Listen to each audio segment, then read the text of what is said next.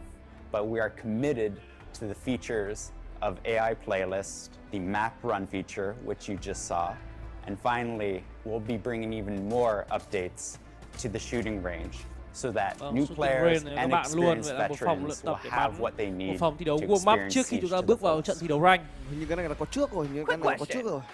Do you play Siege with a controller? Ai chà, thêm cả những cái update dành cho người chơi controller ạ. Đúng rồi, người chơi tay cầm sẽ người hưởng lợi ở trong bảng update này. Nhưng mà chính ra anh chưa gặp ai chơi Rainbow Six controller đúng không? Chính xác, Rainbow Six controller à? Em nghĩ Rainbow Six là một tựa game có trong mình rất nhiều những thao tác, còn chưa kể là We are excited to announce that we are rolling out the first iteration of input customization for controllers. This will allow controller players to map up their own schematic, which is great, since those bring benefits to players wishing to get an edge of their game and accessibility for players with special needs. We are also planning to bring several smaller features, like for example, that trigger the zone customization and stick the zone tweaking that comes as direct result of community requests. Stick the zones can now be set all the way down to 0. Just bear in mind that some devices might have drift issues depending on their make and condition. Another feature that players have been actively mentioning is improving the hip playing input on controllers. Something we're glad to announce we have a solution later this season. Đông hơn rất là nhiều so với thời điểm hiện tại. When you take a look at the Operation Deep Freeze Battle Pass rewards this season, you'll notice a few helpful changes. Business Strategy Director Mohammed Ben is back to give us the scoop. Và liệu rằng Battle Pass này nó có là thứ xứng đáng cho ta bỏ tiền ra mua không?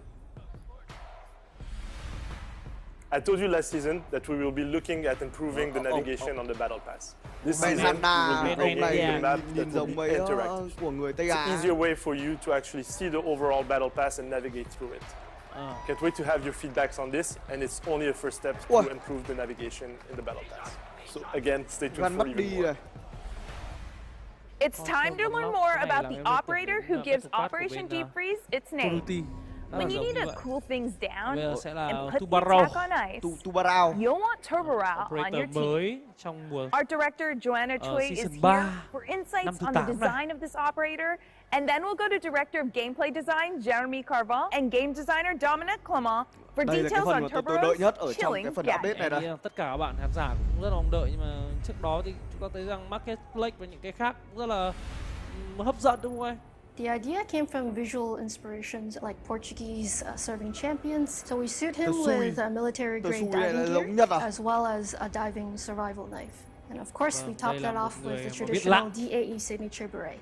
We also gave him wide shoulders from swimming, and we gave him a big wide smile to draw people in. But at the same time, he's very empathetic and he has kind eyes.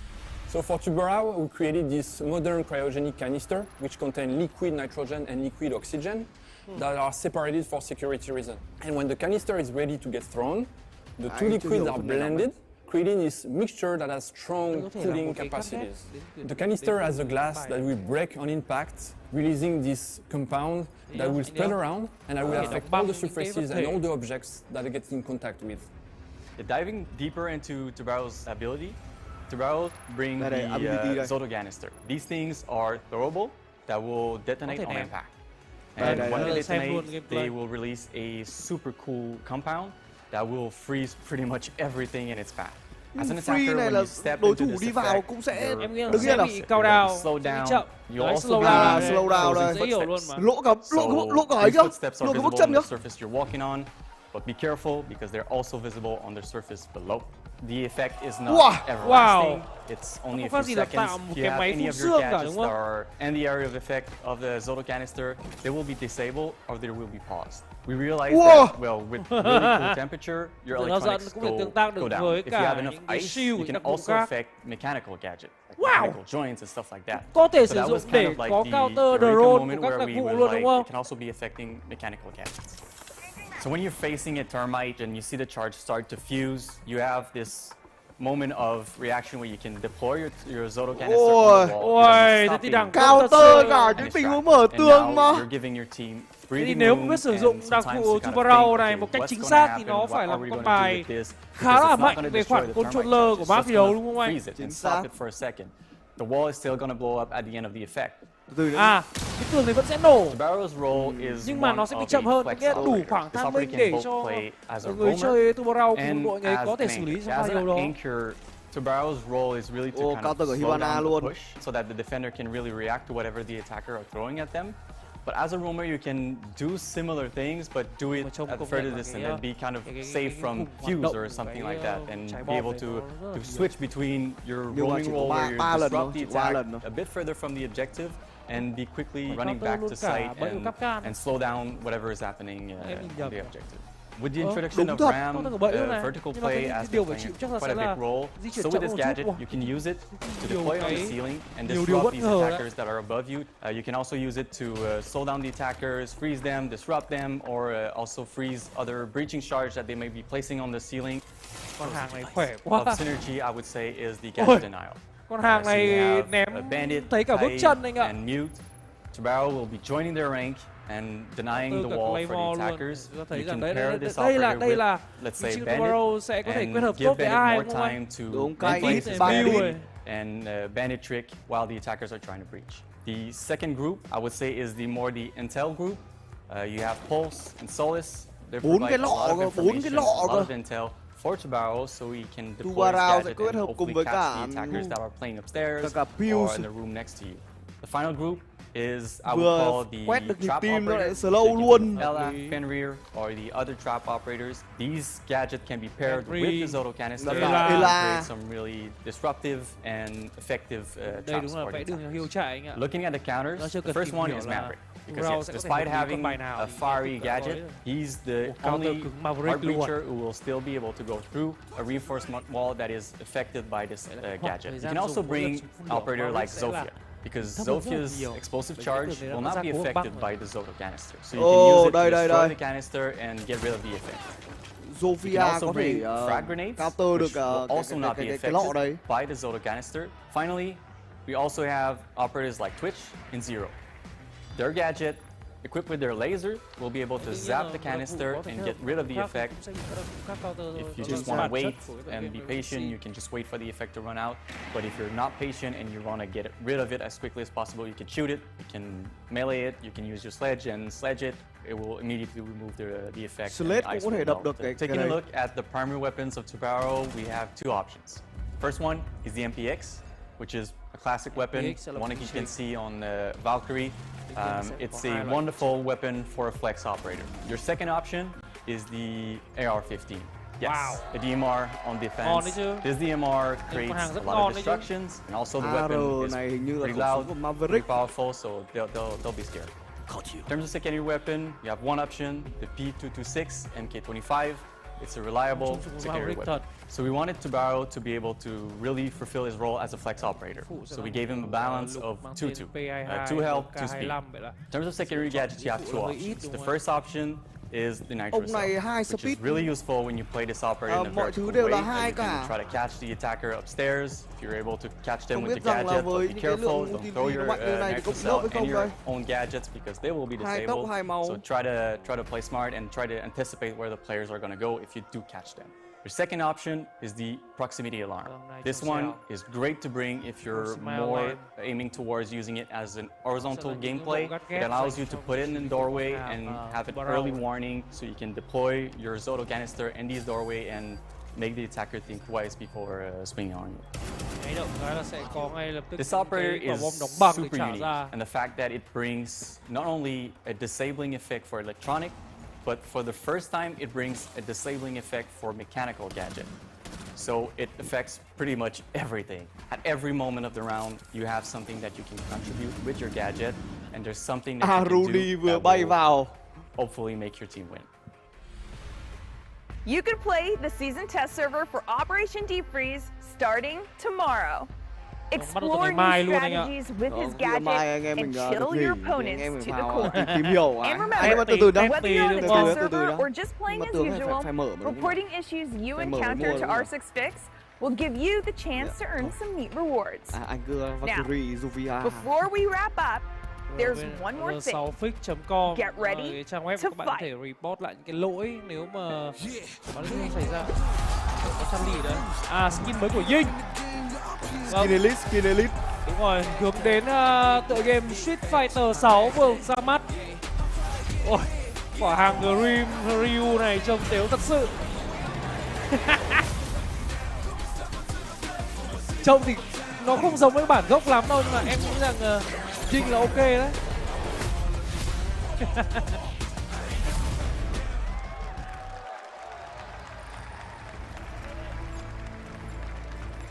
Thấy đây sẽ là một bản tổng hợp lại. Đó là Operation Deep Freeze sẽ đem đến cho các bạn những cái gì đến cuối cùng trong năm 2023 trước khi đến với Six Invitational 2024. Kinh gớm thật sự.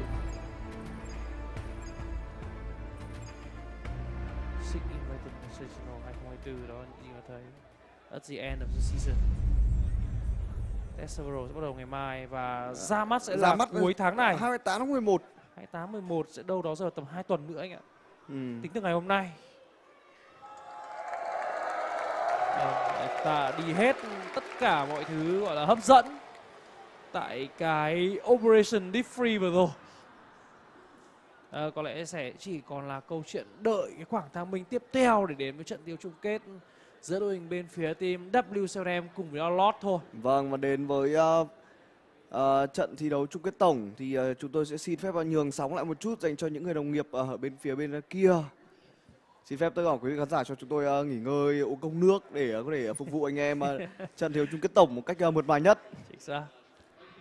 The feet and the C4, you can use them to synergize with Bandit, Cade, Mute, all that good stuff for the breaching, and you can use them as a roamer to flank and get rid of nomads and claymores. And he has an AR-15. It just keeps going and going and going. Very good operator, I think, from the concept. Yeah, the crowd was loving the frozen footsteps. They just lit up. Also, we have to talk about Lair with this dungeon-esque feel. I was loving it. Yeah, Lair looks super cool, right? A huge map, going to be really fun. I think it's beautiful as well. A lot of the most recent maps have looked absolutely gorgeous. Lair might take the cake for the most appealing map, at least visually, with how it's been laid out. Yeah, I think I said it before as well. Very big map, but really it's got some unique features. Like you said, they said in the video, is that you, as an attacker, you kind of spawn and you're at the roof level. It's like the spawns are very big. There's a lot of cover in them, and you can attack them out from a lot of different ways. They've seemingly thought about wherever there's an external bomb site, a breach to an external bomb site, how the defenders can then counter that external breach with the windows and there's courtyards and all that type of stuff. So I don't know if it'll be competitive viable, because I've not played it and I've not seen it in that environment, but it certainly looks like a fun map. Yeah, and they can try it out with map run. So how do you think the community is going to react to this new operator, the new map? I think people are going to love them. I think we're going to have a lot of fun with these new operators. I'm really excited to see kind of how things change. I'm already kind of theory crafting with the meta, right? I think that we're going to see a lot of those bandit tricking and impact tricking strategies come to life. You can really keep those walls closed now that we have these new operators and some of the changes. Playing from below is going to be a bit tougher with the nade change, so we might see operators like Zofia and Buck really spring into the meta. I'm excited to see what pros want to do and what the casual fans bring out. There's a very real chance that, in a few hours, we will see the last ever frag grenade kill from below. That's so true. In this grand final, I think, the frag grenade changes combined with that, the new operator coming in, a little bit of defense power creep alongside, his army, Solus Fenrir, etc. The meta's definitely going to shift for Six Invitational, which means all of the teams, what they had, because so many strategies rely on the frag grenades from below, are going to have to be changed. Defense strategies are going to be changed for that, create more utility power positions. So when we get to Six Invitational in Sao Paulo, we're going to be like, what the hell's going on? Who's going to be the best team? We simply won't know.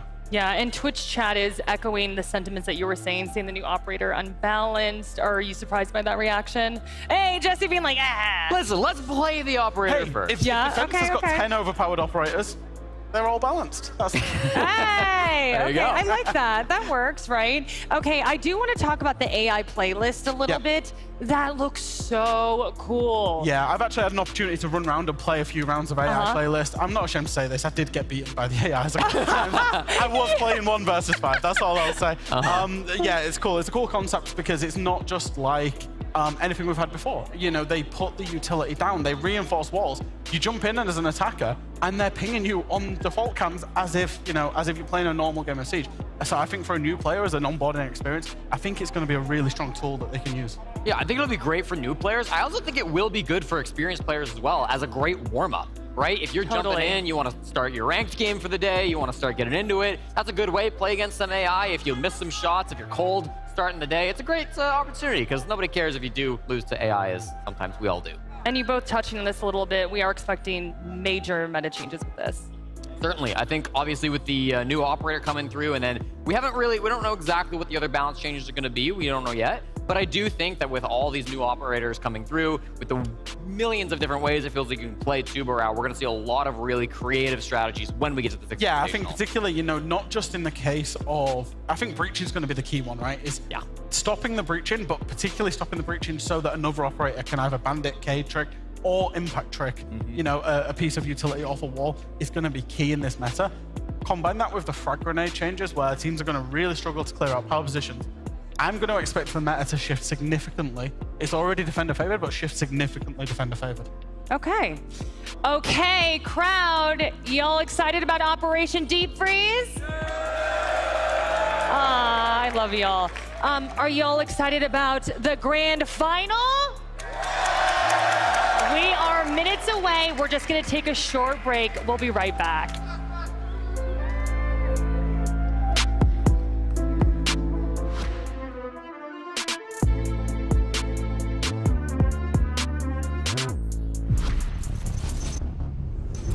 Hi, I'm Joshua Mills, and this is Siege Intels. Grenades. You love them, I love them, but why are they so heavily restricted on operators' loadouts? Their power, as well as the ability to cook them, have progressively made this secondary gadget the reason to choose an operator. In an effort to curb this powerhouse of utility and destruction, we have slowly over time removed grenades from our operator loadouts. We don't like that. If there's a tool in the game, you should have access to it. We are currently reworking their system to bring them in line with the other secondary gadgets in the game. Now connect to the reveal panel to see what this change entails.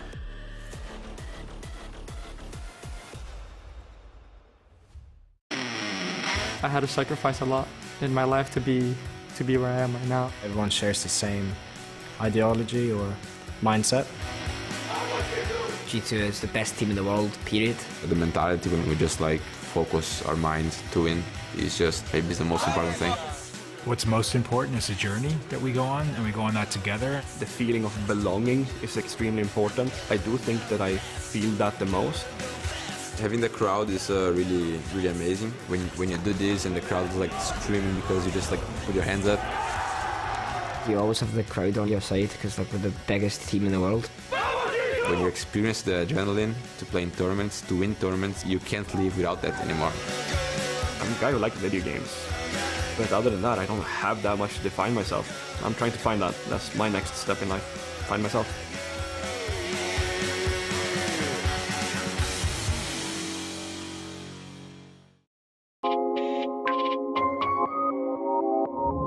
Salve rapaziada, aqui é o Herds da W7M e eu tô aqui para mostrar para vocês as minhas configs dentro do game.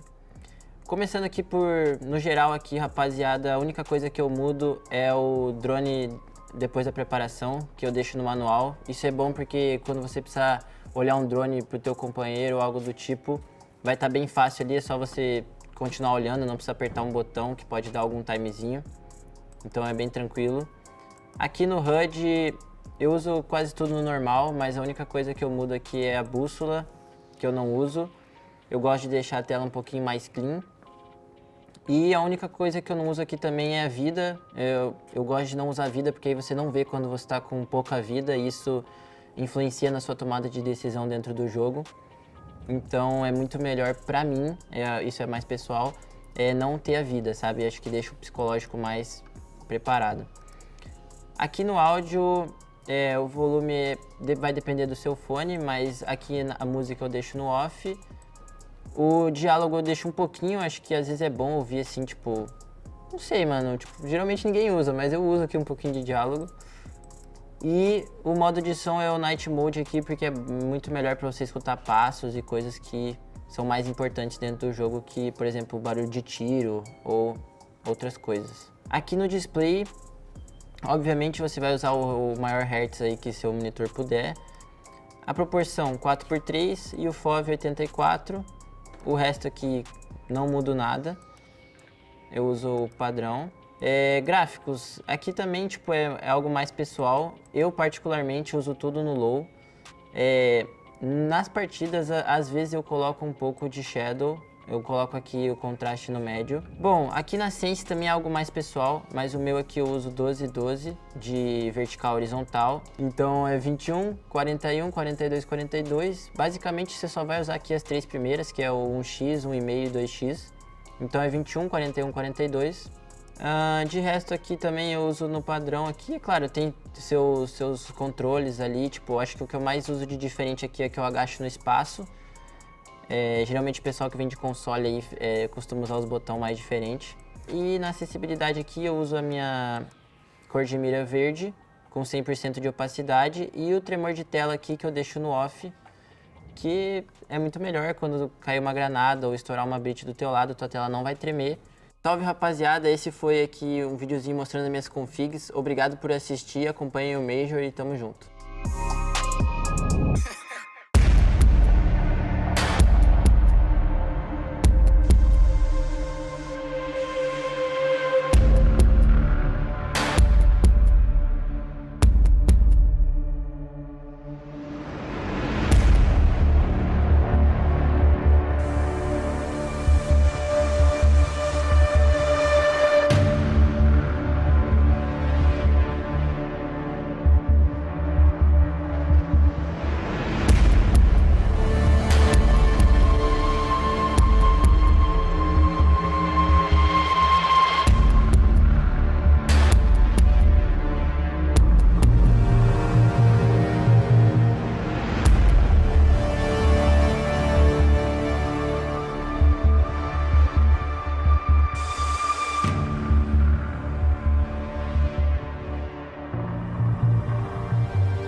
Hi, I'm Christopher Budget, Associate Game Director on Siege. Siege is a tactical game, and while there's no better way to learn than the hard way, we're working on various tools to help you train and level up your game. Next season comes Map Run, and while you'll have to wait to know more, I can already tell you you'll be able to train on your favorite maps, such as Clubhouse, Oregon, Bank, Consulate, Chalet, and Cafe. Map Run will also be the best tool to help you learn the new map coming this season. And whether you're playing solo or with a squad, jump into Map Run and train your aim and your skills, and you'll learn the new map. Your friends will thank you when you reach champion. So stay tuned for the reveal and learn more about the new map coming to Rainbow Six Siege.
Paris, Raleigh, Mexico, Sweden, Charlotte, Berlin, Jönköping, Copenhagen. 8 events with 8 different winners, and save for just 1 player, 8 different lineages. Today, in the capital city of the American South, that narrative changes completely. On one side, an 8-year veteran whose career needs no introduction, spearheading a team of the next generation looking to finally cross the finish line. On the other, the current juggernauts, 9 months removed from their last trophy lift.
Vâng, và chào mừng các bạn quay trở lại kênh sóng của 500 Road CS2 cùng với 500 Road Esports. Chúng ta sẽ có trận đấu chung kết giữa đội hình bên phía team W7M cùng với đó đội hình bên phía team Lost. Và chắc chắn rồi, ở trong trận đấu này thì ai cũng đang yêu thích đội hình bên phía team Lost, một đội tuyển đang có cho mình được rất nhiều đánh giá cao khi đây là đội tuyển ngựa ô.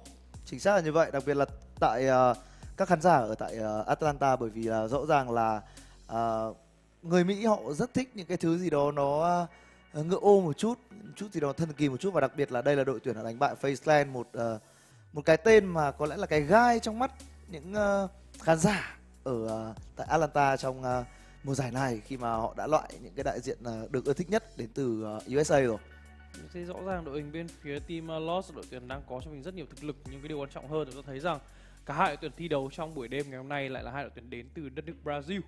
Thì cảm giác như họ chắc chắn đã biết về nhau như thế nào rồi. Đây bỗng dưng lại một điều chúng ta cảm thấy như đội hình bên phía team W7M sẽ là đội tuyển có cho mình nhiều lợi thế hơn so với cả đội hình bên phía team Lost. Bởi vì một đội tuyển vừa vô địch cho mình cái chức vô địch tại Copenhagen Major vừa rồi, đó chính là bên phía W7M, thì họ cũng đang có trên phong độ là vô cùng tốt. Chúng ta có thể thấy rằng cái trận thi đấu bán kết kể cả Lost thì W7M đi thì nó cũng chỉ kết thúc sau 2 map thiếu thôi. Chính xác. Mình nghĩ rằng ở giải thi đấu này thì mục tiêu vô địch vẫn là mục tiêu số 1 đến từ các thành viên của W7M, nhưng có lẽ ở thời điểm này thì họ còn đang khao khát thêm cả, đó là việc những cái giải đấu tiếp theo đến nhanh lên để họ có thể hoàn thành một cú Grand Slam chẳng hạn. Bởi vì rõ ràng rằng không nhiều đội tuyển có đủ thực lực để làm chuyện này. Tất nhiên trước giờ chúng ta vẫn biết là những đội tuyển đến từ khu vực Brazil vẫn luôn là những đội tuyển rất là mạnh, thế nhưng chắc chắn là ngôi vương không bao giờ ở lại mãi với một ai cả, và sẽ luôn luôn là đội chủ ở những cái giải đấu trước đến giờ. Vâng, và bây giờ có lẽ chúng ta chuẩn bị đến luôn với màn hình clean feed chính chúng ta trong buổi tối ngày hôm nay thôi. Hiện tại thì màn clean feed với màn hình main feed có thêm cả tỷ cutter thì chúng ta thấy rằng những cái thông số cùng với đó chiếc cúp của Major Atlanta được sâu ra ở đây. Đó, thấy cái số lượng tiền thưởng được nhận với đội tuyển đem về trong chức vô địch đó là 200.000 đô, đội tuyển về nhì sẽ là 80.000.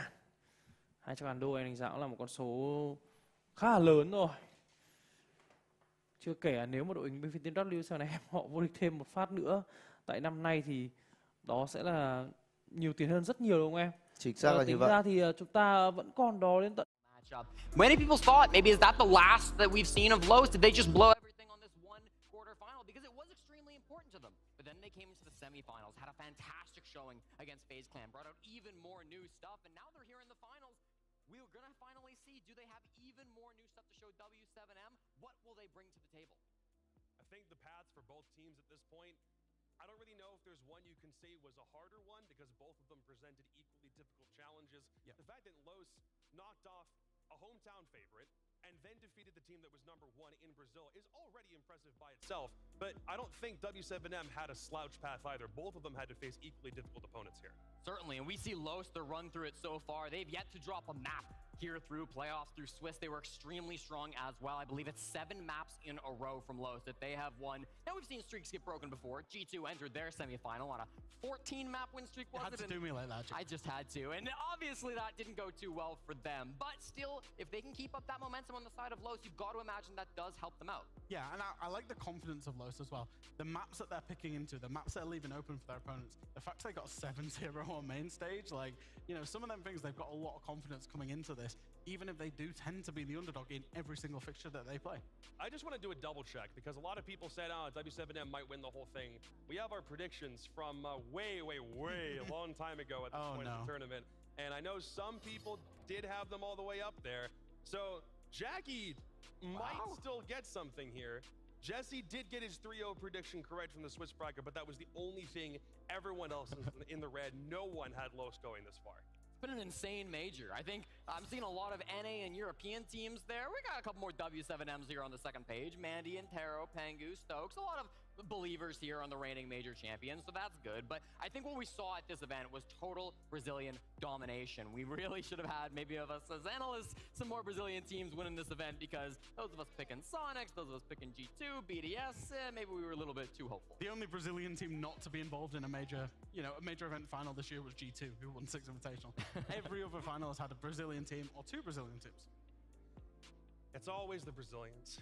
It's always them when you least expect it. Are we back in another year where they're just going to win everything again? Probably, but that's a very good sign for the fact that Invitational is going to be in Sao Paulo this year. So, you know, although it would be kind of curious if no Brazilian team made the final in that one. We take it all the way over there and then they, you know, drop off. But no, I think we are in an era of Brazilian domination. And I think the reason for that is the way that they see the game. Because when they're playing the game, they apply this split theory where it's about singular positions. They see it from a top-down point of view, and they just take the ground that they want. They manipulate defenders. It's such a good way of playing. And you're starting to see Europe come to it. I think NA is a bit far away for that, and, you know, APAC as well. So I think we're in for a long period of Brazilian domination. Well, if we had to have another Brazilian derby, at least we get it in front of this crowd with these two teams, with this kind of storyline. Atlanta, how are we feeling right now? It's time to kick off the proceedings. It's time for the face-off. O time traz nível de competitividade acima dos demais. Our team bring the underdog energy. We're very prepared to crush this competition. It's very hard to play against underdogs because they have nothing to lose. I think it's going to be not an easy match, but I think we're going to get the win. I don't know how to say this in English. The word is esbugalhado. It's like when I open my eyes and I'm so on the hype of the match. All that time, I just want to kill everyone on the server, and that's a problem for them.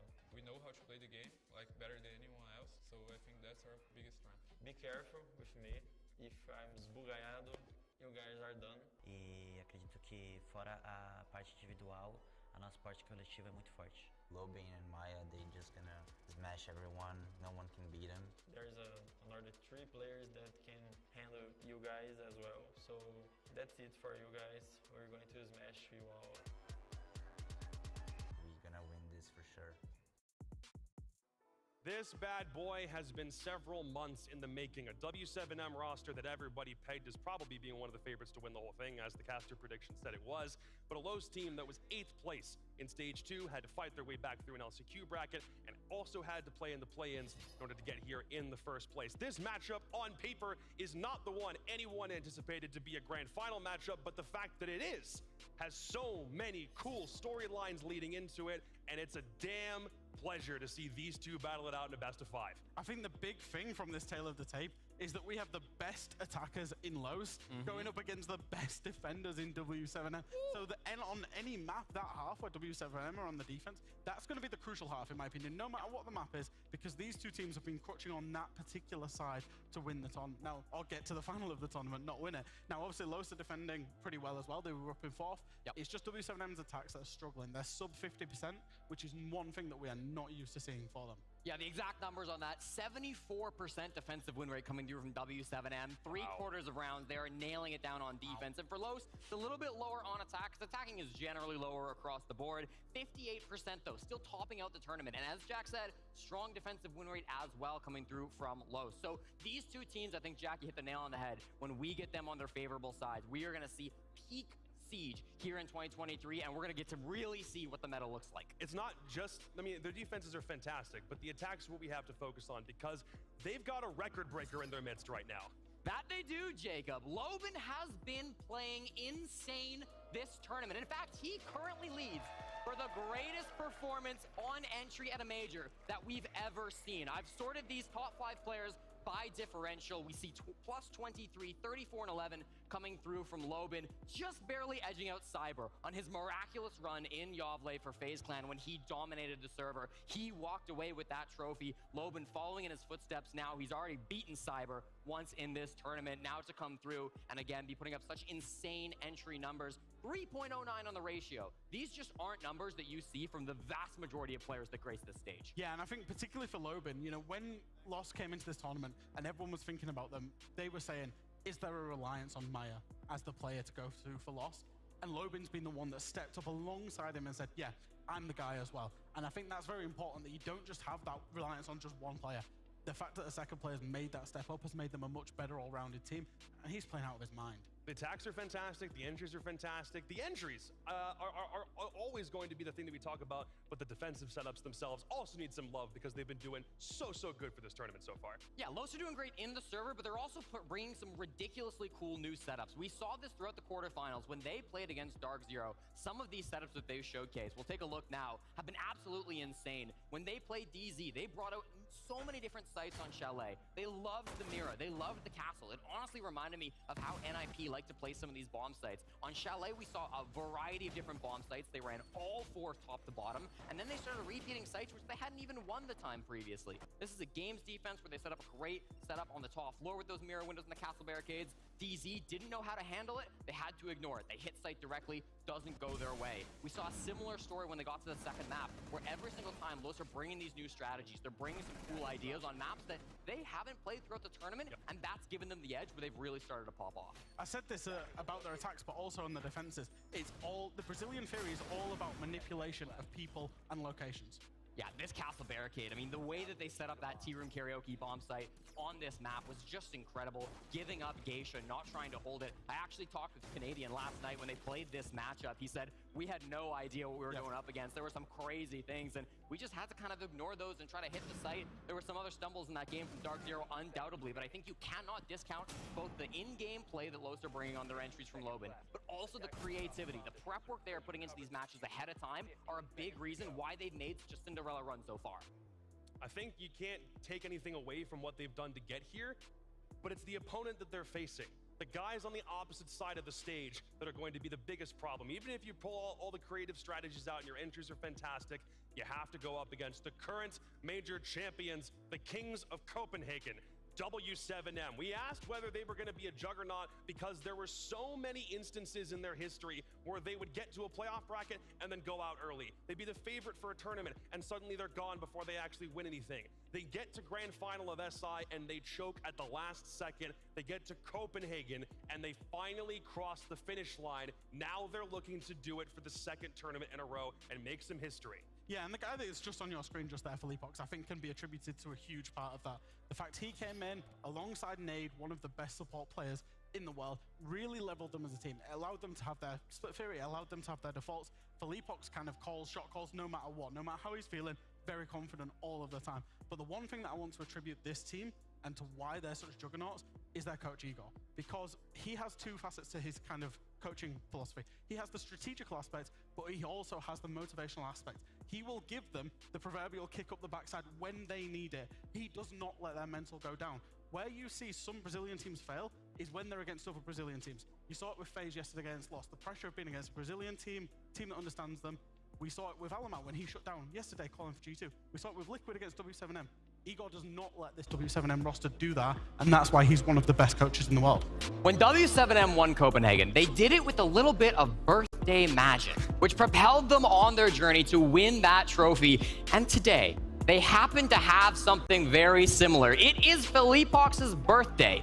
Right now, November 12th, as they play another grand finals on a major stage. This already helped them win one major when they had a previous player with a birthday. Now they're back in the same situation. I gotta believe, is the magic gonna be coming back? I mean, I would ask this crowd to sing happy birthday, but we all know NA crowd's trying to coordinate. Maybe we save that one for later. And that's a really big deal. If you can use a really happy moment to try and propel you through what is a very stressful situation, you're gonna give it your best shot. These guys also played a really stressful opponent yesterday. They had G2 in the semifinals, and one guy just ran a roughshod over the entire server, Jack. Yeah, that's going to be hard. And I think, the one thing about him is he's not had the best tournament today. No. Yesterday pretty much carried him from an okay tournament to a great tournament. And when you're looking for somebody to step up, he turned around yesterday and said, I was the guy. And W7M's kind of front three is pretty much, well, it is pretty much the best in the business, right? It hadn't quite been firing, but had yesterday probably inspired a lot of confidence in his team against the world champions by just taking the bull by the horns. Yeah, and what we see from W7M, Hertz popped off on their defenses against G2. What we see from them is they can play any style of defense that W7M need for the moment. I think their GK game was a great example of that. At the start of the series against GK, they sensed that their opponents were a little bit mentally nervous, right? It was their first time on a main stage. They sensed GK maybe were going to be a little bit weak, so they went hyper aggressive on the defenses, challenged them at every possible moment, played a really fast game of Siege, and it got them a lot of rounds. By the end of that series against GK, W7M were playing a much more simple, passive, slower style of defensive Siege. I think they recognize our opponents have warmed up. They're going to be taking advantage of the opportunities we give them a little bit more. Let's rein those in a bit. I think W7M, one of their biggest strengths is their ability to play so many styles on D. So they've been doing a lot of things right. Both teams have been, but now we're going to let the coaches do battle against one another. It's map ban time. Remember, this is a best of 5. You have to win 3.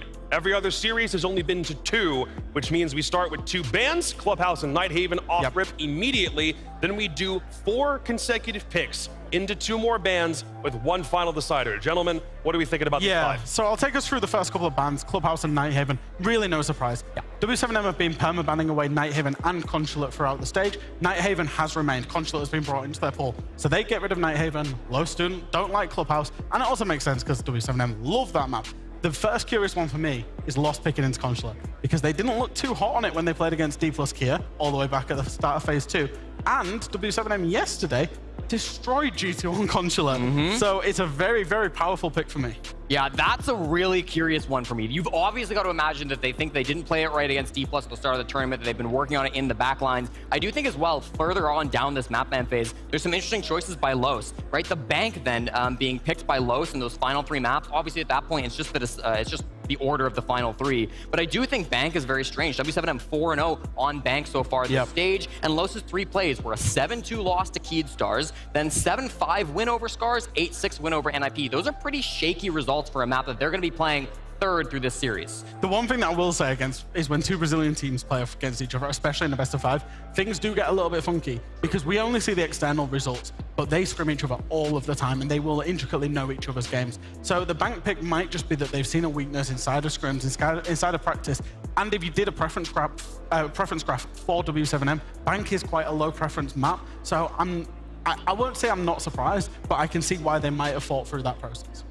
What do we think all the way down to the very end? If we need to map 5 and it has to happen on Skyscraper, we'd be here for about 5.5 hours trying to get to that point. But anything on Sky, guys? I mean, we saw in the clips, the Skyscraper from Los has been very creative. I'm going to be taking a look, if we get to that map 5, are they going to be bringing a lot of those really unique strategies with the Castle and the Mira from Los that they ran against Dark Zero? Or are we going to see a completely new ball game? It's probably a nice thing for Los knowing if we get to map 5, if we happen to get there, the last time we played it, we got a 7-0 win on this main stage. One thing I will say is we've not seen W7M on this map the whole stage. They do like it, it just never seems to be getting brought out in the map vetoes for them. So they've probably hidden a few things away should they need it all the way on map 5. All right, I'm not going to have you guys do a full series prediction because that feels like it would be a bit much for a BO5. but we're going to Consulate. It's Los's pick, but like you said, W7M have a pretty decent history on it because of what we saw yesterday. So who takes map 1, guys? Map 1, listen, from what I've seen, the Consulate has looked much better from W7M than Los. I know that they picked it, and I do want to believe that they've been putting in the work for it, but from what I've seen, W7M are the better team on this map. I'm going to go with them. I'm split between my head and my heart. My head does say W7M, but my heart says Los are going to take their map pick. You want Los to go map 1? Yeah, Los are going to win map 1, Jacob, yes. All right, sounds good. Atlanta, you ready for your grand final? One more time. I said, are you ready for your grand final? This best of 5 starts right now. The Blast R6 Major, are we ready? It's the home of the Falcons, the Hawks, and the Braves, and we are proud to add another international competition to an already storied sports town. Welcome to Georgia. Talon, the first team eliminated. The players not particularly happy about that. They played 3 maps, and that's all they could muster. Condolences, Knights. They gave it a good go. Alpha Atheris, their hopes and dreams have been crushed. The matchups don't get any easier. They only get harder. Looking for something, anything. M80, a run that only ended in misery. Scars, disastrous. The team that flew all the way from Korea now has to fly all the way home. For NIP, it's home time. Sonics are sent home. The curtains close on Bleed. It's tough for Wolves, but it's not meant to be. VP eliminated. That is it. They are done. This is where the real work begins. Quarterfinals are the best GK will get. BDS, a disappointing end. Dark Zero are flying back home. SSG are done. W7M have charged their way into the grand final. G2, you gave it your best, but it just wasn't enough today. Consolations to FaZe, who played out of their mind through the Swiss. Los play W7M for the Atlanta Major Trophy.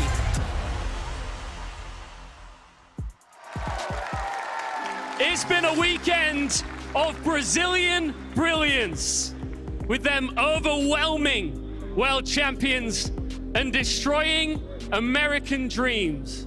Now, 2 things are guaranteed. Number 1, these seats are reserved for South Americans. And number 2, Siege history will be set here in Atlanta. Are we ready?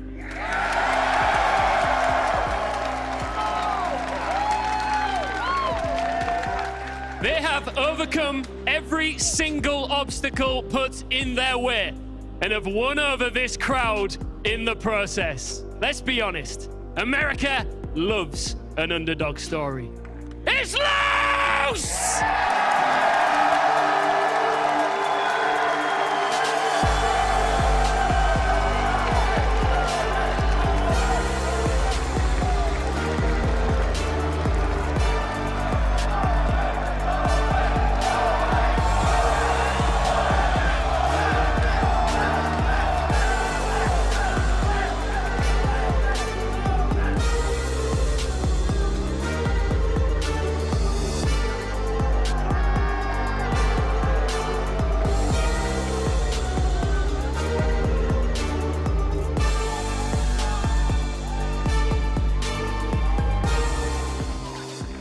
Before we talk, I just need to check.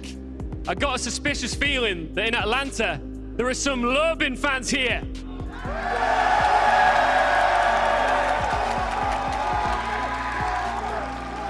Your first time on an international stage. You can hear the crowd support. Before I talk about your team, your opponents, how does this feel? It feels amazing. It feels amazing. I don't know what to say. I'm just feeling very happy right now. How do you handle the pressure at a young age in such a position? You've obviously been performing so incredibly well this entire tournament, and now you've got to do it where it really matters in a grand final. Do you think you can hold your nerves here? Yeah, I don't think I feel any pressure. I think the energy just makes it better. And yeah, I'll just keep doing what I was doing the entire event. Yeah. So it's an all-Brazilian final. W7M will be coming down in just a moment. they are, of course, an incredible team. Against them, do you consider yourselves the underdogs or not? Yeah, of course. They went to all the finals in this year, so they deserve to be here. They are a team to be respected. And I know they're going to be, of course, the toughest opponent on the whole tournament. But, you know, I just feel like we don't have any pressure right here. So we're just going to play our game, have fun, and give them a really hard time. You want to say anything to them? You know, I know them, and since I was playing like from tier 2, they're scared to me. So I always play good against them. So it's better for them to focus on me because I'm going to destroy them probably. Okay, good to hear, Lobin. Go and take your seat. Best of luck. One more ovation from the crowd here. Chances to do something never seen before in Siege are few and far between, and this team knows that. But they are dead set on tasting a trophy for the second time on the bounce. It's W7M!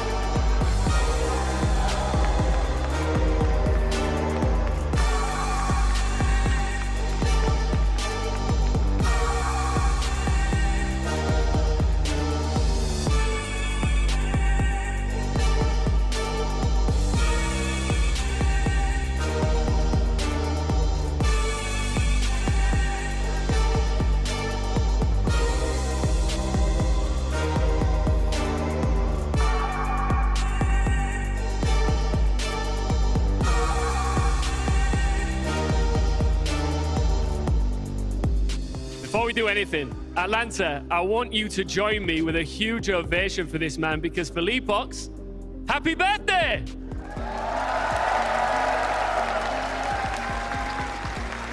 I mean, what a way to celebrate a birthday. A grand final. KZ on his birthday managed to win the major last time out. Do you think that could be a little bit of a secret for success here? Yeah, maybe. It's an honor to play another grand final in my birthday. It's an honor to play in front of a crowd like this. So yeah, I'm just grateful. You are grateful, and I'm sure you're very grateful for the opportunity to do something that no team has ever done before in Siege, and you're in literally reaching distance of that trophy now. Back-to-back majors could potentially be on the horizon for you. That's a huge opportunity to create history here. Yeah, that's our goal since starting the tournament. But we are going game by game, and today is not going to be different. We have a goal in mind to win this game, and then maybe we'll do history, back-to-back majors. Yeah.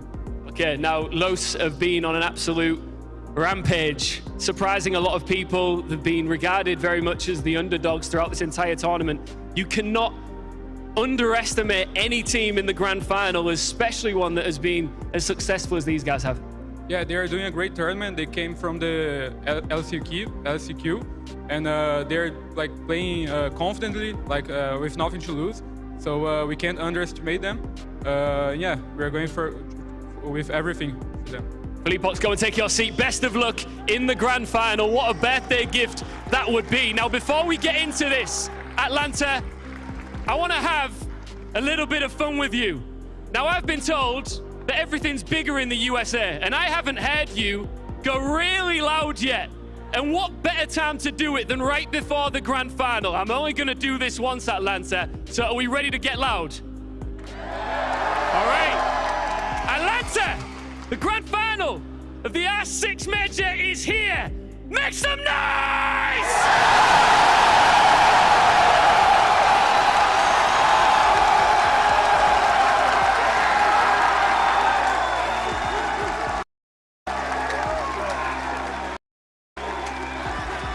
That's what I'm talking about. Let's get into this best of 5 with Parker, Pengu, and Dan. Vâng, và đó chính là một màn chào sân giữa đội hình bên phía Team Lost cùng với W7M. Và chúng ta chuẩn bị có cho mình một cặp trận thiếu BO5 và có lẽ Rất người cũng muốn là trận thi đấu này có đủ cả 5 map, nhưng mà rõ ràng nhìn về mặt đánh giá chuyên môn đi thì cũng rất nhiều người đang ủng hộ dành cho đội hình bên phía team W7M. Tôi thấy rằng bộ đôi Host cũng đã chia sẻ rồi, đó là bộ não anh ấy thì dành cho W7M, nhưng con team lại thuộc về đội hình bên phía team Lost. Thật sự là rất hấp dẫn ở trong cặp trận đấu chung kết này. Rõ ràng thì như bản thân anh chàng MC của chúng ta đúng không, cũng đã chia sẻ rằng là người Mỹ thì thích những cái câu chuyện về những gọi là kẻ chiếu dưới, những chú ngựa ô. Và Lost thì đến với ngày hôm nay thì họ cũng thừa nhận họ là những chú ngựa ô, nhưng mà Lobin thì cho rằng là hãy cứ cẩn thận tôi đấy, bởi vì rõ ràng là chúng tôi chơi với tinh thần là không còn gì để mất cả. Bản thân bên phía bên kia thì các player bên phía đội hình của W7M họ cũng nhận ra điều này.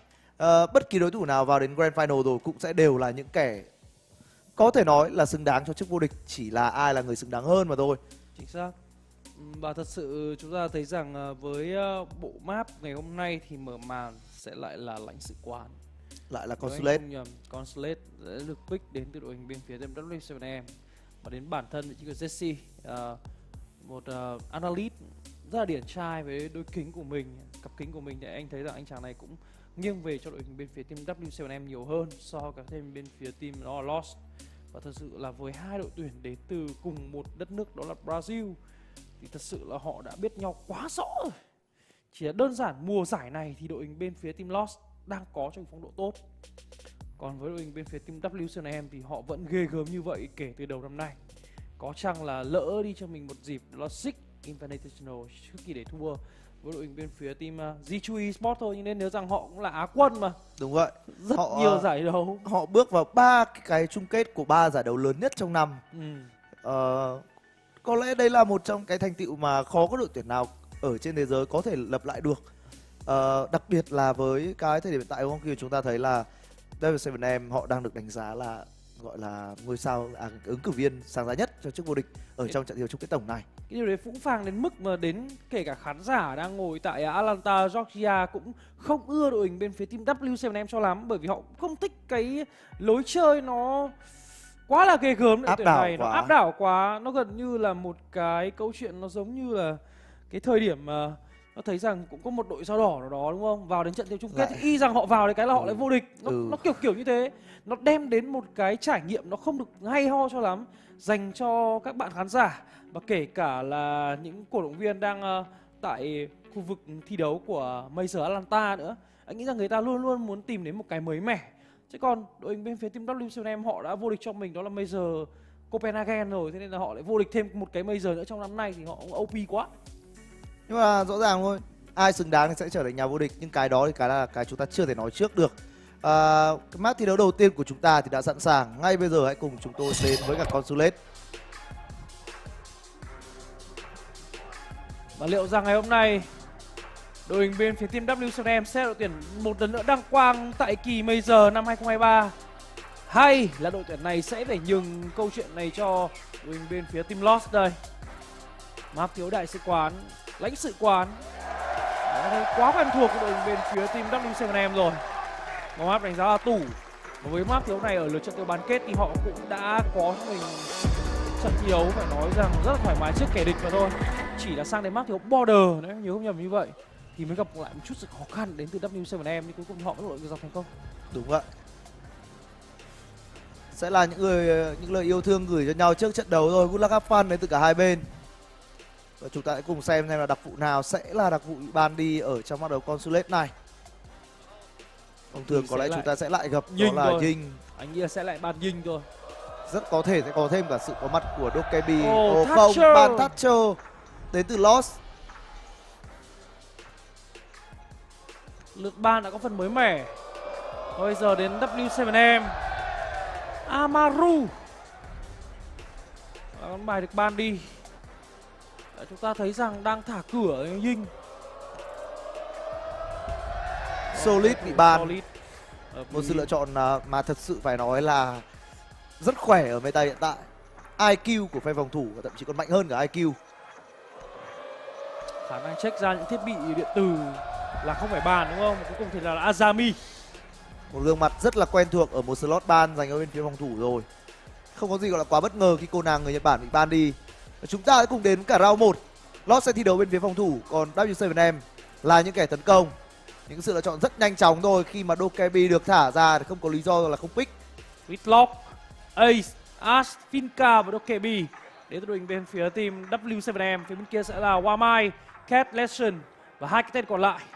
Và hãy cùng xem round đầu tiên thì đội hình bên phía team Lost có cho mình một khởi đầu dễ dàng trước một ứng cử viên vô địch như là W7M hay không đây. Ngày hôm trước thì chúng ta theo dõi trận thi đấu giữa Lost và các thành viên của FaZe Clan thì họ chơi ở phe phòng thủ tại map thi đấu này tương đối là tốt, phải nói là vậy. Nhưng mà chúng ta thấy một câu chuyện là W7M bị dẫn trước, cùng họ comeback từ chỗ 7 năm rồi. Thì đội tuyển này đội tuyển không thể nào có thể coi thường được. Á quân của Six Invitational 2023, vô địch Copenhagen Major lại xuất hiện ở trong trận thi đấu chung kết của Atlanta Major.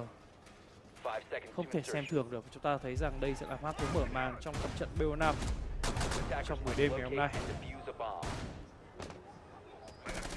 Đây là những khu vực bom sai, chúng ta thấy rằng sẽ là ở tầng 2 tại sĩ quan. Rất nhanh chóng thôi, chúng ta đang thấy defuse kit đang được mang bởi anh chàng Nết và đang có ý định leo trèo lên trên khu vực mái. Và sự lựa chọn của anh ấy là một con bài mang tên Nốc. Sẽ tránh được khỏi đó là tầm nhìn của những chiếc camera đến từ bên phía đối phương. Nhưng với việc là cái bức tường đã được phủ điện bởi vị trí của Cade ở đây thì họ cũng đã xác định được quả bom nằm ở khu vực tầng nào rồi. Quan trọng là bây giờ nó ở phòng nào mà thôi. Trong khi đó chúng ta đang có một nhân vật đi roam và đó không chính xác hơn là khám phá được khu vực trong sai. Khu vực tầng 1 đó chính là vị trí của Finca. Finca trong tay của HZ. Có thể phát hiện ra quả nơi bom sai rất là sớm khi một khoảng tham minh còn đến tận 2 phút đến 2 từ phút bên mà đã team biết bom ở đâu rồi. Đã hiểu rằng đội tuyển này đã nhuyễn cái map thi đấu Consulate này đến như thế nào đúng không?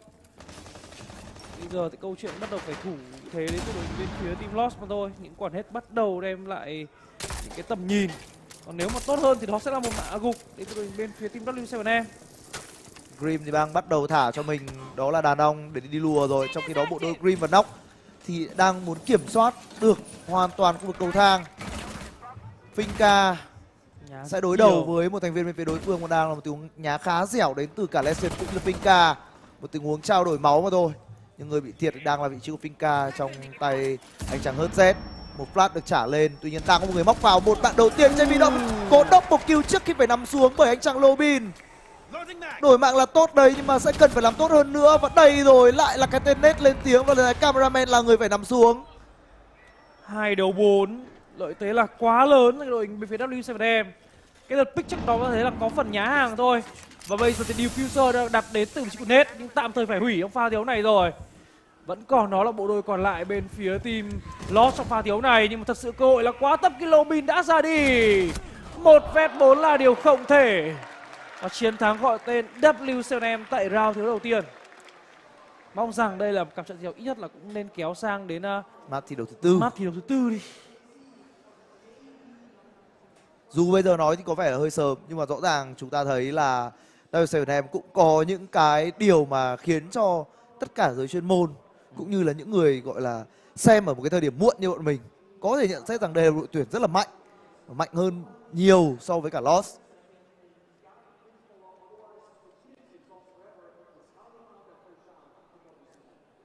Đầu tiên không quá nhiều điều để nói khi mà cái khoảng tham minh phát hiện ra bom sai rất là sớm.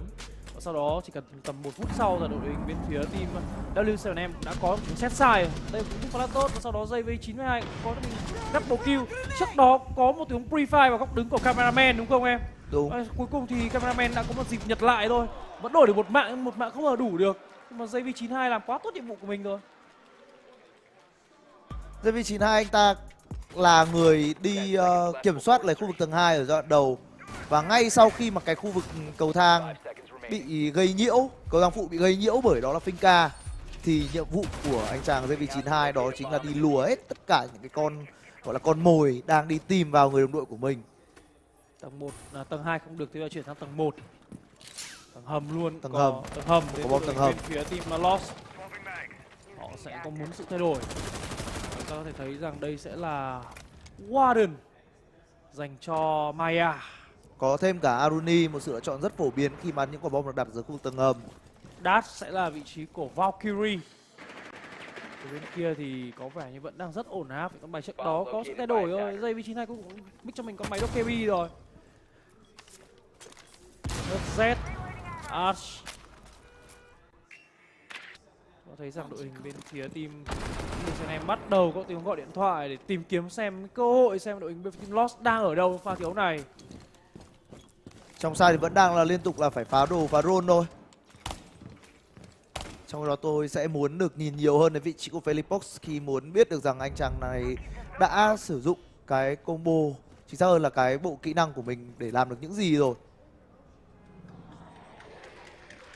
Đồ đang liên tục bị phá bởi đó là sự xuất hiện của con bài mang tên Kate trong tay của Lobin. Những cái Heartbreacher đã mất đi tác dụng của mình. Ace đã sử dụng 2 lần kỹ năng của mình rồi và chỉ còn 1 stack. Cái gì đã có tiếng đấu súng nhẹ nhẹ đối phương, nửa cây máu bị bay đi. Thấy rằng đội hình bên phía team WCM đã biết được vị trí bom xay ở đâu. Nhưng cái điều quan trọng hơn là bây giờ họ knock out được một người và đem về điểm kill ngay lập tức đến từ KG. Nửa cây máu mất đi thôi nhưng KG vẫn rất tự tin từ pick của mình. Lobin đã phải nằm. Tiếng phá đi khu vực tầng 1 để có nhìn ra tầng hầm đến từ đội hình bên phía team đó chính là Lost. Rất nhiều việc phải làm pha thiếu này. Tầm nhìn về cái khu vực gara này đã rõ rồi, nhưng làm sao để có thể thông được khu vực cầu thang xuống tầng hầm này thì vẫn còn là hơi khó, khi mà những cái nỗ lực của họ để có thể mở cửa khu vực gara đã là thất bại. Giờ thì cầu thang phụ đang bị kiểm soát bởi đó là vị trí của Maya. Giây vị 92 chỉ có thể gọi là gây tiếng ở đây thôi và đang có tình huống muốn lắc ra bắn nhau luôn. Sẽ là mạng cho Maya rồi. Kiểm soát rất dễ dàng khu vực cầu thang đường hầm. Nhưng có một người đã phải nằm xuống, đó là vị trí của KZ sau bị hạ gục bởi cameraman. Lần này thay đổi khu vực bom sai đã điều giúp cho đội hình bên phía team Lost đem về cho mình quá nhiều cơ hội. Vẫn còn một người nữa mà điều này không thể nào đoán ra đến từ W7M. Quá tốt rồi, khi tỷ số bây giờ đã là 1-1, chúng ta không còn thấy cái sự OP đến từ đội hình bên phía W7M tại map thi đấu lãnh sự quán này nữa. Nhưng đó cũng sẽ là cơ hội duy nhất ở tầng hầm dành cho bên phía đội hình của các thành viên Lost mà thôi. Và bây giờ họ sẽ phải tập trung vào khu vực tầng 1 và tầng 2. Chiến thắng rồi thì bạn không thể nào chọn bom sai đấy thêm một lần nữa. Đó là điều rất hay ho đến từ tựa game Rainbow Six Siege chúng ta. Còn nếu mà bạn đã thủ chỗ đấy tốt lắm rồi, bạn cứ tiếp tục pick những con bài operator như thế, đúng không? Có khi mà pick những con operator tốt hơn và tiếp tục chọn chỗ đấy thôi. Nó chả khác nào, nó một lợi thế quá lớn dành cho bên thủ cả. Đúng vậy. Đó cũng là điểm gọi là tươi mới của Rainbow Six Siege qua mỗi round, đúng không? Chúng ta sẽ luôn có những kịch bản khác nhau. Nó không giống như bom xe A, bom xe B chúng ta, đúng không? Đúng vậy.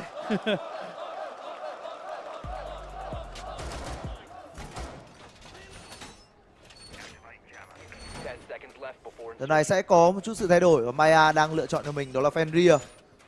Trong khi đó Lobin sẽ đi roam với đó là con bài Pulse. Một quả bom ở khu vực tầng 1. Chính xác hơn là đúng rồi, một quả bom ở khu vực tầng 1.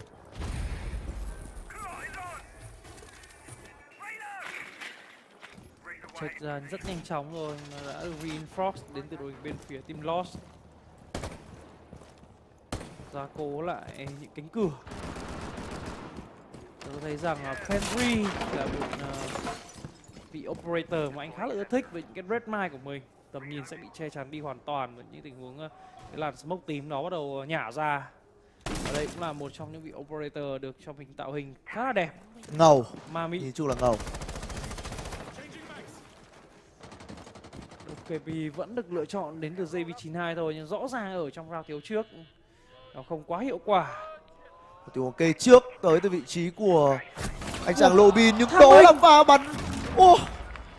Pha giạt vào pick luôn hớt Z, nhưng quan trọng là Lobin cũng có khoảng thời mình lùi về đúng không em? Thay vì dùng cương skill thì Lobin đã không thể làm được, nhưng ngay sau đó thôi Dash nó đổi mạng ngay sau. Nhưng nên nhớ rằng vị trí Valkyrie cũng đã lộ và lượng máu không phải là quá nhiều đến từ cái tên Dash. Và họ cũng không còn cái quyền kiểm soát ở khu vực phòng chờ khách nữa rồi. Sảnh chính thì cũng đã hoàn toàn clear để các thành viên bên phía đội hình của W7M có thể di chuyển vào. Đây rồi, chúng ta thấy rằng điện thoại đã có dưới đất và để cho Dokkaebi có thể kiểm soát tất cả mọi thiết bị tầm nhìn đến từ đội hình bên phía team Lost. Những camera bây giờ sẽ thuộc về bên phía W7M thôi. Đây là điều nguy hiểm đến từ con bài Dokkaebi.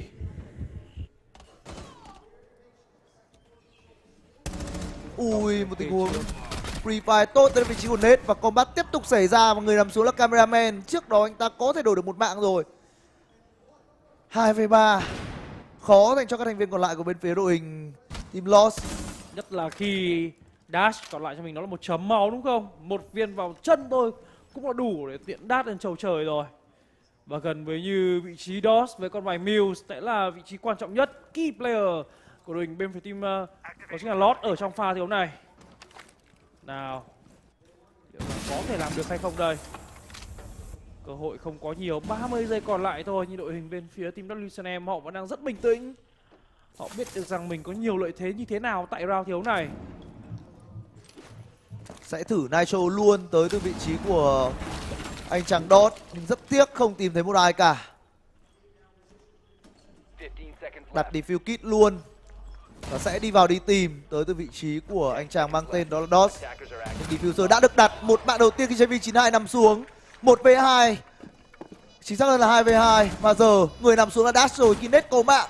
Và chỉ còn lại một mà thôi. Triple kill ở vị trí của Nate. Liệu có cái quad kill nào hay không đây? Nitro Cell được thả vào nhưng chấm máu đây đúng là trừ 99 dành cho Mew trong tay Dot rồi. Anh nghĩ là không thể làm một gì nữa đến đội hình bên phía team Lost trong pha thi đấu này. Theo tham mình làm bất cứ điều gì cũng sẽ lộ tiếng mà nó rất dễ dàng bên phía W7M. Cực kỳ bình tĩnh mà thôi. 2-1. Và với những bạn khán giả nào mới xem đến tựa game Rainbow Six Siege này thì mình cũng nên khuyên là tới đợt đó chính là Winter Sale sắp tới thì các bạn mới nên mua game. Đây là một tựa game cũng mất tiền nhưng mà số tiền bỏ ra nó không phải là quá nhiều. Đúng vậy. Và các bạn cũng nên chuẩn bị sẵn cho mình một cái tinh thần thép để chuẩn bị ăn rất nhiều hành tại tựa game Rainbow Six Siege này. có thể nói rằng là đây là một tựa game đã hơi thất bại trong việc khiến nó trở nên dễ tiếp cận để cho người mới chơi. Đúng vậy, rất khó tiếp cận cho người mới chơi. Người mới chơi đa phần sẽ bị nản bởi vì lần đầu tiên anh chơi Rainbow Six Siege thì anh mua tựa game này với cái giá 180.000 thì anh đã ngay lập tức refund sau chỉ có 1 tiếng. Nhưng mà lần tiếp theo là bởi vì tôi có người chơi cùng thế nên tôi quyết định là chơi luôn. Và lúc đấy thì cái giá phải trả cho cái tựa game này nó cũng không phải là quá nhiều nữa. Vẫn có thể chấp nhận được. Thay bằng khu vực gara thì bây giờ đội hình bên phía team Lost đang lựa chọn khu vực đó là khu vực tầng 1 rồi thì phải. Tầng 2 đúng hơn. Trở lại với quả bom tầng 2 ở phòng giải trí. Trong tựa game này thì phe cảnh không phải đặt bom các bạn ạ. Phe tấn công chỉ phải đặt cho mình một cái chỉ đơn giản cái kit thôi. Đúng vậy. Và vì quả bom thì đã được đặt sẵn rồi. Nhưng bất ngờ ở đây là cái kit đó cũng chỉ cần đặt một bom sai.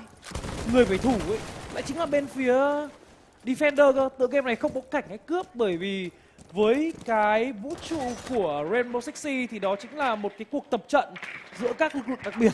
Đúng vậy. Đấy chứ không phải là một bên là khủng bố, một bên là cảnh sát. Đấy, nó chỉ đơn giản như một tựa game nào đó tập trận thôi. Bởi đúng. vì tất cả những operator trong tựa game này đều là những đơn vị đặc biệt, đều là những tội phạm nguy hiểm nhưng đã có câu chuyện cải tạo quy chính. Nói chung là cái nguồn gốc đến từ operator là cái điều đó rất hấp dẫn bản thân mình. Mỗi khi đọc về những cái bio, những cái tiểu sử của các nhân vật ở trong tựa game này khá là hấp dẫn. Sẽ có một nét được tung từ khu vực tầng 1 lên. Rất nhiều đồ được trả lên. Lần này họ quyết định đó là đem theo một đặc vụ cầm khiên tới từ các thành viên bên phía đội hình của Lost và đó là Clash. Đúng không? Nhưng KZ đã là người đầu tiên phải nằm lại khi cameraman là người ghi điểm với con bài Kate. Ai sẽ là cái tên tiếp theo đây? Đang có một màn đục đẽo ở đây. Nhưng người phải thiệt máu sẽ là vị trí của HZ mà thôi. Thì chưa thể tác trúng được người của đối phương quả smoke. Tới từ anh chàng mang tên Dot thì đang khiến cho bên phía đội hình của W7M gặp tương đối nhiều khó khăn. Đặc biệt là vị trí của JV92 khi đã sử dụng hết kỹ năng rồi mà không thể thay đổi điều gì cả. Phóng điện rất khó chịu đến từ con bài class này. Tôi thấy rằng đối thủ hiện hữu trước mặt bạn không thể nào có thể bắn được. Ô, giáp trúng này. Trúng chuẩn xác rồi nhưng chưa có ai là người đem về điểm hạ gục, và sau đó thì ra đi luôn đến từ net. Diffuser đã rơi dành cho đội W7M. JV92 vừa đổi một mạ gục và tiếp tục là Felix Fox. Bây giờ thì con bài khó chịu của Đạt đã nằm xuống ngay lập tức rồi, chiến thắng thuộc về bên phía team W7M. Phải đứng lên gáy thôi.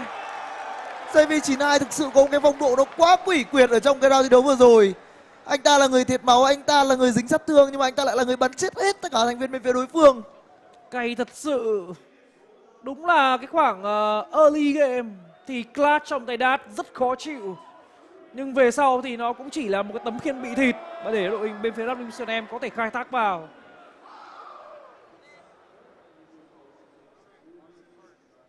Bắt đầu muốn bỏ xa đội hình bên phía team Lost ở trong map thi đấu lãnh sự quán đến từ W7M rồi. Có lẽ họ đang muốn kết thúc lượt theo first half với cái chỉ số đẹp nhất có thể. 2-1 và đã là 3-1 rồi đấy. Chúng ta thấy Dash trong một phút lơ là thôi đã cái giá chẳng quá đắt. Và đúng khi vị trí của mình cất đi cái khiên thôi cũng ra đi luôn. Đúng. Đang từ một cái trạng thái chịu đòn tốt đổi sang cái trạng thái rất là khó để có thể phòng bị, như là kiểu chỉ cầm cây súng lục thì tương đối là khó để Clash có thể làm được chuyện gì đó. Và ngay lập tức thì chúng ta đến với cả round thi đấu thứ 5 thôi, nơi mà sẽ có sự xuất hiện của Valkyrie trong tay Lovin. Dash sẽ là người chơi Fenrir, còn Dotz sẽ trở lại với Kate. Maya sẽ là Castle và Cameraman với đó là Bandit. Như vậy họ sẽ tập trung để bảo vệ các cái lượng gắt ghét ở trong side bằng đó là những cái rào điện. Còn phía bên kia thì có anh chàng bắn cung cấp tâu Thermite, Ash, Twitch. Và cuối cùng là chúng ta thấy rằng Nomad thì có một cái đó là gắt ghét thì không phải là quá là mạnh, nhưng mà được cái là súng mạnh. Cá nhân mình đấy là súng của đấy là cái gì mà chúng ta thấy rằng được mất cái này được cái nọ đúng không? Đúng vậy. Drone quả này check ra người này. Một tình huống mà chúng ta thấy rằng drone rất hiệu quả đến từ đội bên phía W7M đúng không? Đúng vậy. Ngay lập tức khi mà họ đã có info thì nên nhớ rằng bên phía team W7M họ bắn rất là cục xúc. Đây là hai đội tuyển đến từ đất nước Brazil thì chúng ta thấy rằng bắn tay to là không thể nào thiếu được. Vì hai có đến tận 3 quả vàng trong pha thiếu này. Cầu thang vàng thì vẫn đang là một mình một ngựa tới từ vị trí của HZ thôi. Với 3 speed thì cái con Ash này nó cứ phi như điên. Và đây, Lobin là người đầu tiên nếm trải cái cảm giác đấy. Vẫn đang còn loay hoay giữa các side, đối phương đã phi sừ vào trong tầng 2 rồi. Còn đang có tình huống bắt đầu set up đúng không em? Giống như đang muốn làm thêm điều gì đó. Đúng vậy. Nhưng mà cuối cùng thì thôi, Valkyrie cũng ra đi luôn trong tay Lobin. Và Lobin đang là một tuyển thủ khá là chốc đến từ đội hình Lord. Hoặc đơn giản là W7M không cho anh chàng này chơi game. 1 năm rồi. Khó thở thật sự. Đã thấy rằng với tựa game River Sexy thì 3 phút chưa đủ cả. Cũng toàn giao tranh những khoảng thời gian đâu đó tầm 40 giây đổ đi mà thôi. Thời gian còn lại chỉ là 1 phút và đang có những lần kích hoạt kỹ năng tới từ vị trí của Fenrir rất khó chịu. Đó chưa phải là vấn đề dành cho con bài Ash trong tay của HZ đâu. Anh chàng này vẫn đang muốn phi tiếp nhưng không, đã bị chặn lại bởi Dash rồi, nhưng KZ đổi mạng cực kỳ nhanh. Những pha đổi mạng là cần thiết và Felix kết thúc đi được Maya. 4v2 lợi thế về người, một lần nữa lại gọi tên đội hình bên phía team W7M. 30 giây còn lại, một người nữa nằm xuống rồi. Dotz bị Felix hạ gục và chỉ còn lại một mình đó là Cameraman mà thôi. Và Cameraman có vẻ như cũng đã thoáng thấy rồi, đã nghe thấy luôn, nghe thấy rồi. Và đó triple kill dành cho Felix. 4-1. Đang có dấu hiệu để trôi đi cho mình bên phía team Defender của đội hình bên phía đó chính là Lost.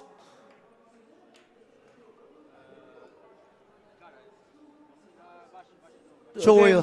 Tựa game Rainbow Six Siege, nếu để nói đến những cái bạn newbie chơi game thì ngoài chế độ đặt bom chúng ta ra thì chúng ta còn đó là chế độ nó gọi là bảo vệ nó gọi là bảo vệ vị trí thủ ấy. Đấy, giống kiểu mình phải vào vị trí thủ đấy và mình phải bảo vệ cái vị trí đó. Mình không nhớ tên tiếng Anh của nó là gì. Và sau đó thì thêm cả cái đó là cái con tin nữa. Cứ gọi là chiếm điểm. Chiếm điểm thì đúng. Thế là dễ hiểu nhất. Chúng ta thấy rằng cũng có một vài những cái mode vui vẻ nữa ở bên ngoài. Mỗi dịp như Halloween vừa rồi cũng có vài cái mode liên quan đến Halloween. Thế nên cho dù nó không hay lắm. Phải nhấn mạnh lại là cho dù nó không hay lắm. Ít ra còn có cái khác để chơi. Đúng vậy. Đúng không? Còn nếu mà không có cái gì chơi mà vào chỉ có thể bắn rank thì thôi nó rất là hardcore.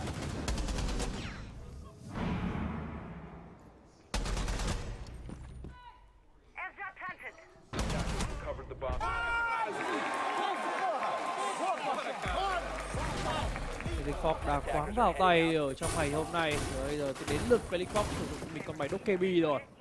Thì không còn là JV92 nữa. Chúng ta sẽ quay trở lại với đó là khu vực tầng hầm. Thay đổi nhiều đến từ operator của đội hình bên phía team Lost. Đúng vậy. Lần này thì chúng ta sẽ có Jackal trong tay của HZ.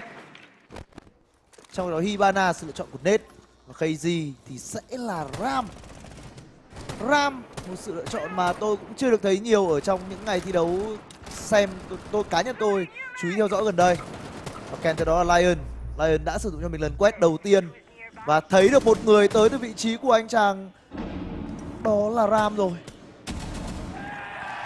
Một mạng đã có nhưng Lobin là người có mạng khi kết thúc được KZ. KZ có vẻ hơi chú ý vào một thành viên bên phía đối phương trong tình huống vừa rồi. Mà để lộ ra một cái tấm lưng nó quá là lớn. Nhưng chúng ta vẫn sẽ có Jackal ở đây. Và xác định được một mục tiêu ngay trước mặt.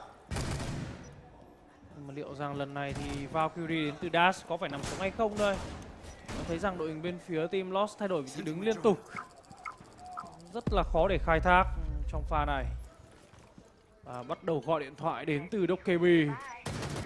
Nào hãy cùng xem liệu rằng có một thế đưa về cân bằng người hay không đây. Đang có những cú ping là có địch gần đây. Và đấy rồi, rất thoải mái. Cái giá phải trả là lớn dành cho Dot. Nhưng sau đó thôi người sửa sai là Dash với con bài Valkyrie. Dash đổi mạng là cực kỳ nhanh. Và thậm chí ở đây chúng ta còn thấy Felix bị hạ gục bởi Maya nữa. 2v4 thì là khó dành cho W7M rồi. Chắc chắn đội hình bên phía team Lost không muốn dừng lại tại map thi đấu Consulate theo cách như thế này. Ít nhất là họ muốn kết thúc lượt thiếu first half với đâu đó 2 round thắng thành mình. Anh nghĩ rằng từng đó thôi vẫn có thể làm được. Bây giờ chúng ta thấy rằng đội hình bên phía team W7M vẫn còn đó là niềm hy vọng mang tên JV92 cùng với Nate. Hãy cùng xem bộ đồ này sẽ xử lý thế nào. Trước đó chúng ta đã thấy Nate có một tình huống kết liễu thành công đi được anh chàng Maya rồi. Và giờ thì sao? Mạng tiếp theo thuộc về vị trí của Lobin cơ. Tấm lưng hở ra và double kill cho vị trí của Lobin. Chính xác thì đó là một round thi đấu làm tới 3 mạng dành cho cá nhân Lobin mà thôi. Ngôi sao của bên phía đội hình Lost. Nhưng nên nhớ rằng bây giờ tỷ số đang là 4-2 và đội hình bên phía team W7M sẽ có trong mình Defender. Sẽ rất khó thở có thể bên phía W7M. Bởi vì rõ ràng tại thời điểm hiện tại thì họ đang là người có cho mình phong độ cao hơn. Các tuyển thủ của họ bắn là cũng toàn mặt thôi.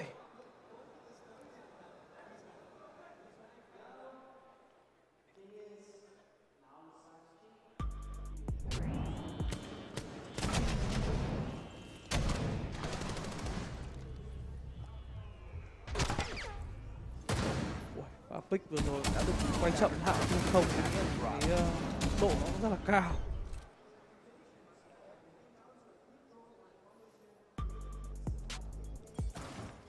Trở lại với cả round thi đấu tiếp theo, chúng ta sẽ có một màn đổi bên ở lượt thi đấu thứ hai.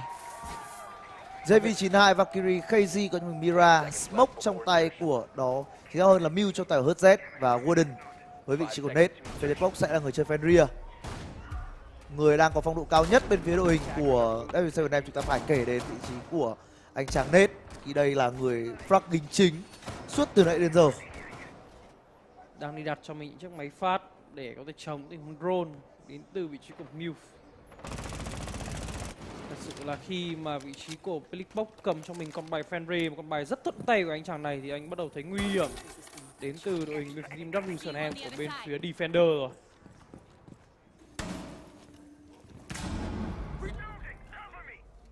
Felix sẽ là người đi roam chính ở trong cái khu vực tầng 1. như để kết hợp với cả cái lượng đồ.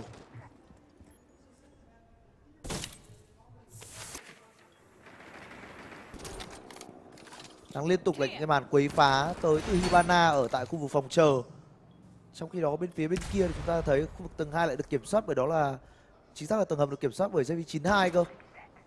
Một con bài Valkyrie đang lang thang ở khu vực service stair.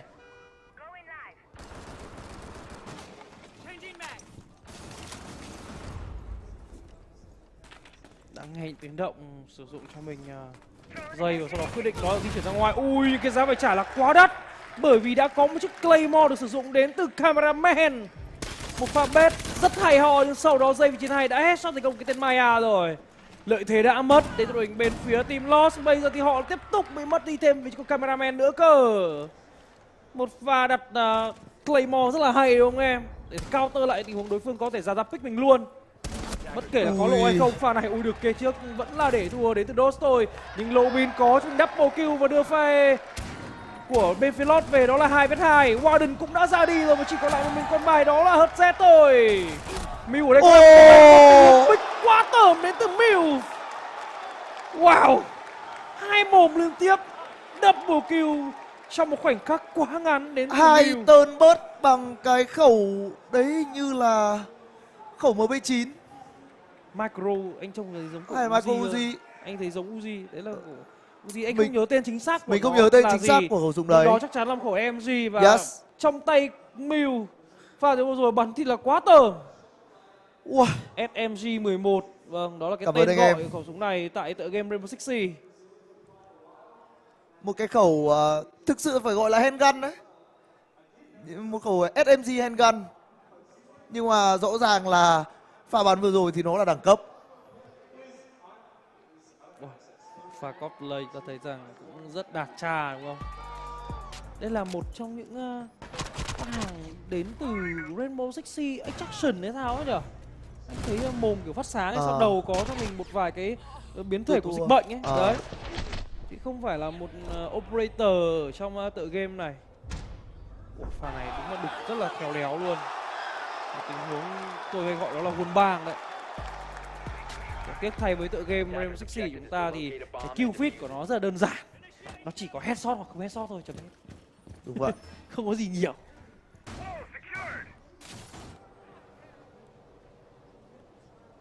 Trở lại round đấu tiếp theo, chúng ta sẽ có Gridlock để kiểm soát những khu vực cầu thang. Cùng với đó là sẽ có một nhân vật mang tên đó là Flaws với những con roll nổ của mình. Thêm vào đó Maya sẽ là người chơi Nomad.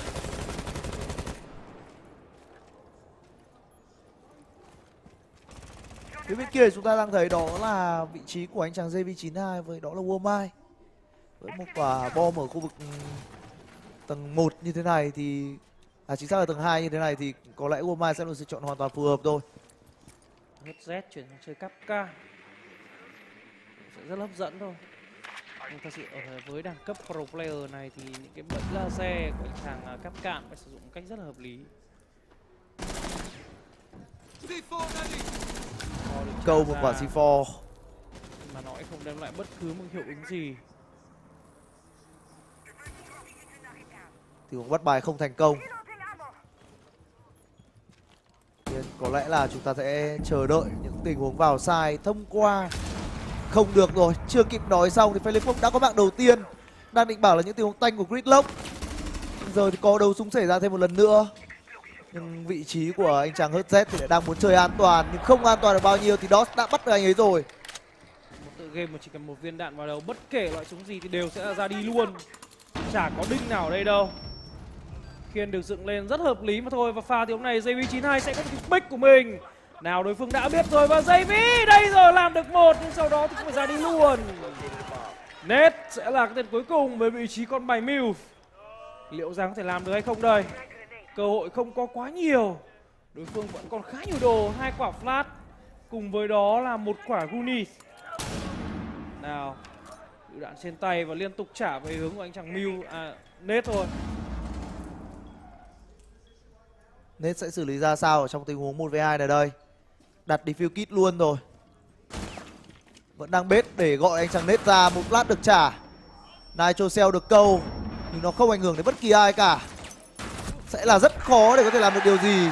Nếu pha thiếu đó Nitro Cell trong tay của Mew có thể kết liễu đi một người thì may ra còn cửa, chứ còn đối phương bắn một tình huống crossfire như vậy thì gần như là no hope. Quá khó. Và ngay lập tức đội hình bên phía team Lost đang quay trở lại cuộc chơi rồi.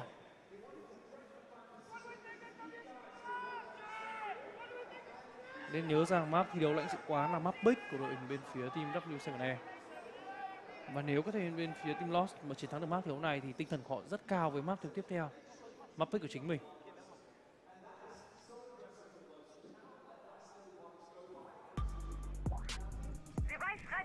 Hai round nhiều nữa thôi là có thể chỉ có 5 đều. Nhưng nên nhớ rằng con số 2 cũng là con số để cần giúp cho đội hình bên phía W7M kết thúc đi phạm chủ này.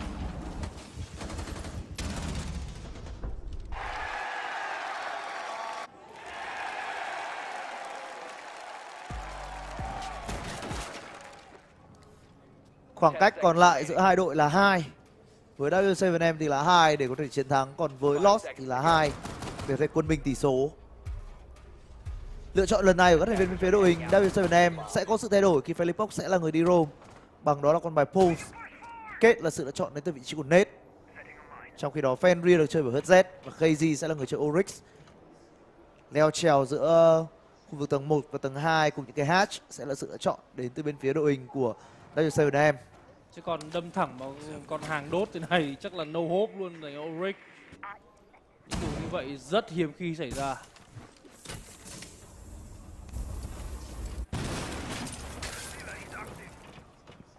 Chúng ta đang thấy sự có mặt của Monty trong tay của Dots.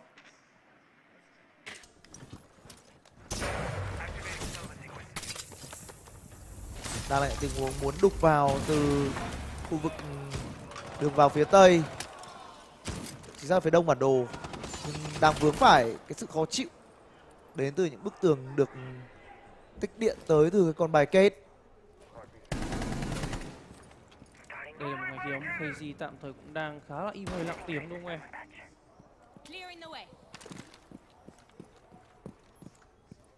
Thấy rằng với con bài Ulrich trong tay KZ thì chỉ cần bạn có máu thôi là bạn sẽ được hút rồi. 3 lượt hút cơ.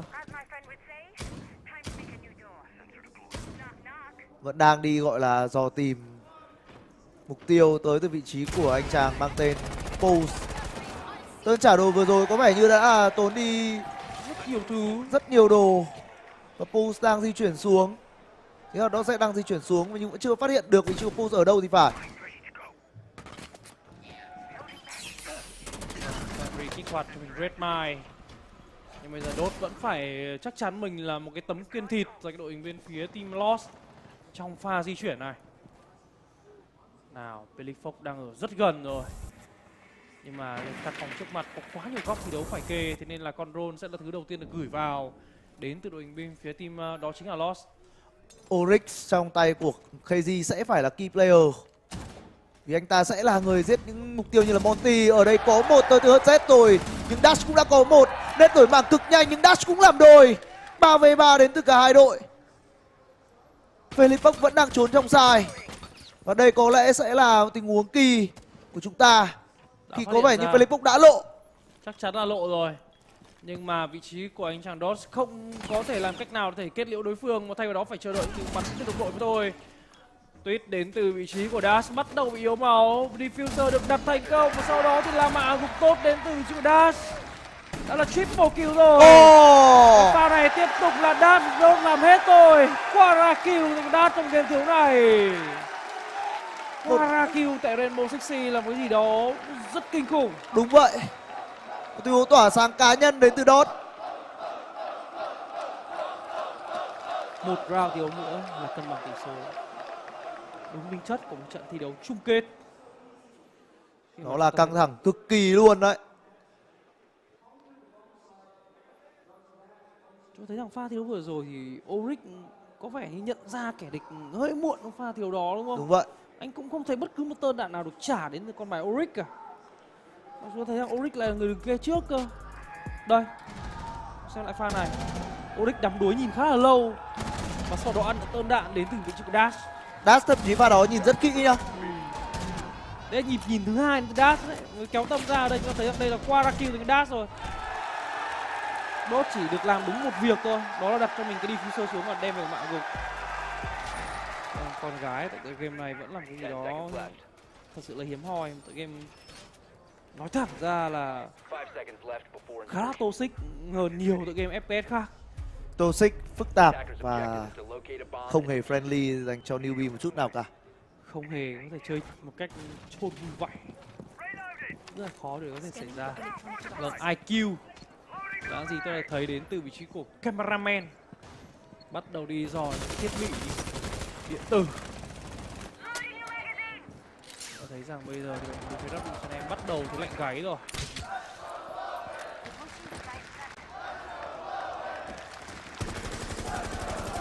Liên tục là setup những tình huống air-jab chống spawn pick tới từ các thành viên bên phía đội hình của W7M, chính xác hơn là Lost, nhưng W7M không có vẻ gì là muốn spawn pick cả. Họ sẽ chơi tập trung xung quanh hai bom sai và để cho vị trí của Valkyrie trong tay HZ sẽ là người chơi một cách thoải mái hơn. Felipok ở trong round thi đấu này với 3 trái smoke độc của mình cũng sẽ là một điều rất quan trọng. Vừa có một người trúng air-jab rồi, nhưng người đầu tiên nằm lại là vị trí của Lobin. Tình huống kết liễu rất nhanh tới từ vị trí của HZ. Valkyrie di chuyển đi roam vẫn là một con bài cực kỳ khó chịu. Hibana của Maya bắt đầu muốn tạo ra những cái kill hole có thể giúp đội hình bên phía team Lost có cho mình cơ hội đem về mạ gục. Nhưng phải nói rằng WSM vẫn biết cách làm thế nào để bảo vệ khu bom sai của mình. Là góc di chuyển này thật sự là khó chịu đến từ Nết. Lát được bút ra, lát vô cùng mù. Thấy rằng đội hình bên phía team WSM đang câu kéo tham minh cực kỳ hay tại round thiếu thứ 10. Nhưng vừa nói xong thôi HZ ra đi luôn, cái thứ nhấp nhả ở khu vực cầu thang đã không còn nữa rồi.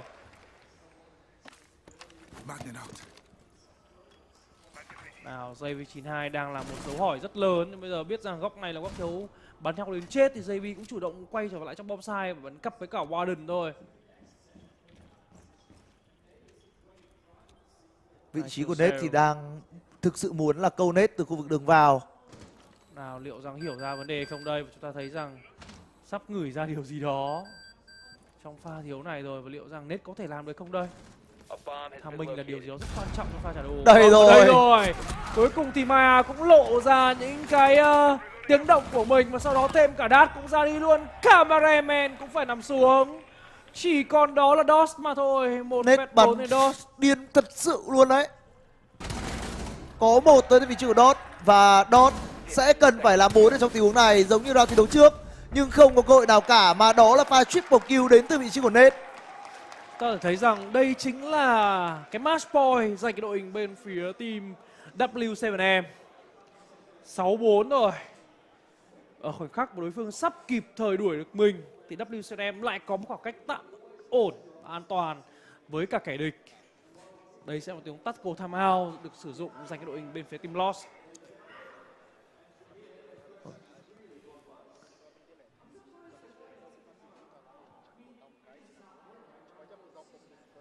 Bốn giờ sáng, và thật sự mình cũng rất cảm ơn đang có hơn 100 anh em đang 100 theo dõi. triệu anh ạ, 100 triệu. 100 triệu. 100 triệu. Thế thì thật sự là phá vỡ kỷ lục số lượng người chơi tại tựa game này on cùng một thời điểm mất. Chính xác.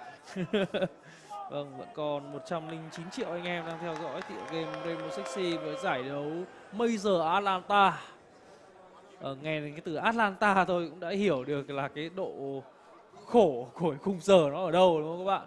Còn nếu mà với giải đấu Major trước đó là Copenhagen thì thật sự là sẽ được theo dõi một cách đơn giản hơn. Đúng. Sớm hơn. Đâu đó cũng chỉ rơi vào tầm anh nghĩ 11 rưỡi 12 giờ đổ đi thôi. Chúng ta cũng được xem lại cái round thi đấu vừa rồi, nơi mà được thấy một cái highlight đến từ vị trí của anh chàng Nết. 3 pha hạ gục đối phương, trong đó có một tình huống câu C4 cực kỳ là dễ dàng.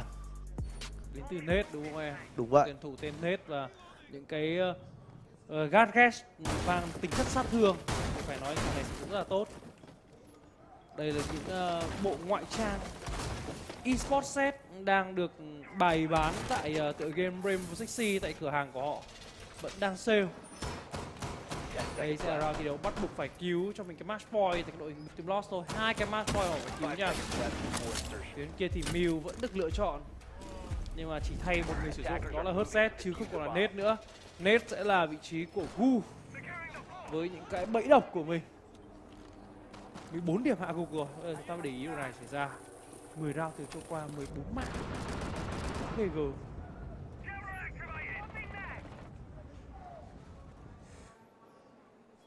Tựa game này thì có thể nói câu chuyện là hiểu đơn giản, đó là sau khi bạn setup xong thì chúng sinh bình đẳng. Đúng vậy. Tất cả chúng ta sẽ bắn nhau. Đấy là cái đơn giản mình muốn nói dành cho các anh em viewer hay là newbie mới muốn thử qua tựa game sexy thôi. Đúng vậy. Nhưng mà khi các bạn thử qua rồi thì mình nghĩ rằng 100 giờ, 200 giờ, 300 giờ nó vẫn là cái gì vẫn là chưa đủ. Rất Thậm là chí là mới. đấy là R6 bây giờ nhá, còn R6 trước đây có khi đến 500 giờ khi vẫn còn đáng hơi ngây ngô.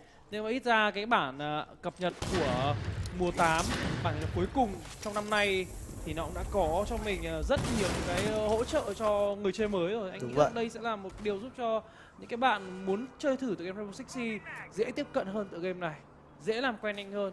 Còn thật sự với ngày xưa lúc anh mới chơi anh chỉ có thể vào chơi cây rùa thôi. Có thể cố gắng hiểu càng nhiều càng tốt tựa game này, nhưng thật sự chơi cây rùa xong bắn xong 100 giờ chả hiểu gì.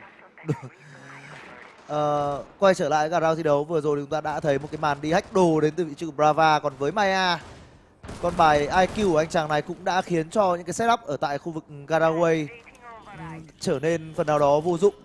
Nhưng đây là một quả C4 câu rất đẹp nhưng phá là cực kỳ nhanh. Nhưng mạng đầu tiên lại thuộc về vị trí của KG. Pha đầu súng này thì cũng không có hy vọng nào dành cho vị trí của anh chàng Lobin cả. Nhưng Dotset là người ghi điểm khi hạ gục KG thành công trong tình huống trở về từ khu vực Yellow Stair. 4v4. KG đã nằm những gì Ngày vẫn làm từ trước đó. Nhưng nên nhớ rằng vẫn còn đó là Nate. Bellyfox vừa kích hoạt cho mình cái Red Mine. Và thấy rằng bây giờ đội hình bên phía team W7M vẫn đang câu kéo ở rất nhiều timing của Lost. Vâng, pha này mà nhảy hatch thì thôi chắc cũng lượm luôn đi xác ấy chứ nhỏ. Chứ không thấy một điều dễ dàng một chút nào khi mà những cái tình huống bom sai đang đặt ở vùng hầm. Nhưng vừa nói xong thôi, Lobin headshot ngay từ vị trí Bellyfox rồi. Một góc từ kia trước nhưng không có nghĩa rằng bạn sẽ là người có lợi thế. Lắc trái lắc phải là vô cùng nhiều đến từ vị trí của Maya, nhưng có thế nào đi chăng nữa thì giây vị trí này vẫn có được mã gục này. Tiếp tục là đấu súng đến từ các thành viên bên phía đội hình của W7M, nhưng người chiến thắng lại là vị trí của cameraman. Nhưng Dotset có đã bị hạ gục ở trên vị trí này. Hurset thì hạ gục được Lobin và chỉ còn lại một mình cameraman mà thôi, và anh ta cũng nằm xuống luôn.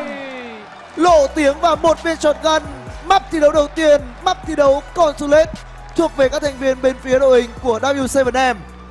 Thấy rằng khi bạn phá một cái trang thiết bị nào đó của bên phía đối phương thì đối phương cũng thể dùng điều đó để tích lại bạn ngay sau đó, đúng không? Đây là một tựa game có hàng tỷ thứ để các bạn có thể học, để các bạn có thể kết hợp. Và nó chứng minh là Rainbow Six Siege là một tựa game phát triển theo từng ngày.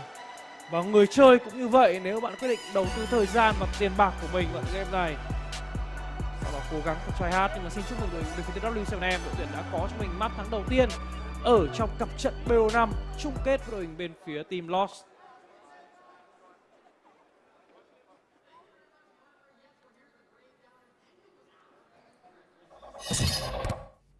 Vâng, vậy là chúng ta thấy rằng Consulate vẫn là một map thi đấu rất là mạnh mẽ đến từ đội hình bên phía team W7M, đúng không em? Chính xác là như vậy. Mong rằng với map thi đấu tiếp theo, map pick của đội hình bên phía team Lost thì họ sẽ có thể đem về với mình chiến thắng, chứ còn thật sự thì hiện tại cũng có nhiều bạn khán giả cũng khá là ghét câu chuyện đó W7M sẽ đem về cho mình chiến thắng, đó là 3-0 tại cặp trận thi đấu BO5 này. Đó lẽ là không phải khán giả Việt Nam, bởi vì chúng ta cũng với những cái bạn nào xem rồi thì chúng ta tạm thời để sang một bên. Còn những người chưa xem hay là những người chưa thực sự là cuốn hút vào với cả R6 thì có lẽ họ sẽ chẳng biết hai đội tuyển này là ai cả, bởi vì đây không phải là tên của những cái tổ chức gọi là lớn ở trong ngành eSports nói chung. Chu hay là Fed Clan ngày hôm qua bán kết một thắng, đúng không? Hôm nay thì hôm nay nó lại bùng nổ luôn. Bất kể là có chơi hay là không chơi tựa game Rainbow Six Siege thì các bạn cũng rất là yêu thích, bởi vì một người thì đó là vô địch Six Invitational, đó là G2 Esports, một layup full quốc tế. Đấy, mỗi người một quốc tịch. Benza Master, có những người đến từ Mỹ, có những người đến từ Brazil, có những người đến từ Đan Mạch. Đấy, nhưng mà thật sự là đến thời điểm hiện tại thì chúng ta thấy rằng tựa game Rainbow Six Siege này thì tổ đội Brazil quá mạnh và nguy hiểm. Chính xác, nhân tố Brazil là nhân tố không thể thiếu. Đặc biệt là trận chung kết chúng ta có cả 10 người chơi đều là Brazil. Chưa tính đến các huấn luyện viên hay là các phân tích viên còn lại của cả hai đội tuyển, đúng không em? Có khi con số này nó phải lên đến tầm 20-30. Rất là đông. Chúng ta thấy rằng cái map thi đấu Consulate đã kết thúc rồi và có lẽ chúng ta sẽ có một khoảng thời gian nghỉ trước khi đến với map tiếp theo, map pick của đội hình BF Team Lost. So that he can watch that angle. That enables Nade to vault on in and help out his teammate trying to fight cameraman inside the bomb site. Let's clear this, watch it go forward a little bit longer, and as you'll see, they're going to keep on pushing forward. They see him re-enter the bomb site, and take a look as we see the swing coming forward in just a sec from Nade, where everybody is on W7M. We can draw a line across the top of this map, and you can't see it at the end, but all 4 players left on Los are actually north of this line, completely isolating cameraman, who's put himself into a 2v1. Bellypox distracting from below, and Nade coming through horizontally to find the pick. We'll watch this play out, and it goes beautifully. With that information advantage, Nade gets that frag. Excellently done. Now, unfortunately, the next step from Nade to be able to push through this bomb site is he wants to focus these players north. He knows there's 2 players up here who are causing some problems on the yellow stairs, so he says, I'm going to try to help these guys out. He does his best, but they push forward a little bit too deep for him to find the angle, and he ends up dying to Maya, who has a great swing to come on through from the other bomb site and find the pick. Again, man disadvantage lost for W7M. What do? Well, you can see the bottom floor is actually even worse, or sorry, the top floor is actually even worse than it seems, because on the top floor, it's a 2v4. Take a look at these angles, though.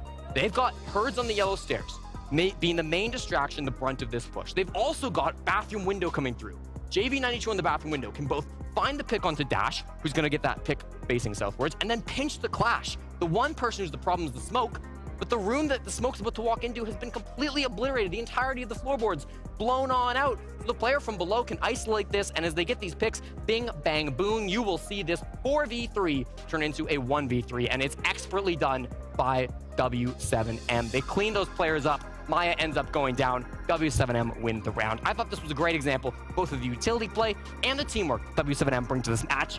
Big reason why they won here on Consulate. Now we've got 3 very smart people on the desk to break down the rest of this game. Let's go over to them and see what they have to say. Aw, thanks, Jesse, your big brain. But okay, crowd, y'all like that map? Okay, here's a real question. Can we hear it for W7M? Oh, that was more positive than I was expecting. They were getting some boos earlier, but to be honest, W7M playing so well. And Jesse did a deep dive there. Nade popping off. I don't even know where to begin, Laxine. No, Jesse always does a really good job at illustrating those rounds, how the teams move around the map, how they use their utility. I mean, Jesse is a savant on the television. The one thing he did highlight, he was highlighting the 2v1s that W7M are trying to isolate, and that's how their whole attack half plays out. We saw it yesterday against G2. We saw a change of pace today up against Lost, but the same result is that W7M started themselves out so well on their attacks. Yeah, he was also highlighting the 0 usage, and I just think this is such a smart team. They're just so sharp and coordinated, Laxine. No, I mean, the utility usage from them, using that 0 cam, it just allows them to get tons of information around the map and spots that maybe you wouldn't be able to get a drone, maybe a spot that you aren't going to look at initially. But I mean, when you're just looking at both these teams, I mean, what's crazy from W7M, they had 5 opening kills on attack and 4 opening kills on defense, totaling a grand total of 9 opening kills across the board, ending that map on a 7-4. It just goes to show W7 came to play. They're super intelligent, but they're playing mind games too. I mean, didn't JV stand up at one point? He was egging on the crowd. I mean, that's super important. Yeah, he was headset off, hands to the ears. One thing that I will say is that this team have been here before. They've done it before. They've been in hostile crowds, you know, all the way back in Montreal when they was against G2. Here it is. Everybody was behind G2. Yeah. You know, they're used to this, and they're playing up to it. That, you know, they want the crowd to boo them. They want to use that energy, and they're more than happy for that to happen. And yeah, just a great all-round performance for W7M, who take Lost's map pick as well. And that's so important. Truly. I was going to say, you know, it's funny. We were talking about Herds yesterday, and Herds is still putting up a phenomenal performance. I mean, all of them are, but Nade today was making so many massive plays, so many openings and entries. I mean, what do you say to that?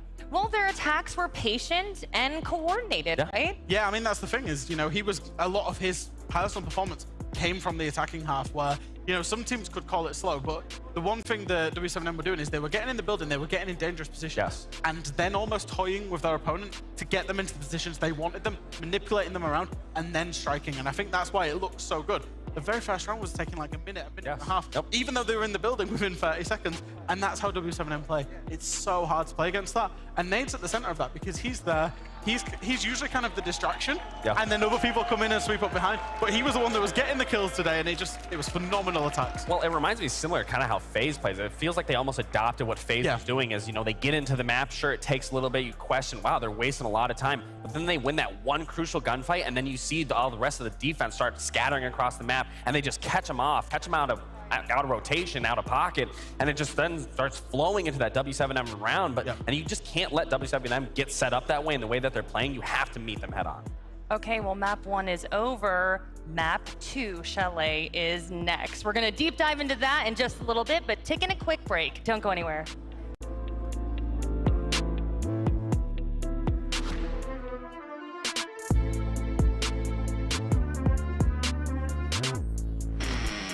I had to sacrifice a lot in my life to be where I am right now. Everyone shares the same ideology or mindset.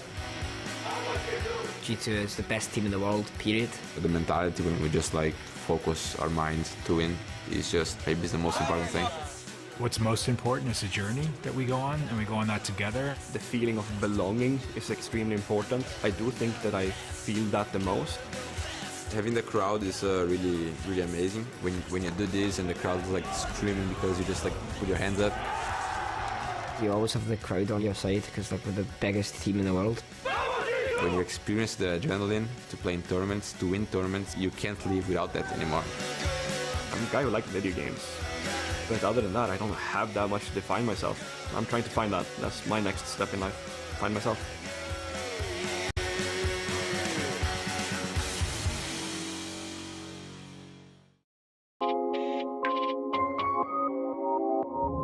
Salve rapaziada, aqui é o Herds da W7M, eu tô aqui para mostrar para vocês as minhas configs dentro do game. Começando aqui no geral aqui rapaziada, a única coisa que eu mudo é o drone depois da preparação, que eu deixo no manual. Isso é bom porque quando você precisar olhar um drone pro teu companheiro ou algo do tipo, vai estar bem fácil ali, é só você continuar olhando, não precisa apertar um botão que pode dar algum timezinho. Então é bem tranquilo. Aqui no HUD, eu uso quase tudo no normal, mas a única coisa que eu mudo aqui é a bússola, que eu não uso. Eu gosto de deixar a tela um pouquinho mais clean. E a única coisa que eu não uso aqui também é a vida. Eu gosto de não usar a vida porque aí você não vê quando você está com pouca vida e isso influencia na sua tomada de decisão dentro do jogo. Então é muito melhor pra mim, isso é mais pessoal, não ter a vida, sabe? Acho que deixa o psicológico mais preparado. Aqui no áudio, o volume vai depender do seu fone, mas aqui a música eu deixo no off. O diálogo eu deixo um pouquinho, acho que às vezes é bom ouvir assim, tipo... Não sei, mano, tipo, geralmente ninguém usa, mas eu uso aqui um pouquinho de diálogo. E o modo de som é o Night Mode aqui, porque é muito melhor para você escutar passos e coisas que são mais importantes dentro do jogo, que, por exemplo, o barulho de tiro ou outras coisas. Aqui no display, obviamente você vai usar o maior hertz aí que seu monitor puder. A proporção 4x3 e o FOV 84. O resto aqui não mudo nada. Eu uso o padrão. Gráficos, aqui também tipo, é algo mais pessoal. Eu particularmente uso tudo no low. Nas partidas, às vezes eu coloco um pouco de shadow. Eu coloco aqui o contraste no médio. Bom, aqui na Sense também é algo mais pessoal, mas o meu aqui eu uso 12-12 de vertical horizontal. Então é 21, 41, 42, 42. Basicamente você só vai usar aqui as três primeiras, que é o 1x, 1,5 e 2x. Então é 21, 41, 42. De resto aqui também eu uso no padrão aqui, é claro, tem seus controles ali, tipo, acho que o que eu mais uso de diferente aqui é que eu agacho no espaço. Geralmente o pessoal que vem de console aí costuma usar os botões mais diferentes. E na acessibilidade aqui eu uso a minha cor de mira verde com 100% de opacidade e o tremor de tela aqui que eu deixo no off, que é muito melhor quando cair uma granada ou estourar uma bait do teu lado, tua tela não vai tremer. Salve, rapaziada, esse foi aqui um videozinho mostrando minhas configs. Obrigado por assistir, acompanhem o Major e tamo junto.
To the Atlanta Major, everybody. Are you all loving the Atlanta Major?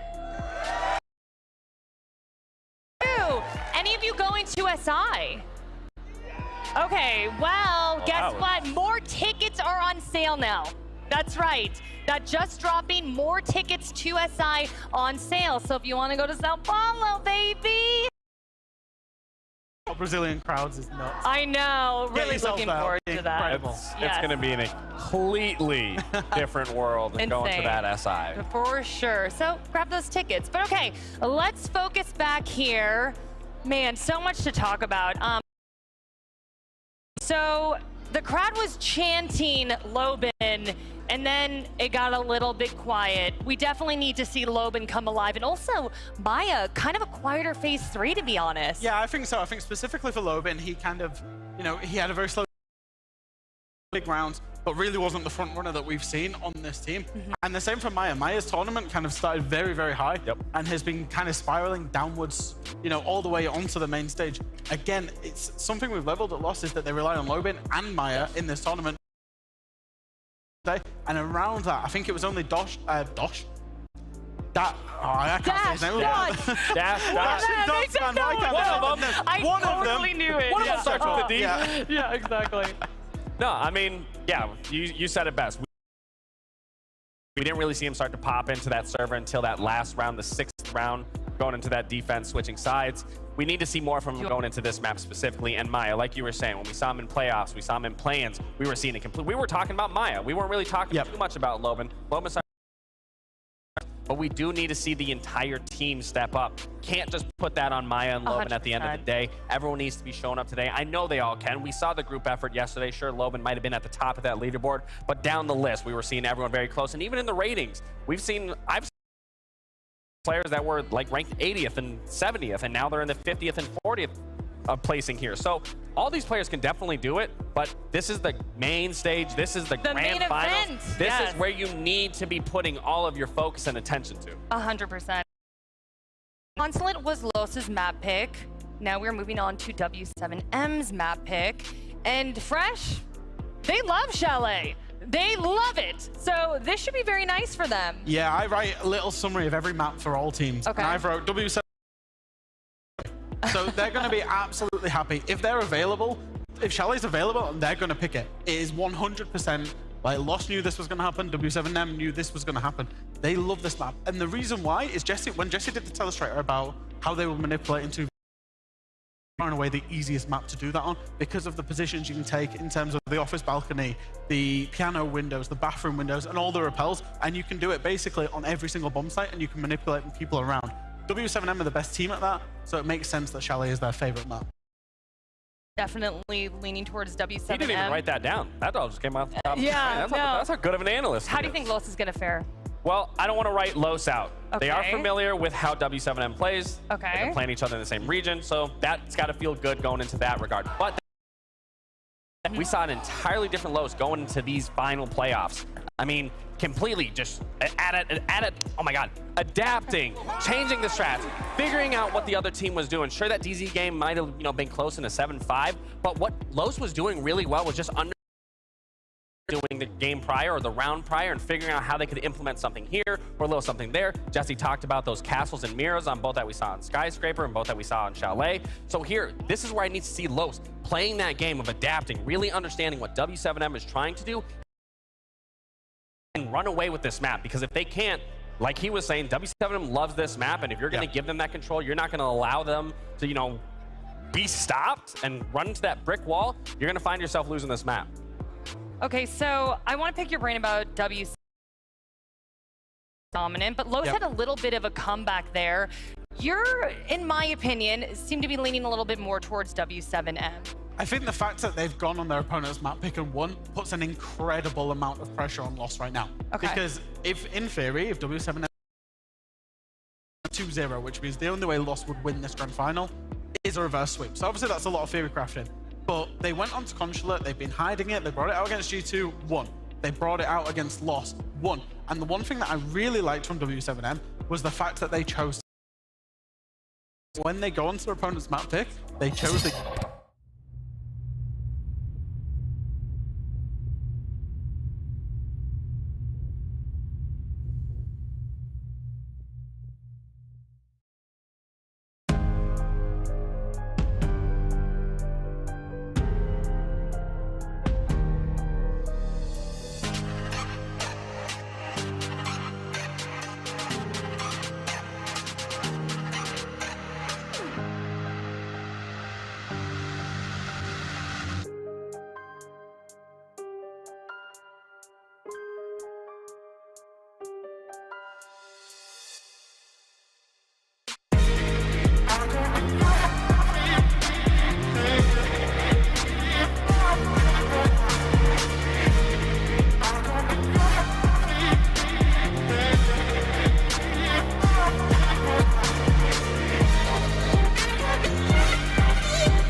with 9 of those opening engagements, Yep. That didn't change the fact that Los immediately followed up with a trade. So sure, on paper or on stats, that looks like, wow, W7M was crazy. But Los immediately followed that back up. But where Los has to be stopping that is they can't keep losing that man disadvantage after that happens, because that's what it was. They would get that trade, and then W7M would immediately follow up with 1 or 2 after that, and they would find themselves in a spot where it's pretty much hard to get into, because like we've talked about, once W7M gets into that mid to late round and they're set up, they run away with that round. Okay, and on map 1, obviously Nade played tremendously, was an X factor. Does he need to be that again on map 2? Or frankly, they're just a team packed with stars. They don't need to be relying on him, right? Yeah, that's literally it. Like, I think he's probably the only player that hasn't necessarily been a star player on this roster. Yeah. And he's become the star player in the first half of this grand final. You know, we've seen Philippox have his games up and down where, you know, he's been great and he's not.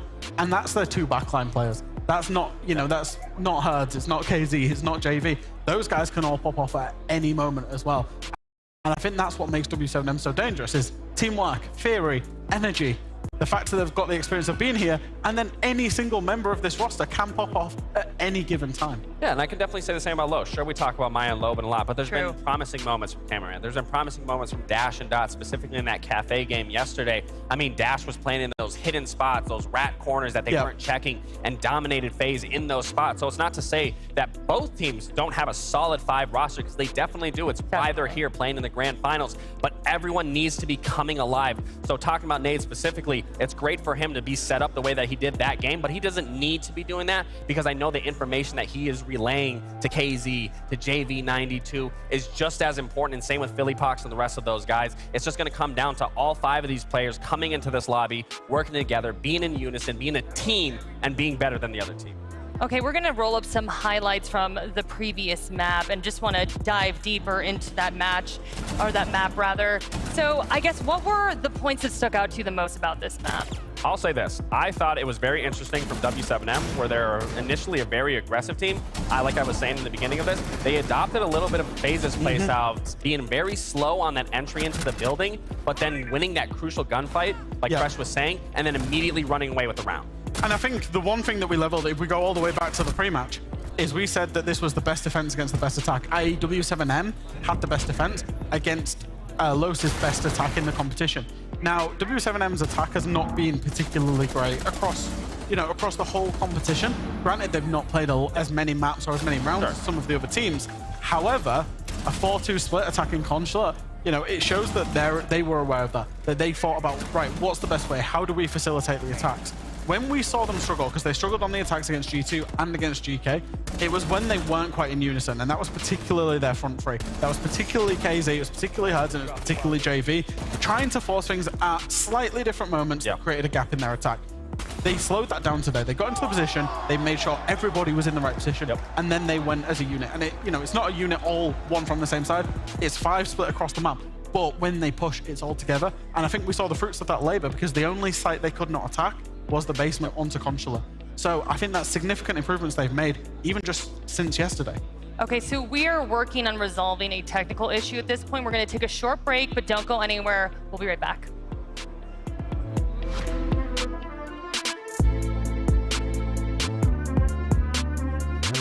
Oh, hello guys, my name is Alemao and I play for G2 Esports, and I'm so ready to play Seed Sounds.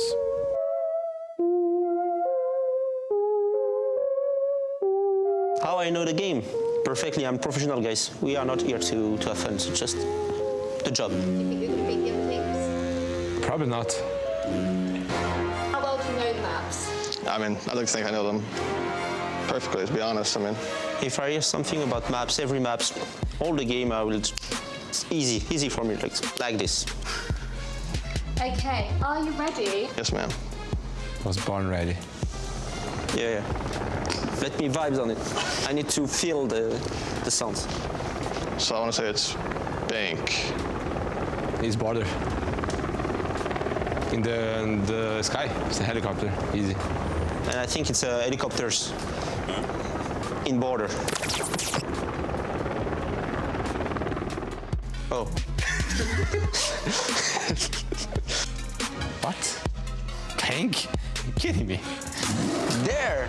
It's border. I want to say it's border. Must be border again. It's border again. Can't fool me. Knew it. Because of the sound here, I think it's like could be chalet. It's fucking Jason, the guy with the. This is not Siege. If I had to go with a map, I'd probably say Oregon. Theme park.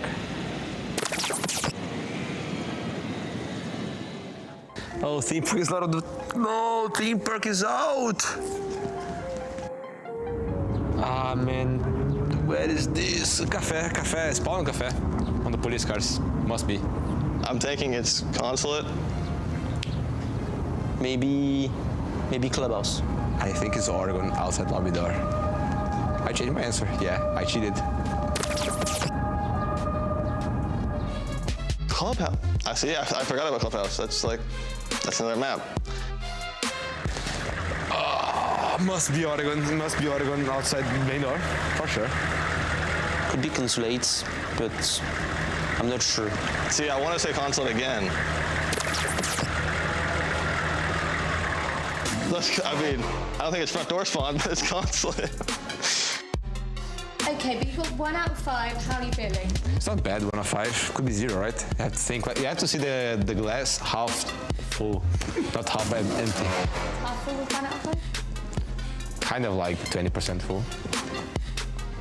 Thanks for watching. See you at the major. Support Wolves because we are the best. And if you don't, we don't like you very much. Thank you. Hello, my name is Cizin and I play for Sonics, and today I'm going to be playing Drone in the Unknown. Oi, sou o JV92AW7M e hoje eu vou descobrir os drones aí que... Hi guys, this is Boys from Team M80 and today I'm playing Drone in the Unknown. どうも、スカーズ所属のピョンです。Drone in the Unknown. My map knowledge, pretty good I'd say. I've been playing this game since I was like 11. Eu acho que meu conhecimento de mapa é bom. Eu sempre posiciono uns dronezinhos aí pra galera matar. É, isso aí é fora do mapa do arranha-céu lá, Skyscraper. That is a dragon on the map Skyscraper. The architect is giving it away that it's Skyscraper. 高層ビルだと思います。I can just tell because of the kind of sculpture. Eu acho que você está todos, né? Tá fácil. Isso aí é mole. Wait, what? うわ、むずい。見たことないけどなんか見たことある。I see a book. I'm pretty sure it's cafe. Isso aí é no café lá, pô. Isso aí, esse livrinho aí, ó. É no café. Café. Yeah, this is Skyscraper for sure. I say we're pretty good at cafe, yes, I know that map. Yeah, okay, nah, got that one wrong. I see some anime books. I don't know what anime that is though. I want to say Skyscraper because I see like kind of the pattern on the wall. 背景。壁の。Do lado da suíte lá, do Sky. Skyscraper. That's Skyscraper. 5 de 5 é muito fácil, cara. Isso aí, ó. Dá pra ver tudo, pô. 待って、どこだ? Yeah, I'll just go chalet. Yeah, I have no idea. It's so easy. Yeah, fronteira, border. No... Arquivos? Border. This is, I think, border. I think it's in tellers. もう分かったのは、上の。The same thing here. I recognize the pattern in the ceiling. Essa é difícil, pô. The radio, I could tell just because of the knives and the stuff in the background, so quite an easy one. They both have radios in the map, so it's Nighthaven or Consulate. Hoje tá chalé. Basement on Clubhouse. Nighthaven Rubber. Yeah, I'm gonna just say Consulate Garage. Wow, okay. I was completely wrong. I just got done playing Drone in Unknown. Had a lot of fun playing today. 全問正解。私だけでした。 And yeah, see you guys at the major. Torce pra W7M aqui, ó. Ó, vamos em busca do bicampeonato.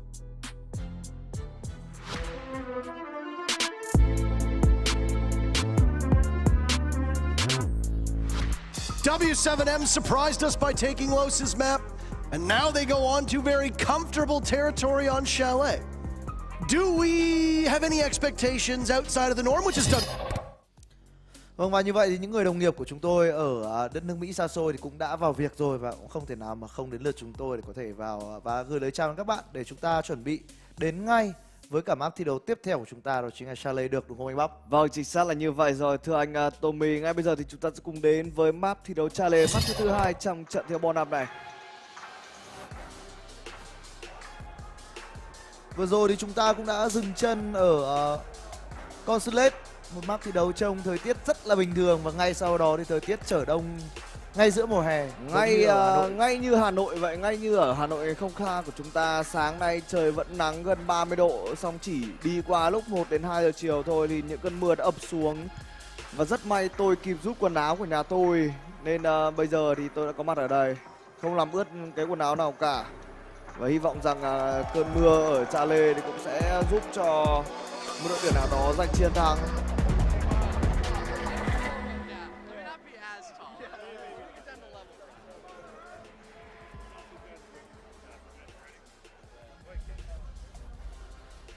Ban face, chúng ta có lẽ sẽ lại được thấy sự góp mặt của những đặc vụ giống như cái đầu trước chăng? Hay ở Charlie chúng ta sẽ được ghi nhận những cái sự khác biệt. Và đây rồi, Twitch bị ban đi ở Charlie. Để nói về bản đồ Charlie thì có lẽ rằng Twitch là một cái tên khá phổ biến, khi bản đồ này là một bản đồ tương đối là nhiều ngóc ngách và sẽ cần phải được quan tâm rất nhiều bởi những con drone. Tiếp theo thì nó sẽ là được Kirby, những cái điện thoại của 10 player này sẽ an toàn rồi. Đặc vụ tiếp theo ban sẽ là ai đây, và đó chính là Solid. Solid bị ban đi ở phe phòng thủ thì có lẽ không phải là vấn đề gì gọi là quá bất ngờ.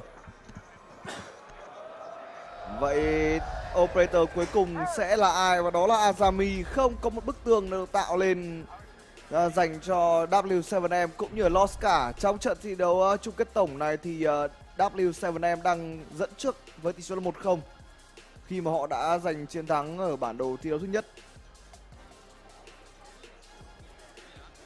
W7M sẽ lựa chọn cho mình Mozi, Legend, Castle, Frost cũng như là Fenrir. Trong khi đó về bên kia chúng ta sẽ thấy đó là những con bài tương đối là tốc độ cao đến từ các thành viên bên phía đội hình của Lost. Có Slash trong đội hình cũng như là cả vị trí của A nữa, nếu như vừa nãy tôi nhìn không nhầm. Ace, Ash, Slash. Phá tường mềm thì có vẻ như đang là khá đơn giản dành cho các thành viên bên phía đội hình của Lost. Tuy nhiên ở tại Charlie thì phá được tường là một chuyện, nhưng bắn nhau sẽ là hoàn toàn một câu chuyện khác. Và ngay bây giờ thì chúng ta sẽ cùng đến với round đầu tiên ở bản đồ thứ hai Charlie thôi. Khu vực bonsai sẽ là khu vực bonsai ở trên khu vực tầng 2. Và các thành viên bên phía team W7M đang muốn có một tình huống gia cố tầng 3 cũng là hợp lý thôi. Vừa nãy thì Felix Fox đã có một tình huống run out ra ngoài và đặt cái chát lưới, không biết rằng như thế có phải là hợp lý không ta? Sẽ có những cái tình huống run out để có thể tạo ra những cái sự bất ngờ dành cho đối phương thôi.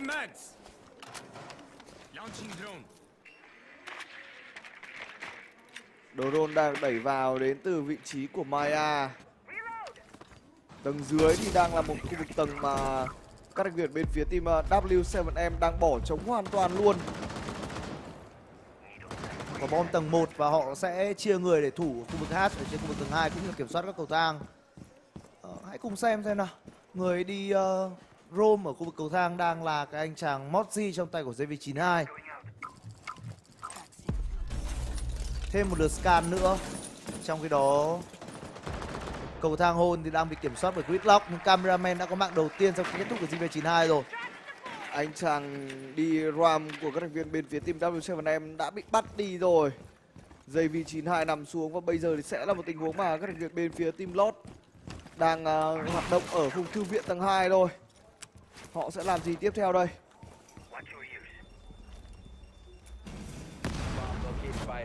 Đang có màn đục tường đến từ cả hai bên. Ace thì đã phá đi được một bức tường reinforce rồi, một mảng tường thì đúng hơn, nhưng vẫn đang là tương đối khó để có thể làm được thêm điều gì, thậm chí gặp sự truy cản bởi đó là vị trí của anh chàng Philip Phong. Bây giờ thì hãy cùng xem rằng Philip Phong sẽ làm gì đây. Bắn vào mặt của vị trí của Đạt rồi, rất khó chịu. Và bây giờ thì anh chàng này biết rằng trước mặt mình có người, nhưng Lonin vừa đổi mạng Philip Phong thành công trước khi Maya nằm xuống bởi Crazy. 3 đánh 3 dành cho các thành viên bên phía team W7M, nhưng cameraman vừa bắt được Crazy rồi. Đó là một tình huống đu dây bắn súng đến từ anh chàng này. HZ cũng đã có một sau khi hạ gục đi được vị trí của Lobin, và giờ thì đấu súng xảy ra, thêm một mạng nữa tới vị trí của HZ. Z đang có một tình huống 1v2, 35 giây. Trên người anh ta vẫn còn có đó là diffuser, nhưng với một khẩu shotgun tầm gần thì nó là quá khó chịu.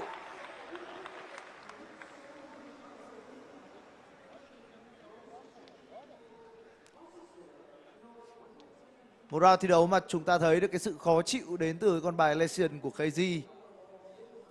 Giờ tuy nằm xuống nhưng những người đồng đội còn lại đã không hề làm anh ta phải thất vọng.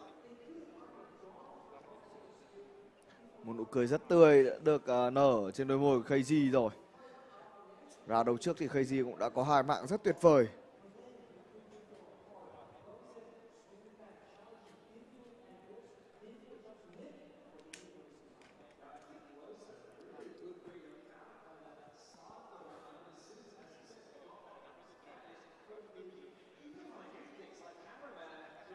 Lót 71 Lu 7 M.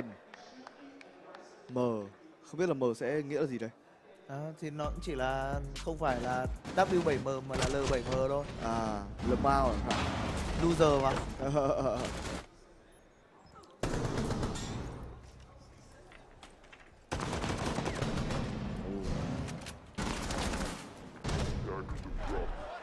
Shotgun cũng là một trong những cái thứ vũ khí ở trong rất là ưa chuộng ở trong R6S. Chính xác. Nhờ vào cái lượng đam khủng khiếp của nó, thậm chí là lượng sát thương hoàn toàn có thể gây ra ở kể cả là tầm xa. Nết lần này đã sử dụng cho mình Mira rồi, và khi gì đó là Warden, JV92 thì là Jagger, và có Jackal bên phía của team Lost nha. Ở map thi đấu Charlie này thì cái diện tích sử dụng của tại khu vực tầng 2 là tương đối lớn, sự có mặt của Jackal là điều hoàn toàn có thể hiểu được. Cameraman thì đang chơi Nomad, và không biết rằng những mũi tên của Nomad đã được cameraman sử dụng hay chưa đây. Nếu như muốn đu vào thì sẽ một free kill dành cho HZ. Không, chân còn chưa chạm đất thì đã bị bắt đi rồi. Jackal đã bị phế đi những lần scan của mình. Khẩy gì hạ gục Lonin và đang muốn một tình huống đuổi bắt đến từ anh chàng Maya. Sẽ là hơi khó để Maya có thể làm thêm được điều gì. Có một lần buff, đã lộ vị trí rồi, được một lần steam, nhưng lần steam này coi như là vô tác dụng. Vẫn đang bị kê lại. Maya sẽ kẹt lại ở piano room mà không thể làm được gì hơn. Có thêm một mạng, nhưng lần này nó tới từ vị trí của Dot khi JV92 nằm xuống. Như vậy là người chơi mang tên cameraman cũng không thể nào thoát ra khỏi tay của KZ. Và Dot sẽ tiếp tục lên tiếng, HZ phải nằm lại. Có thêm một mạng dành cho Maya nữa rồi, 2v2. Nhưng đó là một quả nitro quá chuẩn xác tới vị trí của Nết. Nết ném Nết chết người, và bây giờ thì Nết đưa tình huống này về là 2 đánh 1. Z thì chỉ còn đó là 1 máu rưỡi mà thôi. Liệu rằng anh chàng này có thể xử lý được một vết 2 thành công? Đâu đây khó rồi khi mà Philip Phong đã kê trước ở cầu thang này. 2-0 dành cho W7M.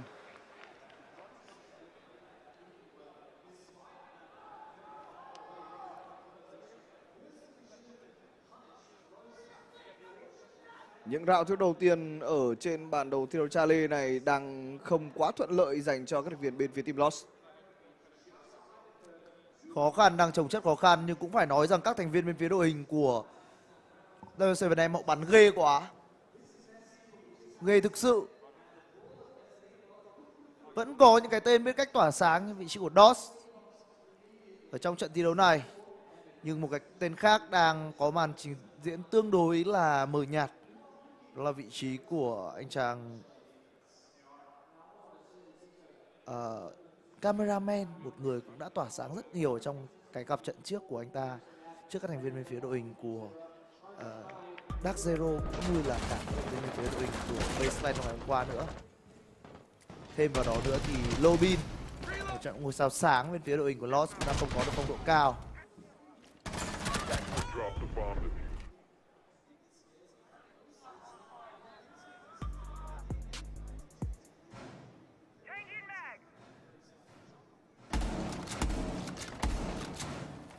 Vâng, bây giờ thì chúng ta đến với round thứ 3 thôi. Có vẻ như đây là một đội hình mà Lost đã sử dụng ở trong những round thứ đầu tiên. W7M thì sao? Họ có Mew, Mira, Valkyrie. Giây vị 92 lần này sẽ chơi Phoenix. Khu vực ban công này đang bị kê trước và bây giờ thì là những tiếng bắn trả rồi. Một tình huống bắn đinh đầu vị trí của anh chàng HZ và bây giờ HZ sẽ phải nhờ Crazy cứu lên mà thôi. Một loạt đạn cảnh cáo là khó chịu.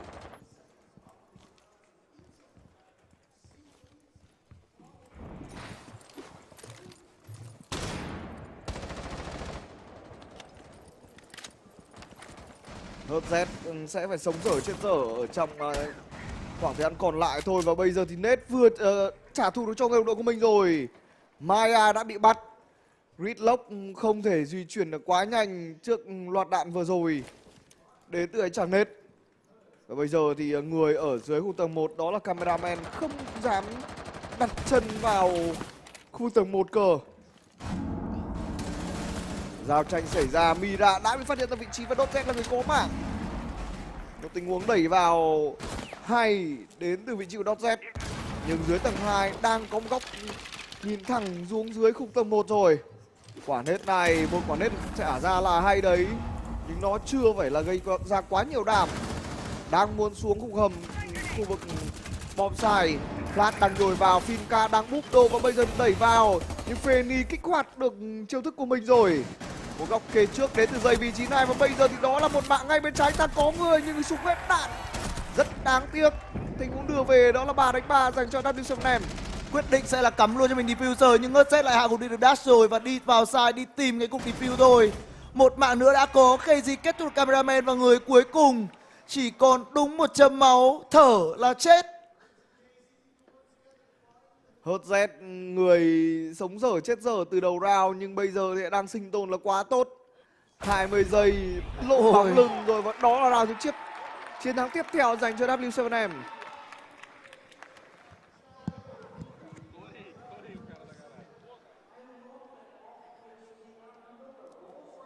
W7M đang cực kỳ ổn định và tiến dần từng bước một để có thể đến với cả chiến thắng của mình ở trong cặp trận BO5 này.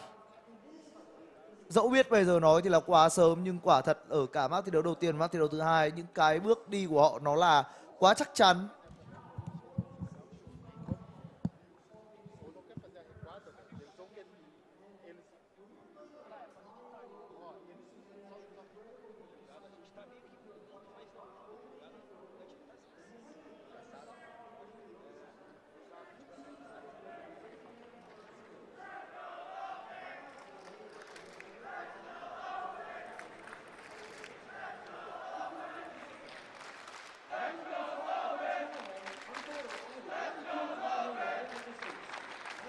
Rất nhiều những lời cổ vũ dành cho vị trí của Lobin. Nhưng quả thực anh chàng này từ đầu trận cho đến thời điểm này vẫn đang không có được cho mình cái trạng thái tốt nhất như những gì anh ấy đã thể hiện trước các thành viên của FaceTime ngày thi đấu hôm qua. Còn ở mặt trận bên phía bên kia thì các cái tên đến từ W7M đang lại có cho mình được một cái thể trạng cũng như một cái phong độ cực kỳ cao. Đặc biệt là HZ ở tại map thi đấu Charlie này đang thực sự là hóa điên rồi. Cả KG cũng vậy. Round thi đấu vừa rồi là một round thi đấu đậm dấu ấn của hai cái tên mà chúng tôi vừa nêu ra. Round đầu tiếp theo đến rồi. Và bây giờ thì sẽ là một đội hình ra sao đến W7M đây. HZ cũng như KG đã có những sự thay đổi và thậm chí là cả giây V92 nữa. Bên phía của Lost thì họ đang mang một tấm khiên vào, đó là vị trí của môn Tết. Còn Lobin, ai chà, Lobin đang sử dụng bug.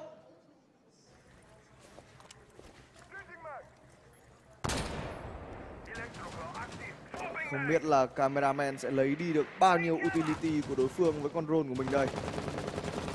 Đây là một quả bom trên tầng đến với các thành viên bên phía team W7M. Chính xác, quả bom tại khu vực tầng 2.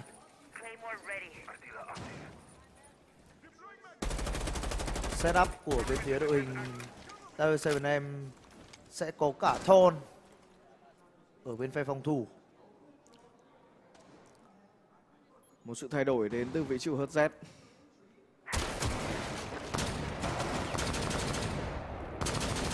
Đang gây rất nhiều áp lực vào khu tầng 1 đến các thành viên bên phía team Lost. Nhưng ở khu tầng 1 này thì lại không có ai ở đó cả. Đối phương đã chờ ở trên khu tầng 2. Và bây giờ thì gặp nhau rồi. Môn Tết đang bị câu máu. Sát lá cà và thôi xong.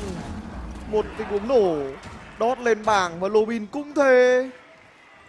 Khó khăn trồng chất khó khăn dành cho Lost khi mà Felix hạ gục đát thành công với chỉ một viên đạn xuất gắn. Crazy đục tường chết luôn cả Maya và đó là flawless win dành cho các thành viên bên phía team W7M. Dọn dẹp sạch sẽ đến từ bên phía đội hình của W7M. Một trận thi đấu mà họ đang thực sự là hủy diệt đối phương.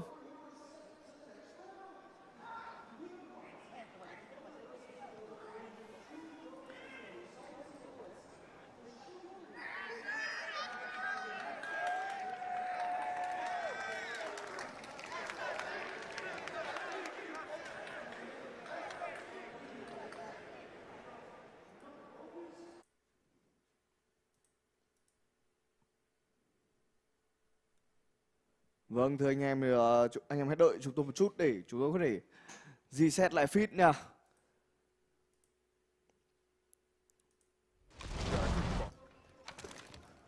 Đây, chúng tôi vừa đổi sang một cái clip feed mới.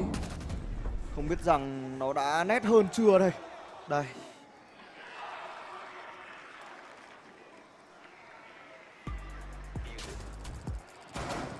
Hy vọng là bây giờ thì mọi chuyện sẽ ổn hơn rồi. Đã cùng trở lại với cả round thi đấu tiếp theo. Một quả bom ở khung tầng 1. Và bây giờ thì Lost sẽ làm gì để có thể có cho mình được chiến thắng đây. Có cả vị trí của A đến từ .Z và Flores đến từ Maya. Bên phía bên kia thì W7M đang mang đốc vào trong đội hình rồi. Lần đầu tiên mà W7M sử dụng đốc ở trong trận thi đấu này thì phải. Đúng vậy, trong cặp trận BO5 này thì đây là lần đầu tiên họ sử dụng đốc. Nhưng tôi nghĩ rằng tầm này Crazy anh ta bắn gì cũng ok thôi. Bởi vì bây giờ vào tay lắm rồi. Đang muốn cooking grenade tới từ vị trí của đó là các thành viên bên phía đội hình W7M, nhưng đối phương lại có tới tận 2 mạng. Kimaya cùng cameraman đã bắt đi được nết và người đồng đội của anh ấy là Crazy. Nhưng Dash có thêm một mạng nữa, lợi thế là quá nhiều và Lobin kết thúc được HZ. Đây có thể sẽ là một round đấu flawless win dành cho các thành viên bên phía đội hình của Lost. Chỉ còn lại một mình Castle tay của Felix mà thôi. Và 1v5 ở tựa game RSOS, tôi tin đó là điều không thể. Rất khó dành cho anh chàng Felix rồi, cho dù anh ta còn full cây. Crazy mang đốc vào trong trận đấu này nhưng chưa kịp hồi máu cho ai thì đã chết rồi và flawless win đến với các thành viên bên phía team Lost. Round thắng đầu tiên ở tại map thi đấu Chalet. Rõ ràng không thể nào thoát khỏi lượt thi đấu đầu tiên mà không có một round thắng được, phải không Lost?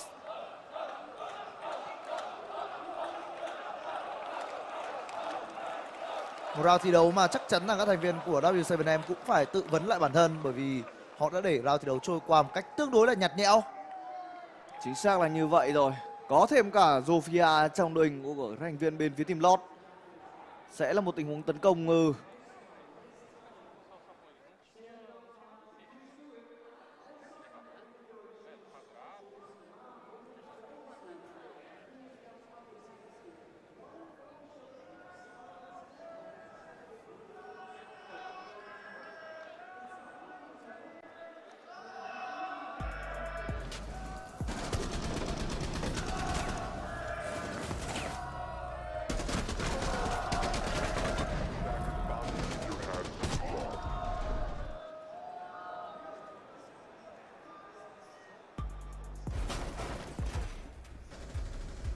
Attackers are moving to defuse the bomb. EDD mounted, let them come. EDD mounted, let them come.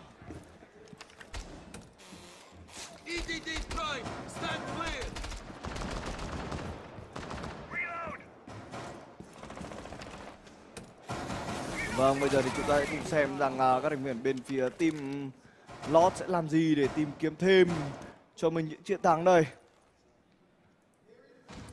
Đát lấy Jackal về lại trong đội hình của mình rồi. Còn bên phía W7M thì họ có một an cờ khác. Đó chính là vị trí ở Warden.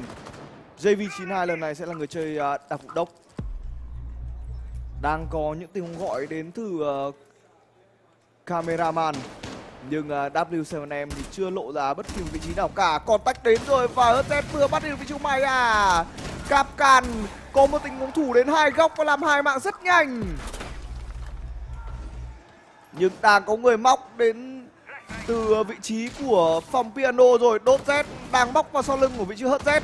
HZ đang phải lo rất nhiều đường trong tình huống này. Và bây giờ thì HZ sẽ an vị ở khu phòng piano mà thôi. Đây rồi, Đốt Z vừa bị lộ ra vị trí của mình. Anh ta sẽ làm gì tiếp theo đây? Khi mà ngay bên trái có người, đó chính là vị trí của HZ. Philip Fox đang bị câu máu và bây giờ thì phát hiện được ra người rồi. Bắn cua bằng. Nết vẫn còn sống sót với đó là 1 HP, nhưng có người cover, đó là giây vị trí này. Crazy bị bắt với đó Z, tình huống đang đưa về đó là 4-2.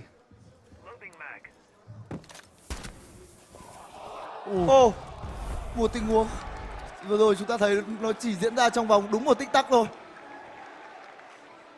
Đó là đẳng cấp đến từ W7M.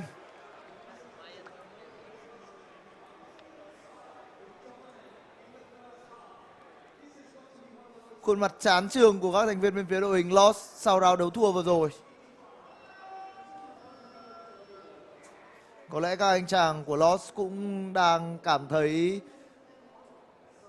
phần nào đó cái áp lực đến từ nhà vô địch của Copenhagen Major, Blast Copenhagen Major. Play to win, not to fall. Not to fail. Fail. Nhưng bây giờ thì họ đang hơi fall down rồi. Rất nhiều sự cổ vũ dành cho thành viên đội hình của Lost. Chú ngộ ô ở giải thi đấu lần này, nhưng tôi nghĩ rằng các khán giả ở tại Atlanta cũng chỉ là đang cổ vũ dành cho một cái tên mà họ cảm thấy ưa thích mà thôi, bởi sức mạnh đến từ các thành viên bên phía đội hình của W7M ở giải thi đấu lần này quả thực nó là quá đáng sợ. Họ đang gọi cả Neymar đến cổ vũ, nhưng không biết rằng Neymar có phù hộ được cho các thành viên bên phía Lost hay không đây. Ra nói là Neymar mà có xem cái tựa game này thì có lẽ cũng sẽ phải cổ vũ cho cả hai bên thôi, bởi vì chính xác đây đang là 10 người Brazil. 10 player đều là những người Brazil.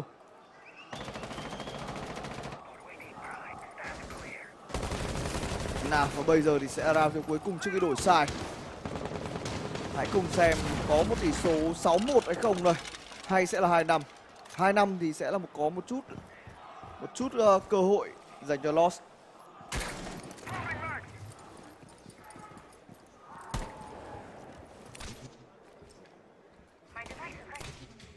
Sau khi đổi sai thì thực sự để mà nói sẽ là rất khó để cho bên phía đội hình của Lost, nếu để thua ra thi đấu này, có thể cưỡng lại được. Flash đang liên tục được búc vào và thêm cả những tình huống giải đồ ra nữa đến từ giây vị 92. Dinh rất khó chịu ở trong cái tình huống trải đồ đầu game. Và đây chúng ta đã có cái tên đầu tiên nằm lại, đó là cameraman kết thúc vị trí của Buck trong tay KZ. Nào bây giờ thì cơ hội để có round siêu chiến thứ hai đến từ Lost đang là rất nhiều rồi đấy. Và Maya còn kết thúc luôn cả vị trí của HZ nữa kìa. A cũng như Buck đã bị hạ gục rồi. JV92 còn một lượt giải đồ nữa. Và bây giờ thì đã dùng nốt rồi. Sẽ là những tiếng bắn nhau chay đến từ vị trí JV92 mà thôi. Đang muốn tiến vào khu bombsite đến từ các thành viên bên phía Lost, nhưng Nết vừa bắt được vị trí của Lonin. Hành lang còn một. Trong khi đó khu vực trong side chúng ta đang thấy đó là pha tràn vào tới vị trí của Nết cũng như là người đồng đội Philip Fox. Anh chàng Dodge sẽ là người cố gắng giữ lại khu Huawei, cùng với đó là cả vị trí của cái tên Dash. Phải nói thật rằng Lost đang còn quá nhiều đồ để chơi trong tình huống này. Nó sẽ là một round thi đấu mà các thành viên bên phía team W7M có thể sẽ gặp khó đó nha. Vẫn còn 2 quả bom khói dành cho vị trí của Dash. Và giờ thì có vẻ như đã lộ vị trí đến từ con bài smoke này rồi. Bị lóc nhưng có bị bết ra để có thể nằm xuống hay không đây. Anh ta đang bỏ chạy rồi. Và những người ở khu vực H trên khu vực tầng 2 cũng đã lộ ra vị trí của mình. Họ sẽ phải chiếm ngược lại khu vực cầu thang chính. Nào và bây giờ thì sẽ là một round thi đấu mà các thành viên bên phía team W7M sẽ đánh rất chậm vào vụ bom sai, nhưng khó rồi khi mà các thành viên bên phía team W7M lại đạp vào bẫy. 2 năm dành cho các thành viên bên phía team Lost. Bẫy cáp can ở giai đoạn cuối cùng là quá khó chịu. Mất đi Heartbreacher từ giai đoạn khá sớm là Ace. Công cuộc vào sai đến từ bên phía đội hình của W7M trở nên khó khăn hơn rất là nhiều. Round đấu chiến thắng đầu tiên khi đổi sai đến từ các thành viên bên phía team Lost.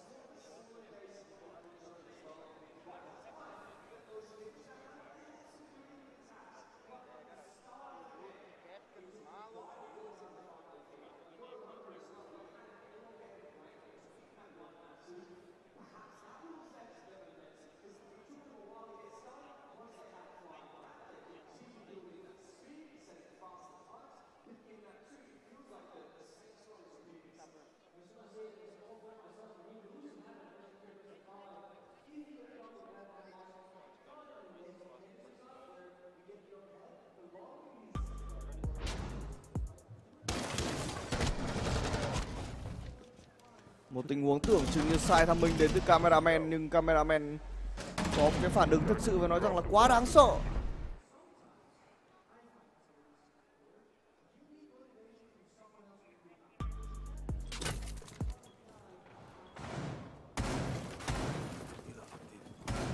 Nào và bây giờ thì sẽ là một round thi đấu mà các thành viên bên phía team Lost họ đã chọn cho mình một cái khu vực khác rồi.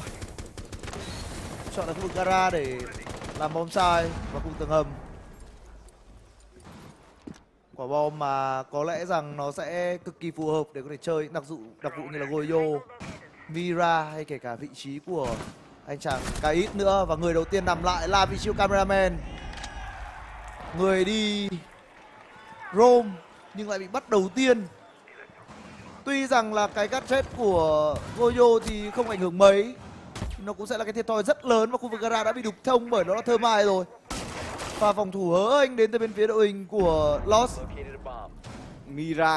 Maya đang bị lốc lại vị trí khi mà anh chàng này cũng đã lộ ra rất nhiều những tiếng động của mình. Và bây giờ thì là một tình huống đi ram đến từ vị trí của Philip Phong.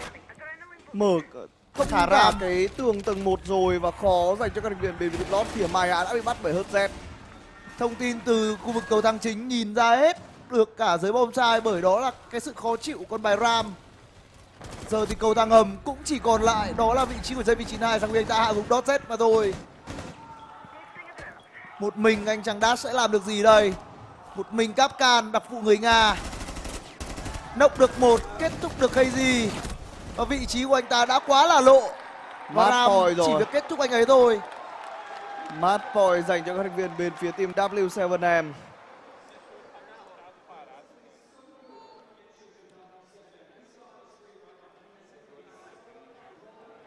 Hai không trong trận thi đấu năm này sẽ thuộc về đại diện áo hồng trắng.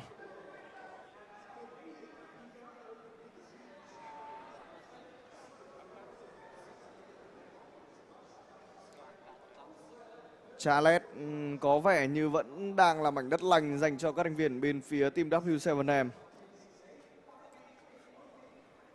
Họ đang chẳng gặp bất kỳ một cái khó khăn nào cả.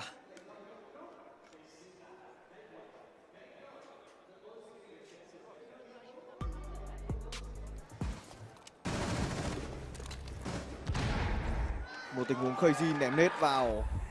Thực sự phải nói rằng là quá khó chịu. Ở trong bóng rổ thì chúng ta hay bóng đá chúng ta có khái niệm là no look pass. Còn đây là no look net luôn. Ném đi và không cần quay lại. Đối phương tự nằm. 10 seconds remaining. Match point dành cho W7M rồi. Liệu đây phải tình huống đánh nhanh hay không đây, khi mà tôi nhìn thấy đó Lion là Ad đang có mặt trong đội hình. Chơi muốn nhanh đến từ bên phía đội hình của W7M hay không đây. Lion quét và Ash đột phá. Đang là một cái màn phi thẳng lên trên khu vực tầm thượng tới từ con bài Ash. Chính xác hơn đó là Flores trong tay của JV92 thì đúng hơn. Với những con drone 8 giây của mình thì người đang băng vào là vị trí của HZ, là người có mạng. Ash với tốc độ của mình thì vẫn luôn là một cái gì đó rất đáng sợ. Philippoc còn kết thúc đi cả vị trí của Dash Dagger. Lần lượt từng người nằm xuống. Nào, và bây giờ thì Ash có cho mình mạng thứ hai rồi.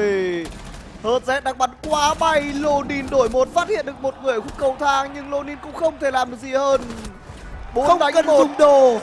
và 2-0 dành cho W7M. Ao Trình.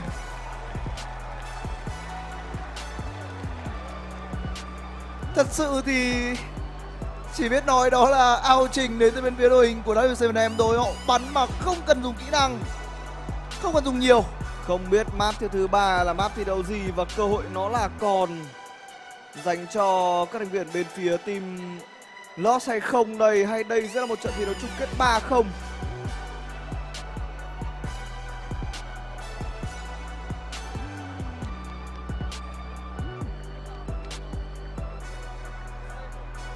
Vừa rồi chúng ta đã được gọi là chứng kiến định nghĩa rush ở trong R6 nó là như thế nào. Nó thực sự là một tình huống rush thẳng vào khu vực sai của các thành viên bên phía đội hình bên phía Lost tới từ các thành viên bên phía đội hình của W7M, và nhìn rất đơn giản đúng không? Bình thường các game khác thì phải có kiểu trả đồ ấy. Đúng. Nhưng mà rush nhưng mà rush game này là cứ bấm một nút và những người còn lại thì cứ thế phi vào. Vâng, và đó là match thứ 2, match thứ Charlie và các thành viên bên phía team W7M đã giành chiến thắng rồi. Vậy thì chúng ta sẽ đợi xem là trận thi đấu chung kết của kỳ Major này nó sẽ là 3-0 hay là 2-1 thì câu trả lời sẽ có sau ít phút nha các bạn. Chính xác là như vậy.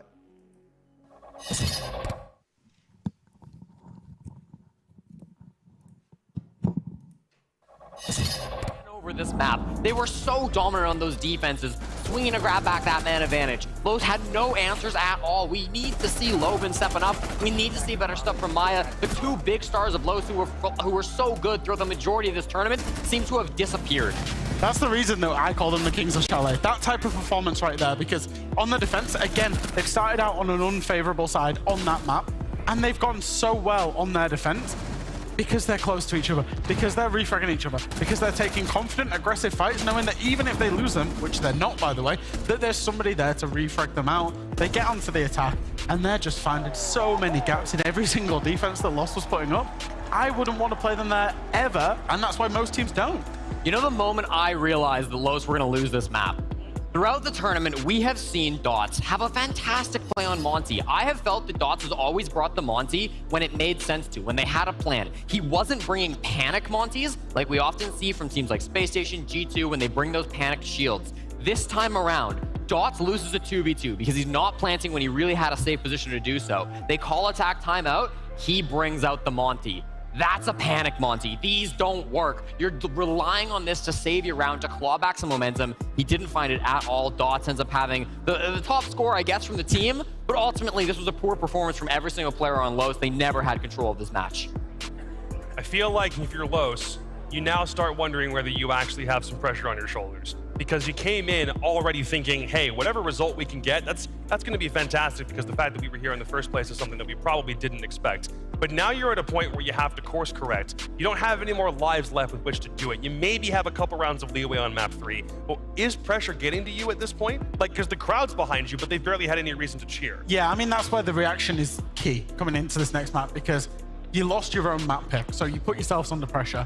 In reality, you was never going to win against W7M on Chalet. It just doesn't happen. Yeah. But you're now 0-2. So you've got a choice, right? Do you let this pressure continue getting to you? Or do you just say, screw it, we've got no pressure, let's just play our siege and see what happens? Because as at right now, this final's over, basically. You know, W7M should win one of the next 3 maps. But reverse sweeps have happened before, and whenever they have happened, if we go all the way back to, you know, when Penguin and Fabian were the ones doing it, they basically just took it one map at a time, one round at a time, and that's all you can do. You can't focus on the end goal right now. But here's the big question. We all remember that infamous clip of Fabian in the back screaming, "I don't want to lose." Yeah. Does anybody on Los actually have that kind of ballsy play in them to be able to have that speech backstage and find a way to get themselves back into this game? That's the ultimate question at this point, because only one of them has been on a major stage before. Only one.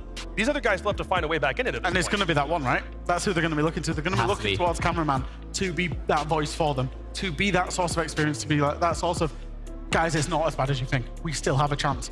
And I say it quite a lot. I actually say this quite a lot, is when you're in a team, you don't want them to vary in their kind of emotional state or, you know, their energy between the middle grounds. You don't want them to be too high, because you get too high, you get too happy, you start making stupid, risky plays. You get too low, low energy, low confidence, you start making scared plays. You just want to keep them in the middle. And that's where cameraman, alongside the coaching staff, has to get that team back to that point. In both the quarterfinals and the semifinals, Los were able to play their game. They had a strategy coming into all of those games, and they executed on those strategies. These last 2 maps, their plans have been totally smashed. Right off the bat, W7M gets momentum, and they never give it up. We need to see Los, throughout this break, talk to their teammates and say, listen, we got to just play our game. Trust in our strategies. We've got Bank coming up next. We picked this map. We want to feel confident here. So let's go ahead, play the strats that we prepared for this map, do what we plan to, and take it 1 map at a time. I think Jack said it perfectly. That's exactly what you need to do right now. It's a long road ahead, but it starts with 1.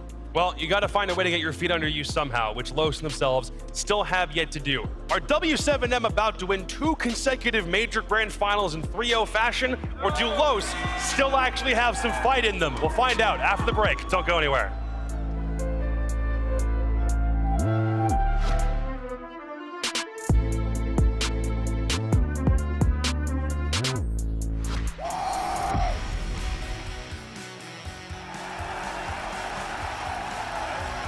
I want M80 to be one of the most successful and dominant esports organizations in the world. When the manager Golden reached out for a coaching position, I thought, why not? What could hurt? You just got to take their soul away. You just got to destroy them. It's definitely better to let the player do the talking, but tend to stay clear of the people that have big egos. Energy carries everything into winning. This is Rainbow Six at its best! Try not to hold on to revenge too much the past. If we were to play them again, it would just be like just that urge of competitiveness to beat them. We know our potential, we know what we are capable of. The opponents could definitely take the title from us. The past is the past, but in the moment you have everything you need to do to be better.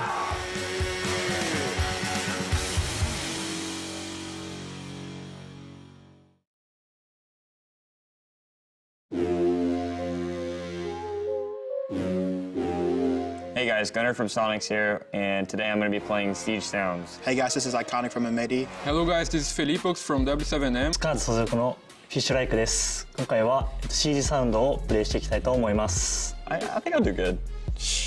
Not too good then. It's good. ピョンよりはちょっと下かなってぐらいですかね。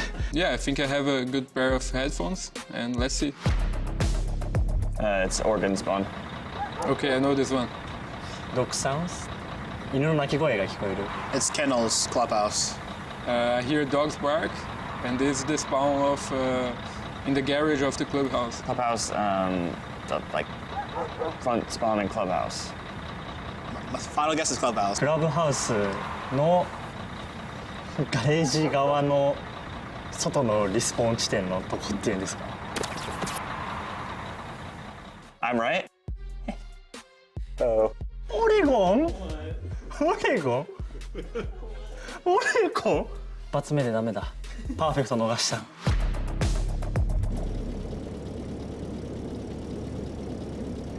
ちょっと難しいな。I hear like bugs, like the sound of bugs. I'm going cafe. Final answer. I don't know the map. I heard a bell at the end. That's the only map I can imagine a bell being on. Dun, dun, dun, dun. Cafe. What would this be? なんか虫の音みたいなのが聞こえる。Chalet? Is it consulate? It's just like the wood sound. Maybe now it's clubhouse, because clubhouse there are police cars. I'm gonna lock it in with consulate. なんかこういう音いろんなマップにあるから。That was not right. I never spawned there in my life, so I would never know that. Yeah? Yeah. There's no way that people get this stuff. Bank, locked in, loaded. Not sure, but I'll guess bank.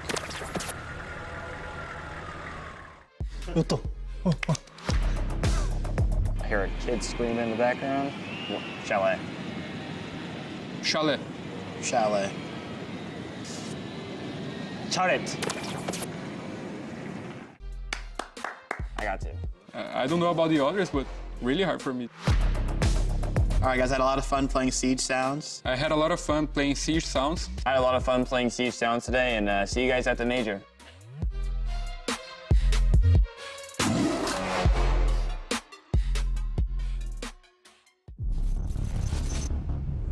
Hi, I'm Christopher Budget, Associate Game Director on Siege. Siege is a tactical game, and while there's no better way to learn than the hard way, we're working on various tools to help you train and level up your game. Next season comes Map Run, and while you'll have to wait to know more, I can already tell you you'll be able to train on your favorite maps, such as Clubhouse, Oregon, Bank, Consulate, Chalet, and Cafe. Map Run will also be the best tool to help you learn the new map coming this season. And whether you're playing solo or with a squad, jump into Map Run and train your aim and your skills, and you'll learn the new map. Your friends will thank you when you reach champion. So stay tuned for the reveal and learn more about the new map coming to Rainbow Six Siege.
Whenever we gather for an esports event, we're always gathering for two things at the same time.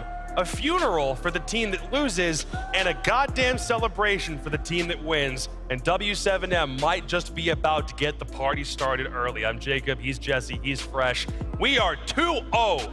W7M above Los at the current minute, and it's not for Los's lack of trying. It's because everyone on W7M looks like they're firing on all cylinders right now. Yeah, I mean, yes, first map, we saw Nade popping off. Second map, KZ and Herds. Oh my God, they were playing so well. The big thing that really struck me from them was they were swinging to get back that advantage. Anytime they were in the smallest of disadvantaged state, whether that was because they were low on numbers or because they were in a bad position, the attackers maybe had control of the site, they would swing, they would constantly hit those heads, grab that man advantage back for W7M. If those two players cannot be shut down on map number 3, Los may be going home early. I actually got a text during that break from a coach inside of the EU League. Oh, yeah? I'm going to keep them nameless because I don't want them to show a lack of confidence in their team. But they said, if this W7M roster stays together, nobody's winning an event other than them for the foreseeable. They are just that good. You're kidding. Yeah. Even the idea of when a team wins an event, suddenly there's a big target on their back. Are you saying W7M like could have a target on their back forever? And I mean, they've had a target on their back since what, Charlotte, right? Yeah, yeah, it feels more like or it. less. Yeah, they've been expected to win every event since then. They've got to the final, they've won one. They're 2-0 up in the grand final of the next one. Yeah. About to become potentially the only team ever to win back-to-back major events. Like, and the fact that is they knew that about this target. They were ready for it, and they knew they had to work harder than anybody here. And that's what they tried to do. Well, let's talk about map 3, because map 1 certainly looked like it was Los trying to use an element of surprise. Map 2, Kings of Chalet, you weren't kidding. What does map 3 have in store for us? Map 3 is similar, and that Los did pick it, but it has historically been a strong map for W7M. We go to Bank, they are 4-0 in Stage 2 on Bank, with wins over E1, Keed Stars, FaZe Clan, and GK. Some great teams in there, 2 top 8 at this major that they've played here. The last win, of course, coming in the Atlanta quarterfinals. It's been very good from Bank on W7M. Los not bad either, 2-1 this stage, but they were kind of shaky. They beat Scars 7-5, they beat Nip 8-6, and then of course they lost to Keed Stars way back in Brazil Stage 2. So the stats do say that this could be a quick 3-0, but you've got to believe that Los have been prepping something in the back lines for this map. And the one thing they've got going for them in the context of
Vòng xin chào các bạn đến với map thiếu thứ 3 trong cặp trận thi đấu giữa đội hình bên phía team W7M cùng với đó là team Lost.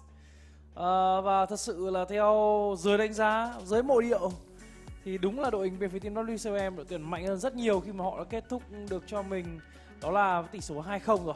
Chính xác là như vậy. Ở bản đối thứ nhất thì các thành viên bên phía team Lost có tạo ra được khá nhiều khó khăn trước các thành viên bên phía team W7M, nhưng đến với map tier thứ 2 đó là một sự hủy diệt đến từ W7M. Còn bây giờ là map tier thứ 3 thì sao? Map tier thứ 3 là map thi đấu mà các thành viên bên phía team Lost cũng không phải là thi đấu quá tệ đâu, nhưng W7M vẫn là một cái gì đó để họ phải vượt qua. Và bây giờ thì giới mộ điệu trên social media đang đánh giá là 70% trận thi đấu này sẽ kết thúc với tỷ số là 3-0. Bởi vì đương nhiên rồi, đây là map big của đội hình bên phía team W7M mà. Chính xác. Nhưng mà 70% cái khả năng chiến thắng thì thôi, phải nói là con số rất là cao. Rất cao, chính xác là như vậy. Và thật sự là câu chuyện để thua trong map thiếu trước đó đến đội hình bên phía team Lost dẫn theo rất nhiều hệ lụy, đó là bây giờ họ phải comeback cho mình 2 map thiếu liên tiếp với đội hình bên phía team W7M tại đúng map là thiếu như vậy. Banh. Bây giờ thì hy vọng rằng sau quãng nghỉ vừa rồi thì Lost sẽ bình tâm lại và chúng ta hãy cùng xem rằng W7M sẽ ban tướng gì trước đây ở lượt ban đầu tiên của họ. Liệu có phải là Jing hay không, hay sẽ là Twitch? Và đó sẽ là Montet. Con hàng có cho mình tấm khiên chắn cùng với đó là một khẩu súng handgun. Ngày xưa thì lối chơi của anh chàng này vô cùng mất não bởi vì đã có cho mình khả năng chống chịu tốt rồi. Và cái khẩu handgun trên tay nó cũng rất là khỏe nữa cơ. Cái này sẽ là Osa đến từ đội hình bên phía team Lost. Và nó sẽ tiếp tục ban thêm một operator nữa. Và operator cuối cùng sẽ được ban đi, đó chính là vị trí của Azami. Và thấy rằng đội hình bên phía team W7M bây giờ sẽ đến lượt họ mà thôi, trước khi chuẩn bị đóng hòm luôn cả map thứ 3 này. Solid 2 lần chúng ta thấy được vị trí của Solid bị ban đi rồi. Ở map thứ 2 họ cũng đã, Solid cũng đã bị ban, map thứ 3 cũng thế. Và ngay bây giờ thì chúng ta sẽ cùng bước đến round thứ nhất của map thi đấu banh thôi. Bản đồ ngân hàng, và hai team sẽ thi đấu với những đặc vụ nào đây? Amaru, Jin đang có trên người các thành viên bên team Lost, Capital, Maverick và thêm cả đó là Slake nữa. Bên phía của W7M thì sao? Có Gojo, Mira, Hoa Đen. Đây có thể thấy rằng là một map thi đấu cực kỳ khó, bắt buộc Lost phải chiến thắng, không thì chúng ta sẽ có một cặp trận thi đấu BO5 nhưng chỉ diễn ra với 3 map. Chính xác là như vậy. Kama, Boomerang.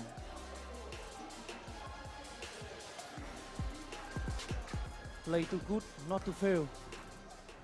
Vâng, và bây giờ thì hãy cùng xem rằng có sự thay đổi nào về mặt đặc vụ đến từ cả hai đội tuyển hay không đây. Có vẻ như là không rồi. JV92 thì đang set up ở dưới khu vực tầng 1. Và đây là một quả bom ở dưới tầng hầm đến từ W7M nha. Maya với đặc vụ đó chính là Amaru thì sẽ đu dây nhảy cửa sổ ở cái tầng nào đây? Cameraman thì sẽ đóng vai trò là đục quét tường.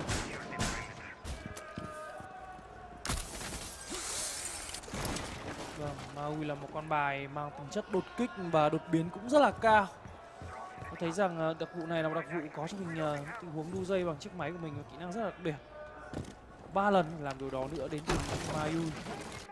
Nhưng bây giờ thì anh ta chỉ còn 2 thôi. Đang clear khu vực quay gửi tiền ở khu tầng 1. Và ở dưới khu vực tầng hầm cửa vào thì JV92 cũng đã set up được cái bong kè của mình rồi. Tầng 2 tạm thời đến lúc này thì đã được chiếm đến từ các thành viên bên phía team Lost. Pha check drone trông rất nhiều thông tin. Nhưng đã bị lộ rồi, đã bị lộ rồi. Cũng đã biết rồi. Vậy là sẽ cũng có một vài sự thay đổi đến từ đội phía team W7M ở trong những góc pick của mình.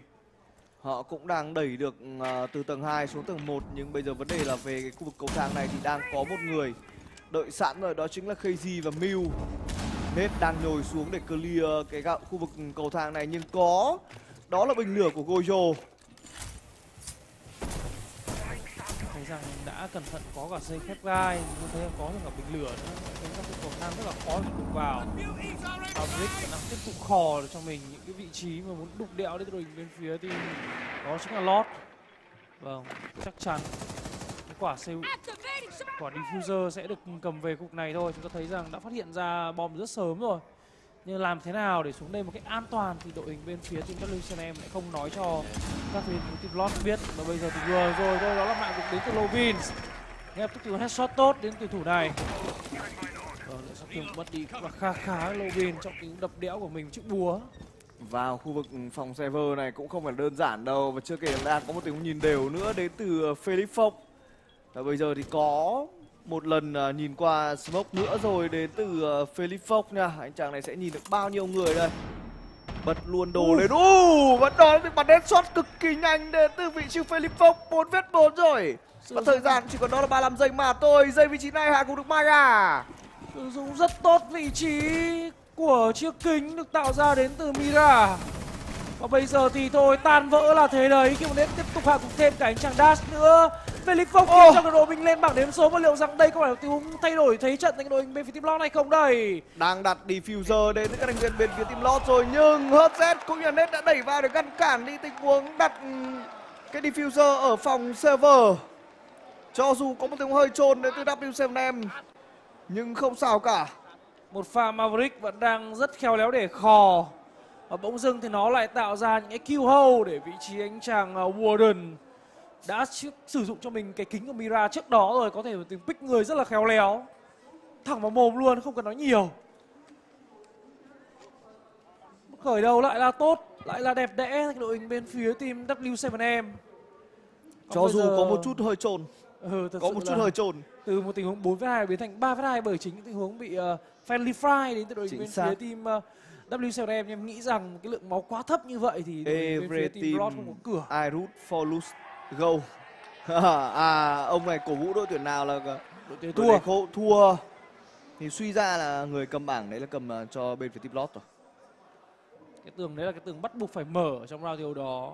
Chúng ta thấy rằng họ đã phát hiện được ra khu vực bom sai rồi. Nhưng điều quan trọng là Warden bắn phát này thì ghê quá. Chính xác. Anh ấy đã có trong một tình huống được nhìn thấy đối phương trước và dàn sao nó đặt tâm mà thôi. Một tình huống mà định ném quả Nitro Cell hở khe nhưng ai ngờ lại dính vào người đồng đội của mình. Và pha đấy mà Nitro Cell chính xác thì em nghĩ rằng cái game thi đấu này, cái round thi đấu vừa rồi kết thúc nhanh hơn cơ. Chính xác. Vâng, bây giờ thì đến lượt round thứ hai thôi. Bên phía của Lost họ đây rồi, Lost đang mang IQ đến và đã thu phục được một chiếc camera đến từ vị trí của cameraman. Vẫn đang giữ nguyên công thức chiến thắng đến từ các thành viên bên phía team W7M và lần này đây là một quả bom ở khu vực tầng 1. Vừa nói xong thôi thì Ying trong tay dash đã ra đi ngay lập tức. Crazy là người mở bát trong pha bắn vừa rồi. Bắn chỉ mặt đến từ đội hình bên phía team W7M. Mọi thứ dường như vẫn đang rất khó chịu tại phe thủ của đội hình W7M dành cho Lost tại phe công.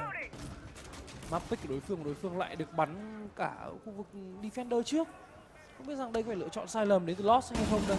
Đang lên khu vực cầu thang chính nhưng Philip Fox thi đấu rất tỉnh táo. Đốt Z hạ cũng được hất Z rồi. Hai mạng liên tục dành cho các thành viên bên Lost và thậm chí đó là mạng thứ 3 luôn cơ. Một tình huống bắn tốt đến từ vị trí đốt Z nhưng đã có tình huống đổi mạng thứ hai dành cho Philip Fox rồi. Đang bị tình huống bắn rất đau từ cửa chính của Caramel là người bài tờ hạ cũng được Philip Fox rồi. Tình huống đưa về là một vết đánh 2. Một pha tap rất khó chịu với khẩu súng của mình trên tay và chỉ cần 3 viên thôi là Pelefox cũng đã ngay lập tức ra đi. Và bây giờ thì liệu rằng JB92 với con bài Warden này cùng với đó là khẩu submachine gun trên tay có thể đổi được bao nhiêu mạng gục nữa đây. Diffuser đang rơi nhưng tham minh thật sự là còn rất là nhiều đến từ đội hình bên phía team Lost.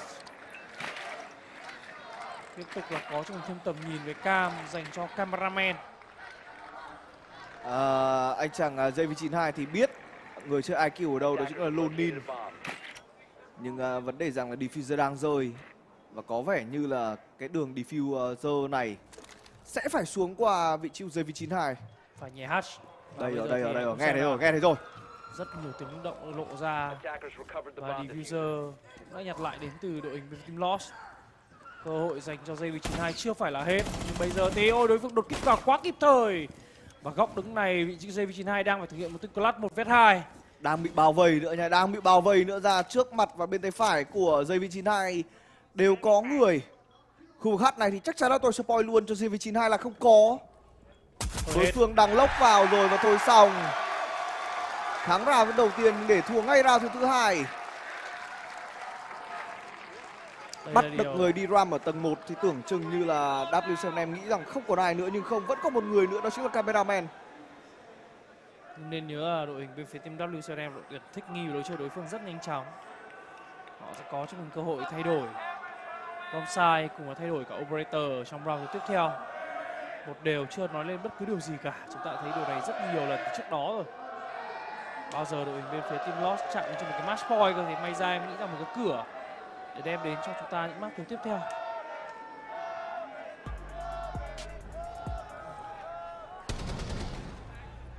Đốt Z đây là một tình huống bắn tay rất là to. Cũng hơi tham lam đến cái đội hình bên phía team đó chính là W7M đúng không? Có vẻ như là W7M muốn đổi mạng.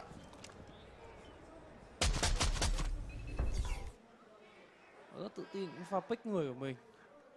Và khi đối phương cũng tự tin chả kém gì đến bên phía W7M thì ngay lập tức có những cái đạn vào mồm mà thôi.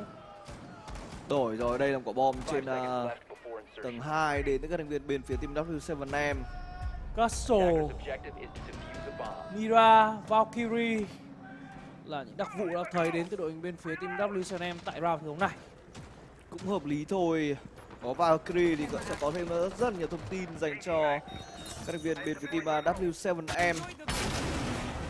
Và khu vực phòng CEO này thì sẽ phòng thủ ra sao đây đến từ W7M.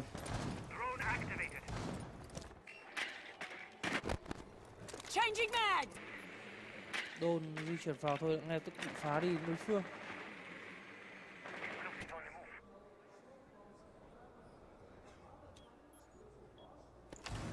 Phơi thi đấu mà chúng ta thấy rằng cả hai bên cũng đang rất chậm rãi mà thôi. Khoảng thời gian đầu vẫn đang là những cú ping.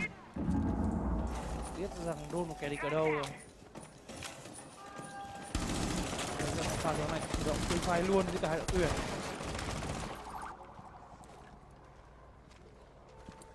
Nào và bây giờ thì các thành viên bên team Lost sẽ làm gì để vươn lên dẫn trước lần đầu tiên ở lần thứ hai ở cái map thi đấu banh này đây. Một khẩu súng Uzi trên người của Maya. Nào, đã có người ở khu vực tầng 2 rồi, đó chính là vị trí Lost. Đang dội rất nhiều đồ vào đến các thành viên bên team Lost để có thể mở đường tấn công. Rất nhiều đồ sẽ sử dụng thôi. Bây giờ hãy nhìn xem Ace đã vừa phải đập xuống. Đó, tân đạn bắn tốt và đây là một tình huống hủy diệt đến từ KG và HZ. Nhưng sau đó tình huống đưa về đó chính là 2vs2 và pha này thì sao đây? Và áp sát tầm gầm khiến quá khó chịu đi. Nhưng chỉ còn lại một người mà thôi và cơ hội gần như là không có. Có khiên thật đấy nhưng nó chưa đủ lực để có thể bên phía team đó chính là W7M sợ hãi ở trong pha thiếu vừa rồi. Có được một lần chụp ảnh vào giây V92 nhưng thật sự phải nói rằng là người cover cho giây V92 đã xuất hiện rất kịp thời.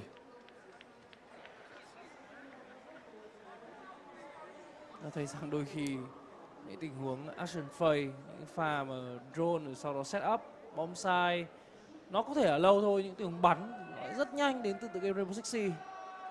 Thấy giao tranh nổ ra trên khắp bản đồ, kill feed nảy liên tục và gần như cameraman cũng không kịp để thời bắt nữa. Và cuối cùng đã xem thấy play cuối cùng bên phía team Lost nằm xuống đã là điều may mắn rồi. Một chiếc vaccine cũng như một con Zipro. Xin lỗi các bạn, Zipro. Con hàng mà ngày xưa cũng đã thấy được sử dụng đến từ Simpro. Quốc dân. Chính ra cái chiếc Zipro khá quốc dân này. Xưa thì các bạn nào mà hay chơi con khác hay kêu là Zipro double click này kia đúng không anh? Chính xác. Đó cũng là một điều mà về sau Logitech đã ngay tức khắc phục được ở những phiên bản sau. Thế nên là Zipro suốt một năm nay bản đầu tiên, bản Zero màu đen ấy, không cần đến Superlight hay là bản Superlight 2 thì cũng chẳng có bao giờ bị double click cả. Không, đấy là gì? Superlight. Con hồng đấy là Superlight. Em đang nói chung như thế, có nghĩa là những phiên bản sau họ cũng làm tốt hơn rồi. Nên là những cái chuyện lo sợ về vấn đề double click thì cũng không cần phải quá lo lắng đâu. Có tiền thì mình cứ mua mình dùng thôi, rất là ngon, pin trâu nữa.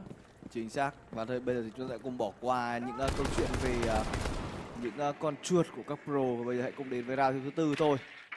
Đây là một tình huống mà các thành viên bên phía team Lost đang tiến lên khu vực cầu thang chính. Nhưng những cú gọi điện thoại thì cũng đã đến rồi. Đây là một quả bom dưới tầng hầm đến từ các thành viên bên phía team W7M. Moji là người đi ram trong round thi đấu này dành cho W7M và liệu rằng những người đi ram của cả hai bên có gặp nhau hay không đây?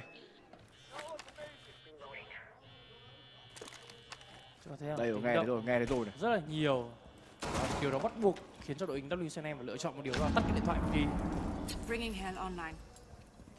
Hãy cùng xem là pha này là pha Godfrey. Vâng, đó là điều khó chịu đến đội hình bên phía team W7M.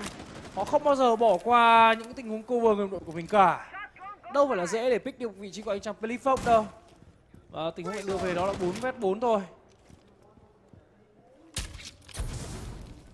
Capital với những chiếc cung lửa của mình cũng đang có dấu hiệu là khép góc. Nết có một tình huống kê một thực sự là kinh khủng. Đây là một pha hack não mà chưa chắc đội phương đã có thể nhận ra. Rồi nói xong thì HZ có trong mạng của Lobin rồi. Sẽ là khó khăn này Capital trong tay vị trí anh chàng Dot.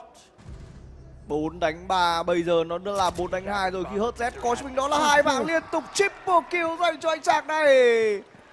Docker B, cameraman sẽ làm gì đây?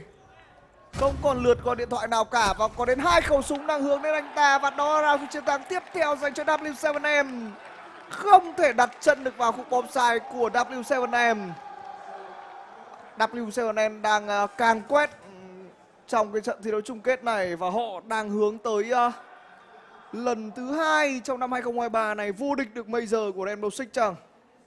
Em nghĩ là như vậy thôi chứ còn họ đang bắn quá ghê gớm. 3-1 rồi. Bây giờ thì first half có lẽ nên là câu chuyện comeback đến từ bên phía team Lost đi. Bây giờ thì có vẻ như làm quyền gọi tham ảo đến từ các thành viên bên phía team Lost rồi.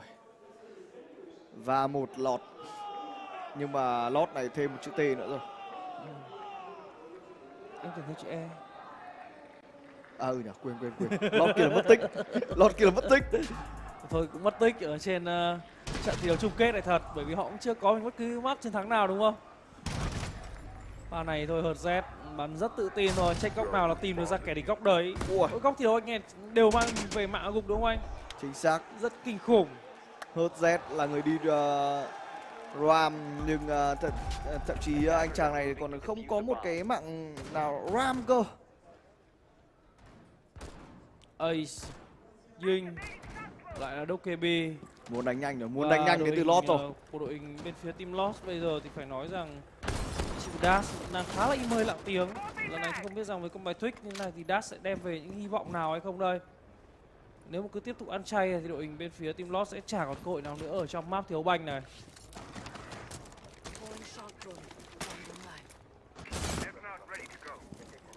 Vâng, và bây giờ thì sẽ làm gì đây đến từ các thành viên bên phía team Lost. Nết đang set up những cái drone biết bay của mình ở những cái vị trí mà có thể lấy nhiều thông tin nhất dành cho W7M. Đó chính là con bài Echo với những cái yokai drone bám lên tường, bắn như kiểu sốc đạc đấy. Chính xác. Đó chính là sự khó chịu đến từ những con drone này. Liên tục là những tình huống gọi điện để spot ra vị trí của W7M. Nhưng bây giờ thì Jinh cũng đang bắt đầu trả đồ và rồi muốn nhảy vào khúc bonsai đến các thành viên bên phía team Lost. Và Đạt vừa bắt được vị trí crazy rồi kìa. Lợi thế là đang là có dành cho thành viên bên team Lost nha. Hớt Z ở trong bonsai đang không có một góc nào đứng nữa khi tên đạn đồ được trả vào, nó là quá khó chịu. 5-3 dành cho các thành viên bên phía team Lost. Round đầu chiến thắng thứ 2 liệu rằng có phải round thứ này hay không? Nó nên là round thiếu này. Ta thấy rằng Echo chỉ còn lại nửa cây máu thôi. Ui, con drone này đã không thể chạm được bất cứ cái gì ngoài mà tiếng lấy được thông tin.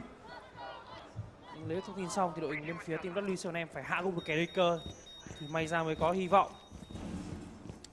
Và bây giờ thì đang vào được khu bonsai đến từ các thành viên bên phía team W7M rồi. Họ sẽ cố thủ trong bom chăng? Đối phương thì vẫn rất bình tĩnh. Vì cơ bản họ đang có lợi thế hơn người. Không có gì phải vội cả. Rất chậm rãi thôi. Chuẩn bị một tiếng setup sai đến từ đội hình bên phía team Lost. Round thi đấu họ đang muốn ăn chắc mặc bền. 5-3. Diffuser đã gửi thẳng xuống khu vực tầng bên dưới bởi vì họ biết rằng quả bom phải gỡ ở đâu. Nhưng điều quan trọng hơn là làm thế nào để xuống. Đây chúng ta thấy rằng rất khó chịu. Một tiếng tham minh nhảy hắt và sau đó bung ra một quả nết tuyệt vời đến đội hình bên phía team đó là Lost. Nhưng sau đó lại double kill dành đội hình bên phía W7M. Nhưng với pha thế này sẽ là khó. Vanny trong tay vị trí bên trang dây V92. Một vết 3 Diffuser đặt xong rồi. Đối phương còn đến tận 3 người. Và clutch ở một thế kê đẹp như thế này đến từ bên phía team Lost chưa bờ dễ cả. Gần như là điều không thể. Một vết 3 và thời gian chỉ còn đó là 30 giây thôi. Không được nữa rồi. Tôi đang định nói rằng còn 30 giây thì mỗi ông tầm hơn 5 giây một tí là vẫn còn thừa thời gian để gỡ bom nhưng không được. Tôi thấy rằng với cái trận thi đấu chung kết này em rất ít khi được thấy một tình huống Diffuser bị gỡ đi đúng không anh? Em thấy đa phần là một đã đặt Diffuser rồi thì đội tuyển đặt Diffuser sẽ là đội tuyển thắng thôi. Còn nếu không thì từ đầu đến cuối thì họ cũng chả thể nào đặt Diffuser. đã thấy cái độ chênh lệch đến từ đội hình bên phía team W7M cùng với đó đội hình bên phía team Lost. Nhưng phải nói trong pha thiếu vừa rồi thì các tuyển thủ đội hình bên phía team W7M đã bị khép góc rất là nhiều lần. Chính xác là như vậy. 2-3 rồi. Cơ hội đang mở ra dành cho các thành viên bên phía team Lost.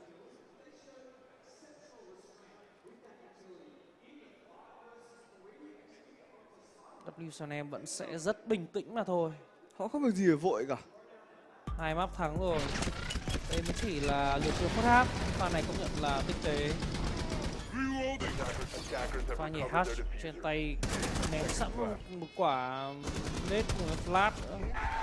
Mù. Đến nhiều trắng tinh. Không thể làm gì được. Mặc dù góc thủ đấy là góc thủ không hề xấu một chút nào. Với những tình huống KH.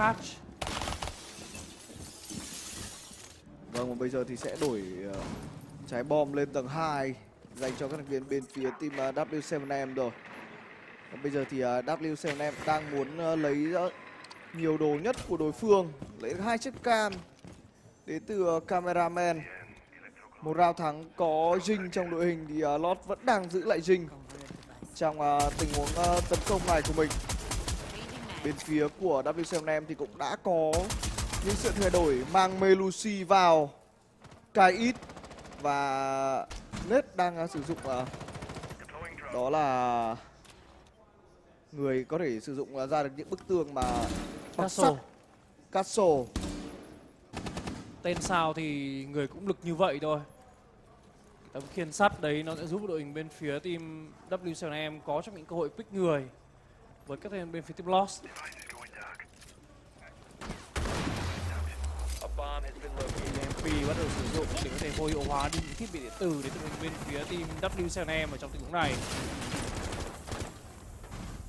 Đang có rất nhiều áp lực từ khung outside trả vào khu vực CEO, nhưng W7M vẫn đang cực kỳ bình tĩnh. Quả nét đã tốt. Tiếp là quả nét thứ hai vẫn đủ tham minh để được ném đến từ Pelic Fox. Thấy rằng những tình huống sử dụng cái lượng target của mình là vô cùng hợp lý với đội hình bên phía team W7M.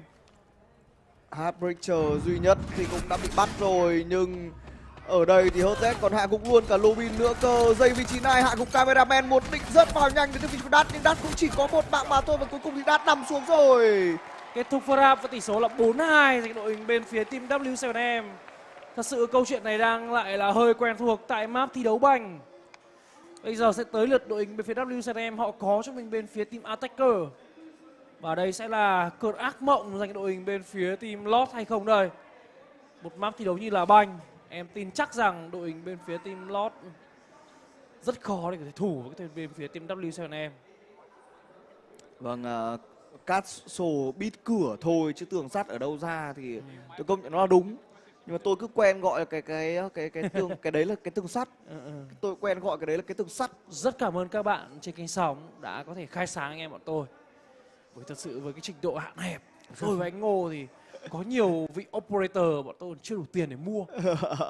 Chưa có cho mình cơ hội để có thể pick được vị tướng đấy, bởi vì vị tướng đấy lại không phải là vị tướng nữ. Tôi rất yêu thích vị tướng nữ ở trong tựa game này, như là Valkyrie chẳng hạn anh ạ. Hay là Ash. Đấy. Một người chơi là nam nhưng mỗi khi lập nick hay bất cứ tựa game nào nhập vai thôi tôi phải chơi nữ. Ra thế đấy. Câu chuyện là như vậy cơ. Mà bất kể như thế nào chăng nữa thì em thấy rằng tựa game này là đi ngoài đằng học rất nhiều sàng khôn, ăn rất nhiều hành vào mồm nữa. Ăn nhiều hành tự nhiên khôn ra. Bắt buộc phải thế. Vâng, và bây giờ thì chúng ta cùng đến với round thi đấu tấn công đầu tiên đến từ W7M thôi. Họ mang IQ vào đây rồi. HZ sẽ là người chơi IQ và KZ đang là người chơi Finca. Hấp dẫn đây. Con bài IQ là một con bài nhưng mà thấy rằng cái câu chuyện phối hợp với vị tướng này phải cực kỳ nhuần nhuyễn. Và em nghĩ rằng W7M đội tuyển có thể làm điều đó. IQ là con tướng rất mạnh trong mỗi giải thi đấu chuyên nghiệp. Chính xác là như thế. Và bây giờ thì có đó là Smoke trong đội hình của .Z. Và có một người chơi sẽ ném ra EMP, đó chính là JV92. đang cố gắng tìm những thiết bị điện tử đến từ đối phương qua bức tường. Nhưng vấn đề rằng là Maya có vẻ như đã răn nào ra và kết thúc đi vị trí hot set rồi kìa. Pha này thì thôi, free fire trước cũng không phải đem về lợi thế. Đến từ giây B92 mà Lobin lại tặng ngay với đạn vào mồm anh ấy cơ. Cơ hội không còn nhiều dành cho đội hình bên phía team W7M tại round thiếu này.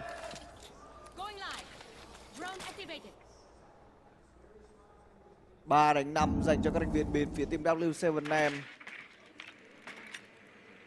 Lobin thì cũng chỉ còn có lo một que, nhưng vấn đề rằng là những người đồng đội của anh chàng Lobin này vẫn đang còn rất nhiều máu khỏe.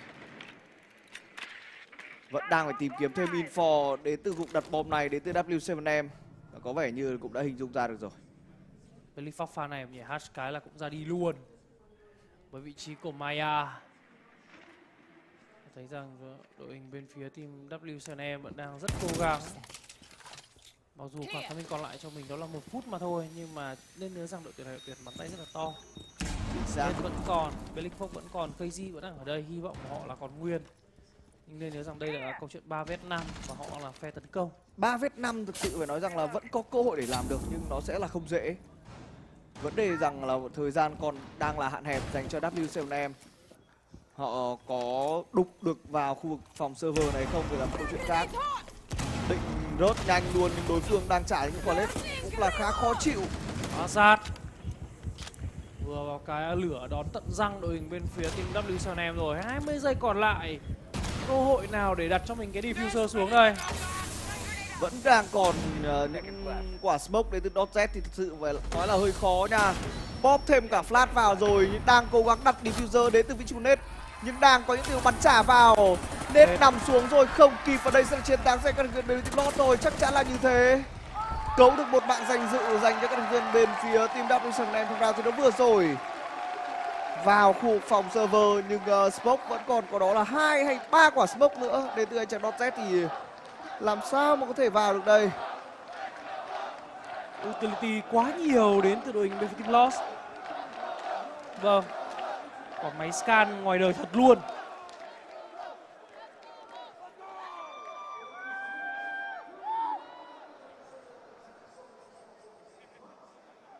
Sẽ phải là một tình huống lựa chọn khác đến từ W7M. Nhưng anh em bạn nói câu chuyện lan truyền một chút này. Vừa nãy chúng ta đã nhìn thấy operator mới đúng không? Đúng vậy. Đó chính là cái gì nhỉ? Turabao. Đúng rồi. Turabao thì lại là một người lính thủy quân đến từ Bồ Đào Nha. Anh vừa xem cái trailer anime của anh chàng Turabao này, xem thật sự phải nói là hay. Thật sự là với mỗi vị tướng ra mắt thì Ubisoft cũng rất đầu tư, mỗi người một cái MV của mình, một cái intro em nghĩ là rất hấp dẫn. Và tầm này thì cũng là năm 2023 rồi, thiếu đi một vài anime thì nó rất là kém cỏi đúng không? Và những tựa game nào mà có tố chất anime nhiều thì với tựa game đó nó cũng sẽ giúp cho nhà phát hành game tăng thêm lượng doanh thu cực kỳ khủng. Và đừng quên rằng đó không phải là đầu tiên mà Ubisoft có trong hình tướng anime xuất hiện. Ngày xưa với tựa game Ark Knight, tựa game cũng là anime Nhật Bản, nó đã có một màn collab với cả Rainbow Six Siege. Vâng, và bây giờ thì chúng ta cùng trở lại với round thi đấu thứ 8 thôi. Đang muốn mở đường nhanh đến từ các thành viên bên phía team W7M. IQ vẫn được sử dụng đến từ vị trí của HZ. Và các thành viên bên phía team W7M sẽ làm gì với quả bom ở khu vực tầng 2 đây?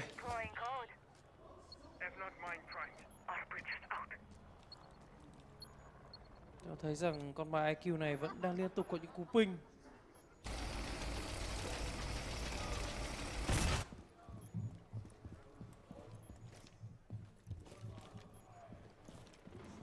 Ba tỷ số hiện tại, một round thiếu nữa thôi thì Lost sẽ có cho mình cơ hội cân bằng tỷ số. Chẳng thiếu mà Lobin vẫn đang hoàn thành tốt nhiệm vụ bắn của mình. Philip Fox đang ở ngay dưới chân cameraman kìa. Đã nghe những tiếng di chuyển đến từ đối phương rồi. Tựa game này kể cả bạn ngồi bận di chuyển này thì nó cũng sẽ ra tiếng mà thôi. Chỉ là bây giờ Philip Fox đang không thể nào pick được kẻ địch. Philip Fox trên tay lại là những quả flash chứ không phải là những cái lực quả rocket mang xác. lại cho mình những sát thương, đúng không? Liệu rằng sẽ pop những quả flash lên và đu lên hay không? Đây Philip Fox vẫn đang còn nguyên 4 lần mà. Đúng là như thế, đi lên rồi nhưng mà không được rồi, không sao cả, đồng đội của anh ta vẫn đang đổi mạng. 3v3 rất nhanh rồi, bây giờ là 3-2 khi Crazy Hạ cũng được đốt Z thành công. Một pha rất là all-in đến từ Felix Fox. Nhưng bởi vì có sự hậu thuẫn đến từ những người đồng đội cho nên anh ấy có nằm xuống thì vẫn có người đổi mạng mà thôi. Đó mới điều quan trọng dành cho đội hình bên phía team W7M. Một góc kề chi cha đến từ cameraman. Nhưng bây giờ thì W7M đã nhặt lại được chiếc diffuser rồi. Nó đang trên người của hơn Z. Sẽ đi từ hụt cầu thang trắng xuống mà thôi. Nhưng cái vị trí người trong cầu thang máy này cũng đã bị lộ rồi đấy. Maya mù trắng nhưng vẫn kịp đổi một kìa, cameraman Hạ cũng được di vị trí đại rồi. Quá muộn rồi. Hớt Z đã không thể làm gì được cho người đồng đội trong pha thiếu đó. Diffuser đã được đặt nhưng mà vị trí của Yokai còn đây, cùng với đó là Castle sẽ check ra với con drone này thôi. Quá khó chịu đi, và cơ hội dành cho đội hình bên phía W7M lại bé hơn bao giờ hết, và pha này đặt tâm sai rồi.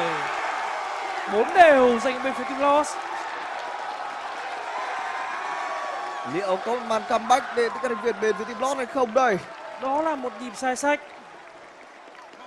Hơi đáng tiếc, lợi thế về người đã có 3/2 rất đẹp rồi. Đối phương còn chả có những cái lượng gadget nào được trả ra nữa cơ.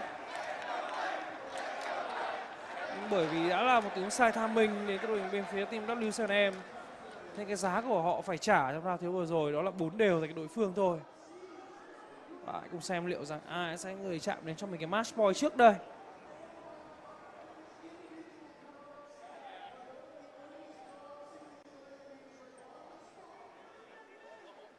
Hay trận thiếu này lại phải 3-1 giống như Team One với cả Di Đông. Câu chuyện tạo rất hấp dẫn.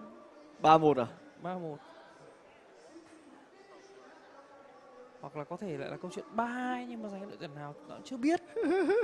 Đúng không? Chưa thể nói trước bất cứ điều gì. Chính xác.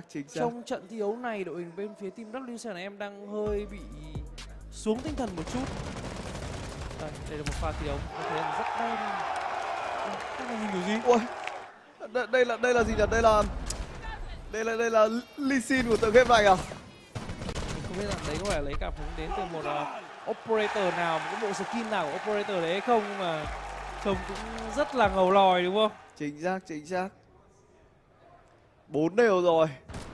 Đang có màn trở về từ cõi chết đến từ các thành viên bên phía team Lost. Nhưng bỏ luôn IQ rồi, đến từ đội hình bên phía team W7M. Vâng, họ bỏ IQ thì họ có đó là Forest cũng như là vị chủ trình trong đội hình. Felix Fox sẽ đóng vai trò là người lấy thông tin với Dr. Bỉ.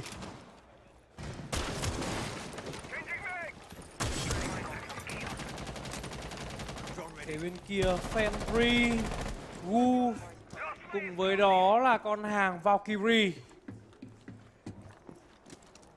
Sẽ là những tình huống câu kéo được rất nhiều tham minh với những con hàng kể trên. Nhất là Wu cùng với đó là vị trí của anh chàng Fenry. Nhưng cũng phải nói thật rằng đội hình của Lost ở trong round thi đấu này cũng sẽ là khó chịu hơn đấy nhá. Họ đang có 2 người có thể kiểm soát được khoảng không gian rộng, đó chính là cameraman cũng như Dash.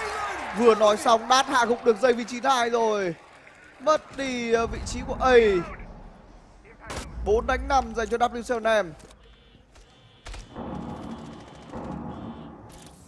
Thực sự là khó thở đi. Bớp đang có cho mình cơ hội để đẩy trong pha này, nhưng mà thật sự bây giờ lượng người thì đang nghiêng về cái đội hình Lost cơ. Lượng đồ đạc trên người của họ thì cũng chưa phải sử dụng là quá nhiều. Ta không còn được thấy bắn vào mặt đến đội hình bên phía team W7M nữa rồi. W7M đang để thua một vài round thi đấu thì họ cũng đang có dấu hiệu chùn tay.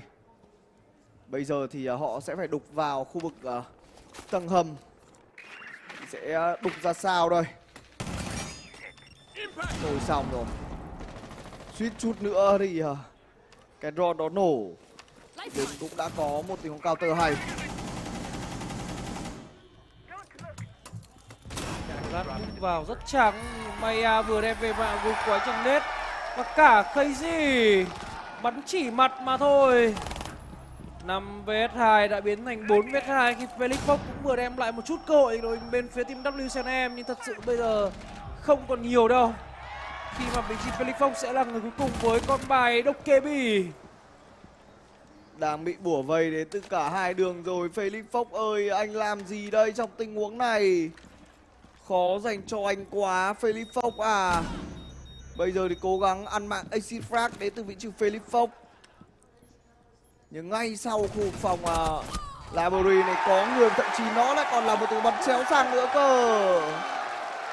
Round thứ 5 dành cho các thành viên bên với team Lost.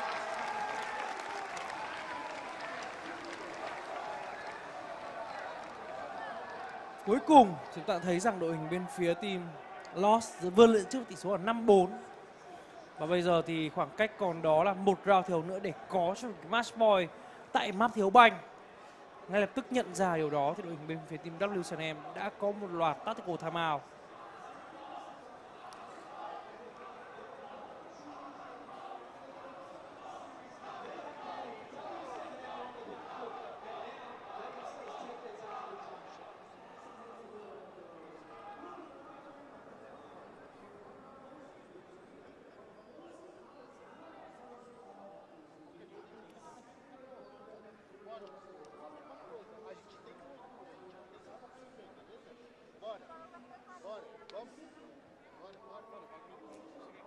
Timeout bàn lại cho thật và cùng với đó sốc lại tinh thần dành cho các thành viên bên phía team W7M. Biết rằng sau lượt timeout này thì họ sẽ có được round thì chiến thắng và đưa chúng ta đến với những lượt overtime hay không đây.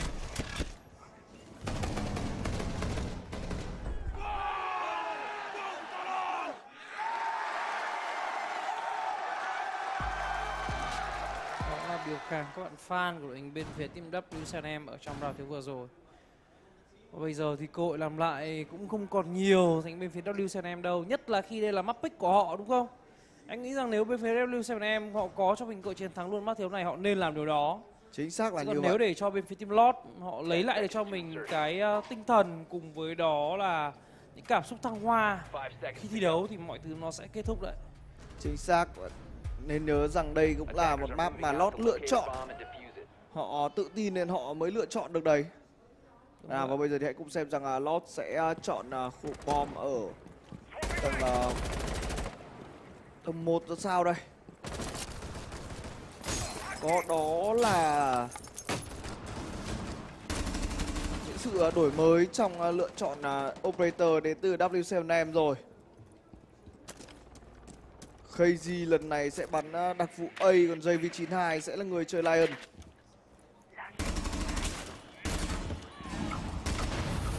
KB vừa bay đi hơn nửa cây máu pha thiếu này. Khá là khó thở để đội hình bên phía team WCNM ở ngay khoảng cách ban đầu. Vâng, thì ném đồ lên rất khó chịu đi. Khu cầu thang đã biết mặt nhau rồi, nhưng chưa có thể làm cách nào để pick người trong pha thiếu này. Bắt đầu nhịp scan. Đát cũng đang bị cấu máu đi. Những thời gian đầu tiên của round thứ 9 thì cả hai bên cũng đang có những tình huống trả đồ câu máu của đối phương thôi. Lion thêm một lần quét nữa. Và anh chàng này bắt đi được một người rồi đấy, nhưng đổi mạng cực kỳ nhanh đến từ khẩu súng Vector trên tay của Das. Bị bắn nốc rồi, JV92 là người cố mạng. Hurt Z bắt đi được vị trí của Đốt Z và các thành viên bên team Lost chỉ còn có đó là hai người mà thôi. Có vẻ như tình huống tactical timeout đã giúp đội hình bên phía team WCNM trở lại tại round thiếu này. 4v2 rồi đấy. WCNM đã phát hiện được ra khu bom sai ở đâu. Bây giờ tiếng pick rất tuyệt vời đến từ vị trí của anh chàng JV92. Cameraman ở đâu thì đội hình bên phía team WCNM cũng đã biết rồi, và nên nhớ rằng đây là 3v1. Hy vọng là rất thấp dành cho vị trí cameraman. Nghe vừa được về đó chính là 1v2. Liệu rằng có thể làm được nữa không ơi? Tạm thời làn smoke là thứ che mắt đi. Ô kìa net, làm gì vậy? Thông tin đã là có rồi mà. 3 đánh 1 và bây giờ thì nó trở thành 1v1. Anh chàng này lại còn vừa bắt đi được người cầm diffuser cơ. Nào liệu rằng có một flash 1v3 đến từ vị trí lót hay không? cameraman có một tiếng clap 1-3. Không thể tin được là WCM lại để thua một round thiếu như vừa rồi. Match point thuộc về đội hình bên phía team Lost. Mọi thứ đã rất đẹp rồi, nhưng cuối cùng thì họ lại để thua. Không thể tin được. Nét trong pha thiếu đó em không hiểu anh chàng này gặp vấn đề gì nữa. Có vẻ như quá ồn ào chăng nên anh ta không thể nghe được cái footstep.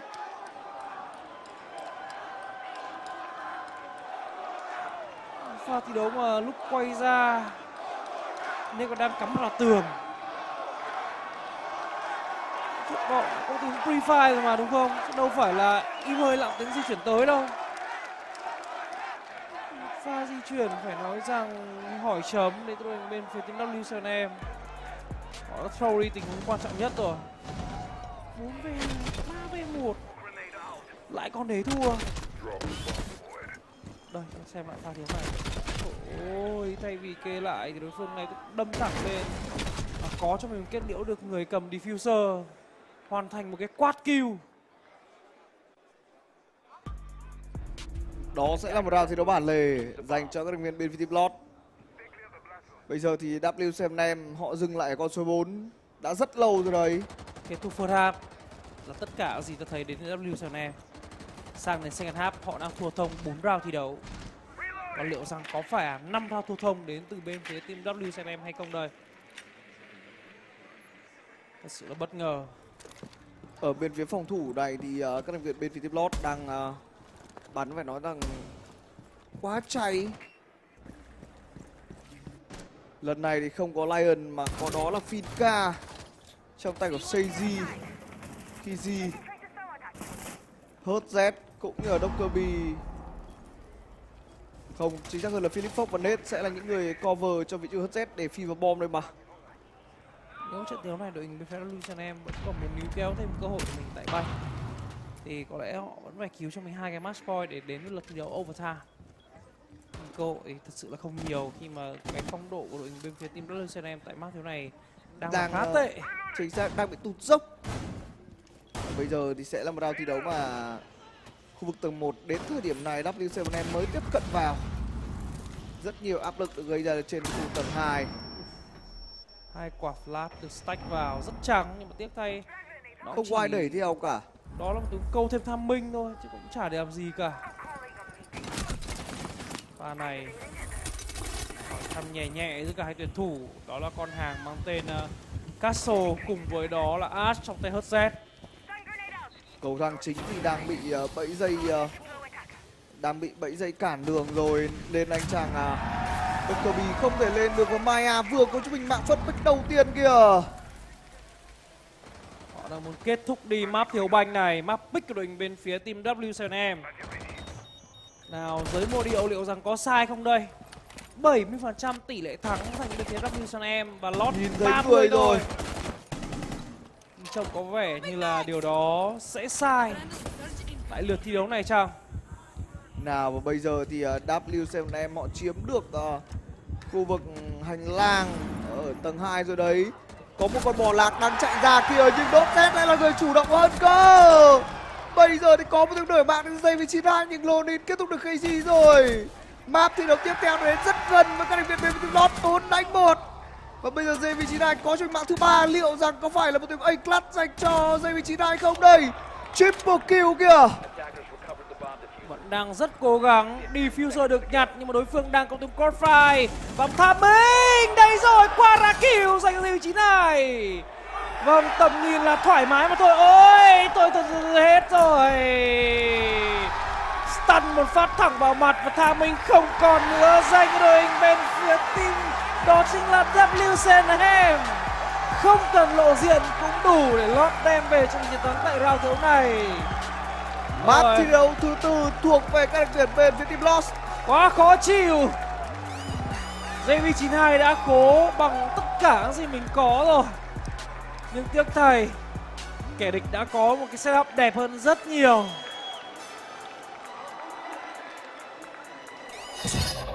Vâng, và chúng ta cuối cùng thì cũng đã thấy một tỷ số là 2-1 chứ thay vì đó là câu chuyện 3-0 dành đội hình bên phía team WCM.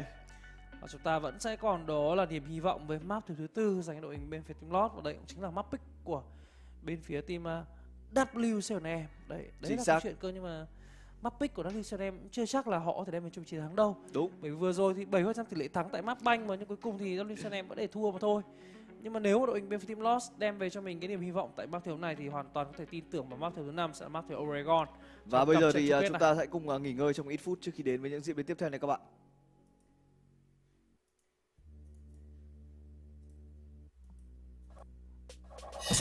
He's gonna come up and try to help out his teammates, reacting to the Candelas by getting aggressive. Nade is gonna run away with the Candelas. He's top floor, he's gonna try to escape to respond to the Candelas. And then the last person top floor, Herds, is not gonna do anything. He's gonna sit still, letting his teammates move around him. All three of these players are doing different things to respond to this Candela, and it's gonna end up going horribly for them. Watch it come through, and take a look first over by square stairs. KZ, he's gonna be the one taken down from Skylight. You can't see the frag going down because the player's on the roof, but he will go down. Then you're gonna see some damage get taken onto Nade as he runs away. He falls off to go back down the stairs. And then check out this coordination going on to Herds. Even in the chaotic top clear, they go for a really coordinated push with two separate angles. Loban and Maya isolating this player because he's the only one left on the top floor and taking him down. This is excellently done to coordinate and take that top floor clear. Boom, easy little pick. Now you've got a massive two-man advantage. Now, it's a relatively simple execute from here on out. They're going to drop the stock hatch, but I wanted to show you because it was so clean anyways. So we'll watch this happen. First, you're going to check out just how the sledge drops in with the frag grenade, and watch how he tosses it as he drops down to find a pick to start this off. There he goes, throws the nade. Boom, Philippox ends up falling from the grenade. He will get finished off shortly after this. And then they do get one singular trade back, but as this goes on through, check a look at, again, the angles. We've got one person dropping the hatch. We've got one person coming in through the doorway. One person is going to end up coming in through the breach, and then one person coming in through printer. They've got so many angles to isolate Nade, who is all alone because the last player, you can't really see him on the camera, but he's over here on the right-hand side, completely trying to watch the flank, but nobody's coming from that direction. Again, miscoordination coming through from W7M and perfect coordination from Los. Now, we'll watch the end of this. You'll see the trades come through. Again, it's an advantaged execute, but I still did think it was extremely clean and worth showcasing. That is one of the rounds that started the comeback for Los. They struggled on their attacks, but this was a brilliantly executed one. Pengu on the cast talked about how the idea on the top floor roam from W7M just wasn't the play, and I think this is a great example of why it didn't work out. They will win the final frag. There it is, and we get to see Los come back and stay alive in this series. We have three beautiful people on the desk to break down the rest of this game, so let's go over there and see what they have to say. Aw, thanks so much, Jesse. Okay, what about that comeback? Is Los turning it around? Okay, I mean, honestly, after that map, I am a believer. We got to talk about cameraman. I was literally elbowing and punching fresh. Laxing, cameraman, clutch, king. Listen, I was trying to be biased a little bit, but I found myself in that 1v4 just getting hyped, and then when he clutched, I was like, yeah! We were all screaming. I mean, it was an amazing clutch from cameraman, and Pengu and all them were touching up on it.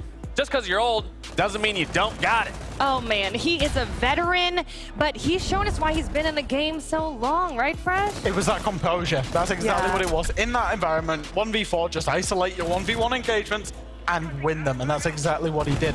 I actually thought Lost did exactly what I hoped that they would do. Start out on the attack, get a foothold. Wasn't a great attack half by all means, but that round that Jesse just illustrated, it got them that 2-4 split. And then if and when W7M make any mistakes, as we see this cameraman clutch now, if they make any mistakes, you best be there and you best take your opportunities, because that was a clutch. The round beforehand in Tellers was a 2v3 clutch. The very final round that we're about to see was a 1v1 clutch with the Echo drone. It wasn't the cleanest of games from Lost at all, right?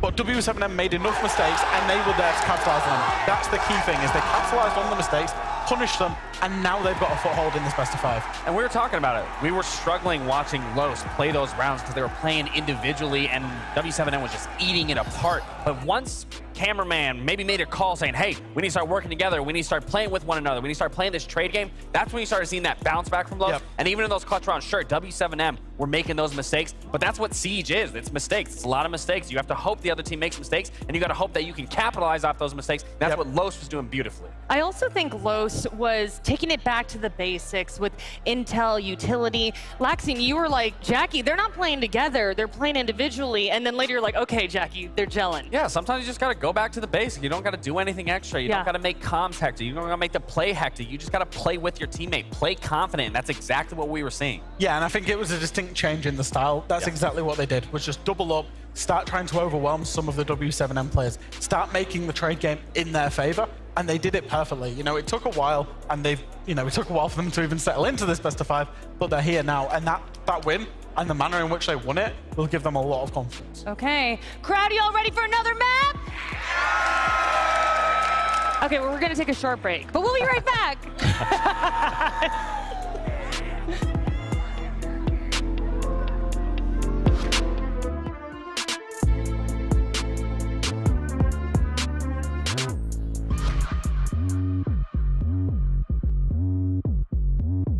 We are Scars. This is Siege Snacks. アメリカのお菓子って何？いや、美味しい。ありますか？甘い。デザート系がいて。スイーツ。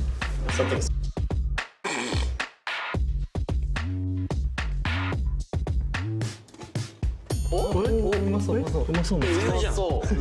んか絶対美味しい。パン系。甘そう。これはうまいよ。これは大丈夫。これはうまい。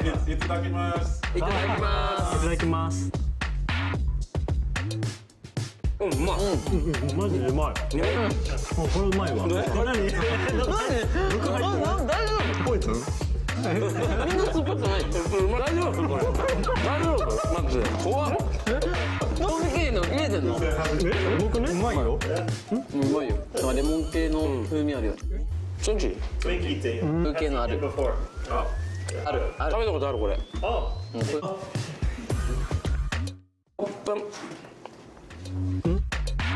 ー、ピーナッツやん。普通バターみたいな。カサカサ。これだけででかくない。いただきます。いただきます。ピーナッツバターじゃね？ピーナッツ。うまい。ヤミー。酸っぱくない。なんか酸っぱい。酸っぱい。まあでも多分まあでもピーナッツバタージェリーサンドですね。イエスイエスイエスイエス。まあ全然5個中3個ぐらい。おお、うまそう。うまそう。これチーズタルトじゃん。シナモンっぽいね。あ、シナモンだ。いただきます。いただきます。いただきます。これどうやって食べるの？くそ。あ、ちょっといただきます。うまい。シナモンオンリータルト。俺好きだよこれ。こんなに。俺好きだよ。いやシナモンだよ。チュロス多すぎる。これがパンケンパイです。パンケン？これキャラメルじゃねえよ。かぼちゃなの？かぼちゃじゃない。新しいねこれは。俺好きだよ。まあ俺も。いやいやし。全然あったら食べる。じゃあ食い。半分。中くらい。ぜひアメリカに来たらパンプキンパイ食べてみてください。シーズン3個見てくれてありがとうございました。またメジャーでお会いしましょう。バイバイ。バイバイ。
Okay. Well, Los has an uphill battle. We love that last map though, but we gotta be real. Vâng, như vậy thì các đồng nghiệp ở bên phía bên kia bán cầu thì cũng đã vào việc rồi, và bọn tôi cũng rất vui khi được quay trở lại cùng các bạn khán giả ở trong map thi đấu thứ tư. Như vậy thì đúng như chúng ta cũng đã mong chờ, đó là trận thi đấu sẽ không kết thúc ở map thi đấu thứ ba. Chúng ta sẽ có map 4. Vâng, tôi thấy rằng map thi đấu thứ tư sẽ map thi đấu cà phê, và map thi đấu cuối cùng sẽ map thi đấu Oregon. Nên nhớ rằng với map thứ tư này thì đó lại là map pick của đội hình bên phía team W7M. Tôi đang nghi ngờ câu chuyện là các team bên phía team Lost có thể đem về chung cơ hội tại map thi đấu này. Ngày hôm trước chúng ta đã được thấy cả Lost cũng như là các thành viên phía đội hình của W7M từng bắn map Cafe Dostoyevsky rồi. Một cái map thi đấu mà về mặt cấu trúc thì không có gì quá phức tạp, nhưng có rất nhiều chốc point, rất nhiều cái vị trí quan trọng cần phải chiếm. Đặc biệt chúng ta có thể kể đến khu vực cầu thang đỏ, cầu thang trắng, hay kể cả là khu vực gọi là cái tàu đấy. Thực ra mình thì mình chơi với cả bạn bè mình hay gọi là phòng, gọi là cái tàu thôi, chứ không gọi là cái gì khác cả. Tuy nhiên thì điều đó sẽ còn phụ thuộc vào bên ai sẽ xuất phát ở bên nào trước, đúng không? Chúng ta đã được theo dõi cách chơi của hai đội tuyển này ở trong map thi đấu Cafe Dostoyevsky.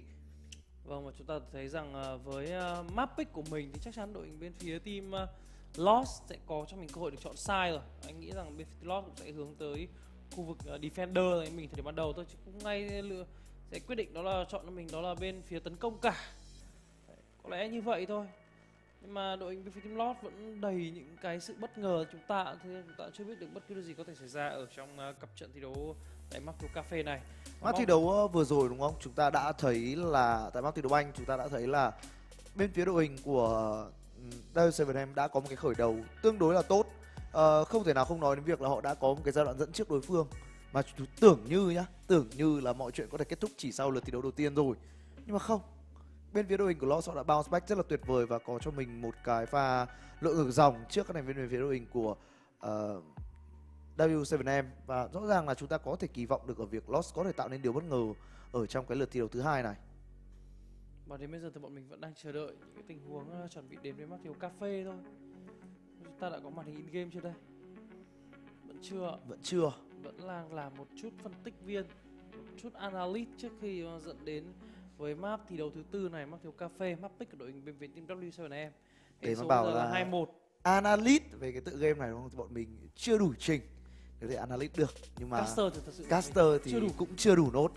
Nhưng mà hy vọng là trong khoảng thời gian tới, nếu như mà trong tương lai nhận được nhiều hơn những cái thông tin về những cái giải đấu R6 được phép phát sóng ở tại Việt Nam, thì bọn mình hoàn toàn có thể đào sâu hơn, nghiên cứu hơn về tựa game này để có thể mang đến cho các bạn khán giả nhiều hơn những cái thông tin, cũng như là biết đâu sẽ là một chút kiến thức để chúng ta có thể gọi là cùng nhau bàn luận về cái tựa game Rainbow Six Siege này, một tựa game mà nó cũng tương đối là phức tạp để mà nói trên cái phương diện gọi là bình luận. Vâng, chỉ riêng cái việc đó là chúng ta bình luận ở khoảng khung giờ này thôi, tôi thấy một điều rất là phức tạp anh em rồi. Một trận đấu chung kết được tổ chức tại Atlanta, nên cái giờ nó rất là xấu thôi. Đến tầm 6 giờ sáng chúng ta vẫn đang chưa thể đến với cả map thứ tư, vẫn còn có sự bỏ ngỏ tại map thứ Oregon, thì anh nghĩ rằng đây là một giải thi đấu mà các bạn cũng khó có thể theo dõi được một cách đầy đủ nhất có thể. Nếu như mà những cái giải thi đấu như kiểu ở Paris hay là ở Copenhagen đi, hay thậm chí ở Berlin đó, những cái giải đấu ở những cái địa điểm nó phổ biến hơn ở châu Âu, có lẽ là khung giờ nó sẽ đẹp hơn dành cho khán giả Việt Nam. Nhưng mà không dông dài nữa, chúng ta sẽ đến nhanh với cả Cafe Dostoyevsky. Nghe thôi là đã có thể tưởng tượng được đây là cái địa điểm nằm ở đâu ở trên thế giới rồi. Ngang ngố uy tín gì tôi thấy map thế này, cách thiết kế cũng rất biết cách luôn. Thấy rằng với map thiếu này thì cái số lượng fan vote dành cho đội team Lost đã cao hơn rất nhiều so với cả map thiếu trước đó. Map thiếu trước chỉ có 30% thôi, còn với map thiếu này là đâu đó gần 5% thôi. Được tính ra thì khá là cân bằng với cả đội tuyển. Đấy là thêm một hy vọng nữa về đội team Lost để comeback tại map thi đấu thứ tư này.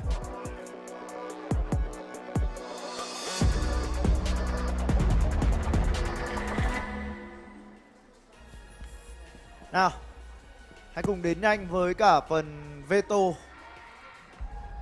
Chính xác hơn là phần ban pick agent thì đúng hơn. Veto thì đã kết thúc lâu rồi. Banning phase, sự lựa chọn đầu tiên sẽ được ban đi là gì? Lost sẽ người ban đầu tiên, vậy là Flores được ban đi đến từ đội hình về phía team Lost. Một sự lựa chọn lần đầu mình được thấy ban ở trong cái cặp trận đầu năm này, và Ying như một lẽ thường lệ vẫn sẽ bị ban đi.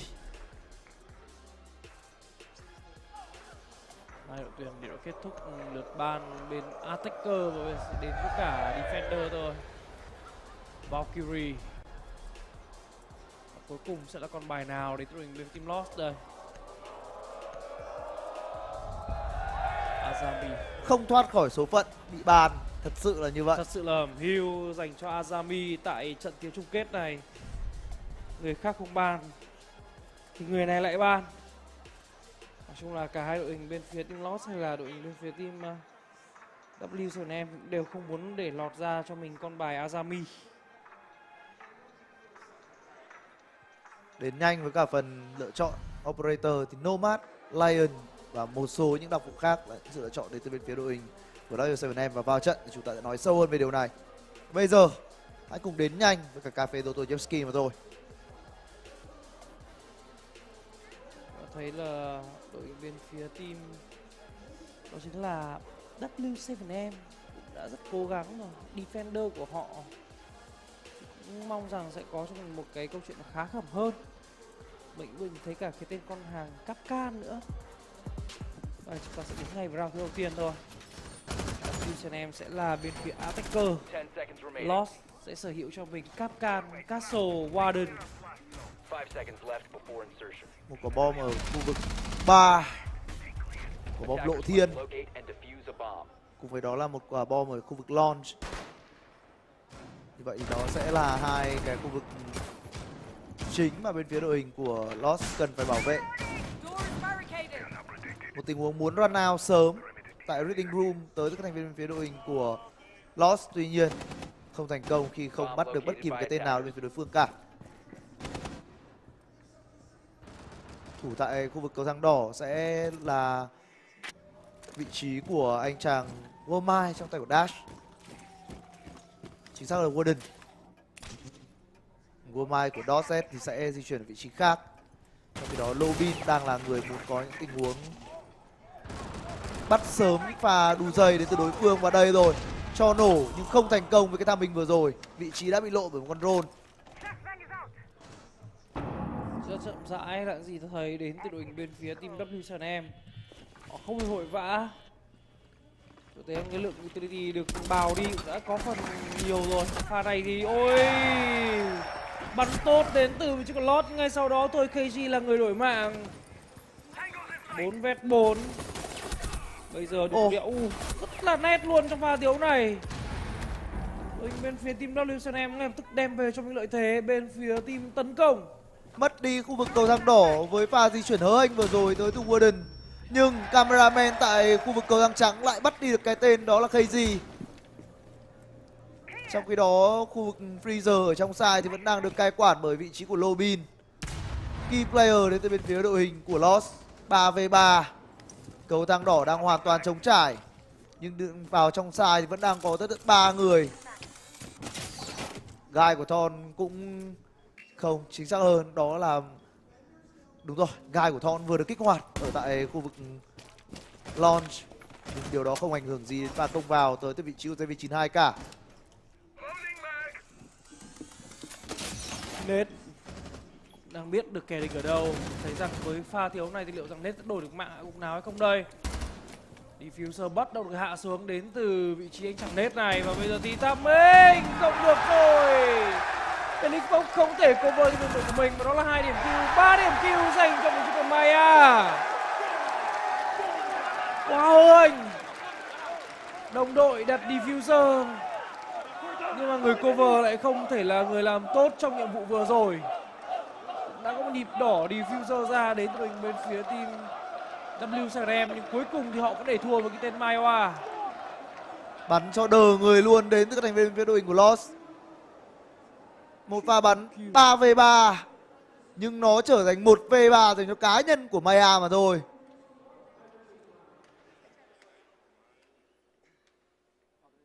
Không nên để trôi tại map pick của chính mình, bởi đến lúc đó thôi thì anh nghĩ rằng sang đến map theo Oregon, đội hình bên phía team Lost sẽ có cho mình phong độ cực kỳ là bay bổng.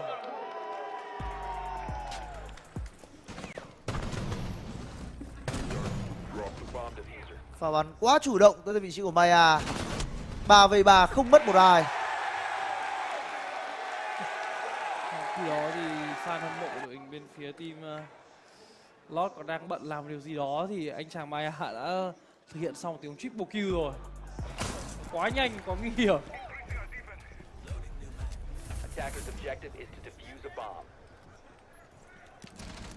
Chúng ta sẽ đến với cả vị trí đặt bom tiếp theo. Đây là một quả bom ở khu vực tầng 1. Sẽ là khu vực kitchen.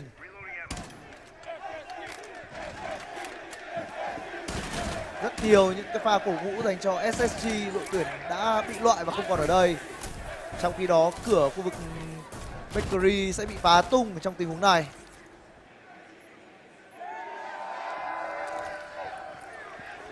Vâng, cả những cái lời động viên dành cho TSM nữa. Một cái tên mà chắc chắn rằng không có mặt trong trận đấu chung kết tổng rồi. Đúng là người Mỹ yêu khác. Đang liên tục là những pha điều drone tới các thành viên phía đội hình của W7M mà thôi. Và với Brava thì có lẽ sớm thôi sẽ có một vài những cái gadget bị bắt lại. Trong khi đó ở phía bên kia chúng ta đang thấy Lobin lại tiếp tục là người đi roam với con bài Warden. Cầu thang đỏ đang bị chiếm bởi các thành viên bên phía đội hình của W7M rồi. Tại khu vực tầng 3 đã có một người, đó là vị trí của JV92 và có một người đang bị bắn ở đây. Anh chàng Dash chỉ còn lại nửa cây máu. Điện thoại đang rung liên tục rồi. Còn tại cầu thang trắng Lobin cũng đã lộ. Bỏ vị trí này thôi. Tham mình vẫn đang câu kéo được. Đội hình bên phía team W7M lại càng hơn với câu chuyện có thể set up được cho mình những bài ở tiếp theo để vào sai. Đang có một người rất yếu máu. JV92 kết thúc được Maya rồi. Đã bảo mất cái cầu thang đỏ này khó chịu lắm. Giờ thì vị trí của Lobin cũng đã lộ ra. Nhưng làm thế nào đây? Dotset vừa bị hạ gục bởi Nết rồi. Mất thêm đi cho mình cả con bài Smoke nữa. Thủ dài kiểu gì? Double kill vị trí của JV92 rồi. Nhưng Lobin đổi mạng Felipok trước khi bị Dotset hạ gục. Chiến thắng thì đội hình bên phía team W7M tỷ số là 1-1. Lần này thì họ đã chiếm cho mình cái choke point. Và mọi thứ khi mà triển khai nó dễ thở hơn rất nhiều với đội hình bên phía team W7M.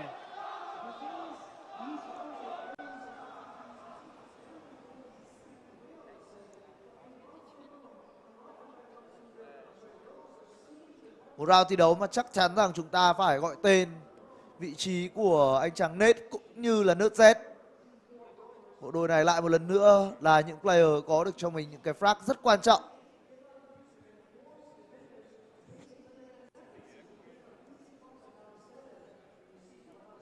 Đang làm tiếng time out thì vào.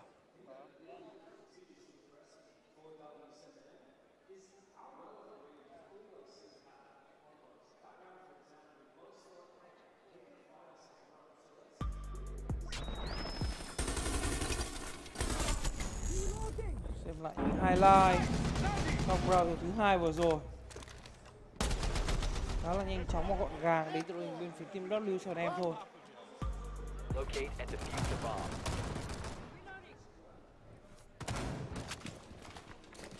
Có vẻ như chúng ta sẽ quay trở lại với cả một quả bom ở trên khu vực tầng 2. Con drone đang lần lượt bị phá đi bởi các thành viên bên phía đội hình của Lost trong cái trạng thái tiếp cận tới từ bên phía đội hình của W7M. Họ đang sở hữu cho mình đó là Slash, IQ, Dokebi cũng như là Hibana. Vâng, IQ, Dokebi sẽ là một cái sự khó chịu nhất định đến đội hình bên team W7M.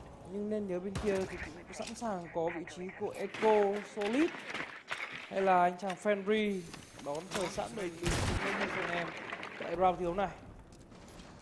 Hatch ở khu vực cầu thang đỏ đã mất. Và đang có tín hiệu là muốn nhảy xuống luôn. Ngay lập tức là mất mạng rồi. Kiểm soát cầu thang đỏ là rất quan trọng. Và Lobin lại tiếp tục một lần nữa trong tình huống đi roam của mình. Lần này thì cuối cùng cũng đã bắt được người.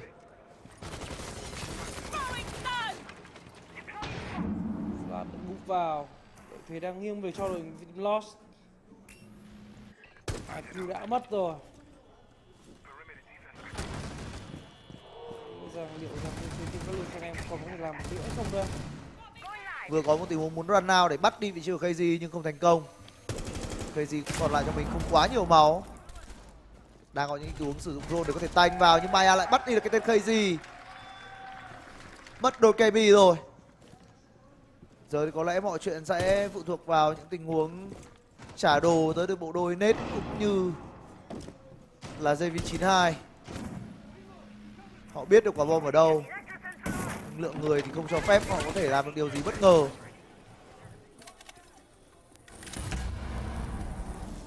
Thực sự là khó. Đây 3. Lót vẫn đang có cho mình những tình huống thủ rất là chắc chắn. Tại map đấu cà phê.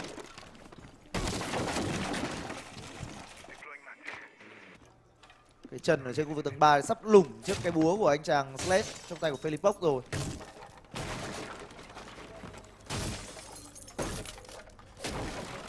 Giây còn lại thôi, cực kỳ là chậm rãi đến từ bên phía team Lost. Lợi thế 5m3 của họ là quá lớn, không thể vội vàng cả. Đây một quả nết cũng trả về của Khang. Giây vị trí này vừa là người đem về cho bạn cũng không xong rồi. Cameraman đem về cho mình thêm một nết nữa. Chết kill liên tục mà thôi, nhưng mà vì thành tôi bye bye Felipok và cuối cùng đó là player quá yếu màu. Bên phía team WSM thì số là 2-1.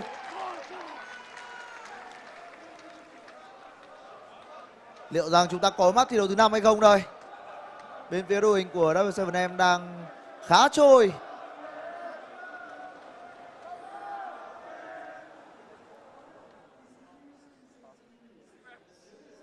Lịch sử eSport của Rainbow Six Siege chưa bao giờ ghi nhận một nhà vô địch back to back những giải đấu TS. Đấy là trong một năm thì họ chỉ được vô địch đúng một giải thôi đúng không? Đúng vậy. Còn giải đấu sau thì nhường cho cái tên còn lại thi đấu trận chung kết với họ. Đó có thể là một điều linh ứng với các thành viên bên phía team Lost. Nhưng nên nhớ rằng đội hình bên phía team đó là WSM vẫn còn đó là rất nhiều nhân tố có thể giúp cho họ chỉ kết thúc trận đấu này sau 4 map thi đấu mà thôi.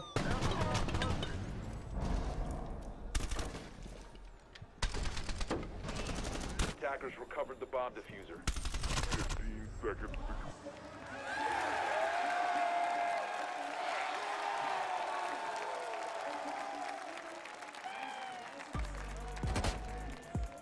15 seconds. Tỷ số trước đến từ bên phía Lost. Họ đã sử dụng khá tốt bên phía defender tại map thiếu cà phê. Còn với bên phía WSM thì chúng ta thấy rằng đã có cho mình sự cố gắng và đang muốn comeback tại map thiếu lần này.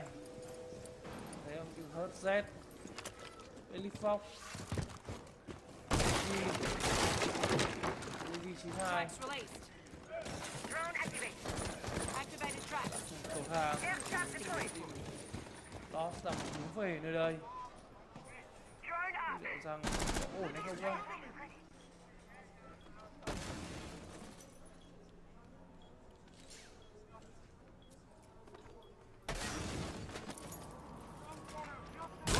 Wow.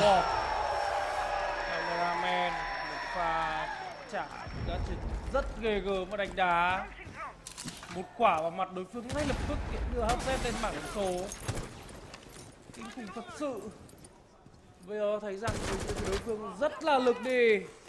Chút hỏi thăm nhẹ đến từ vị trí của cây chỉ. Và liệu rằng chừng đó đã là đủ hay chưa đây cây ơi?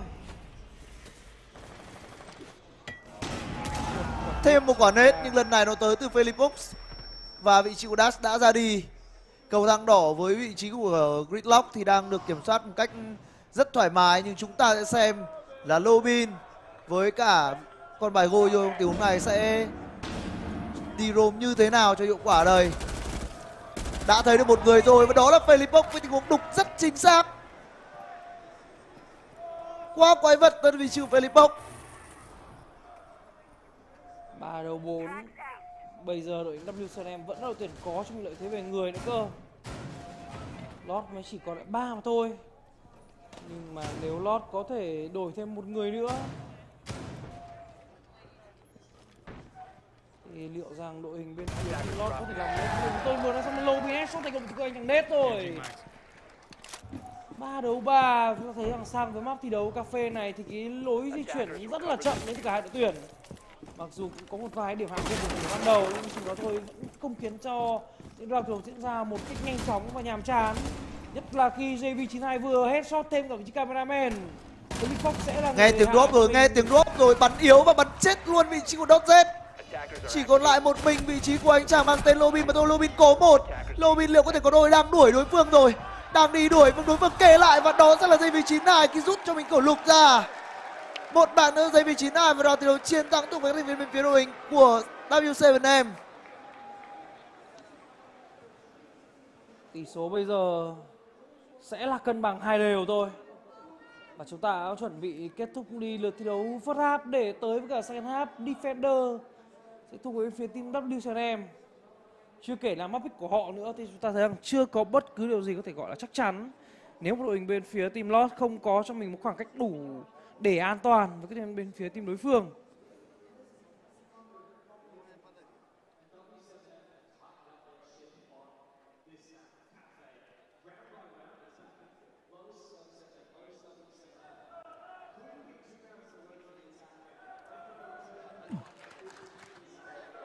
Đang là một tình huống timeout.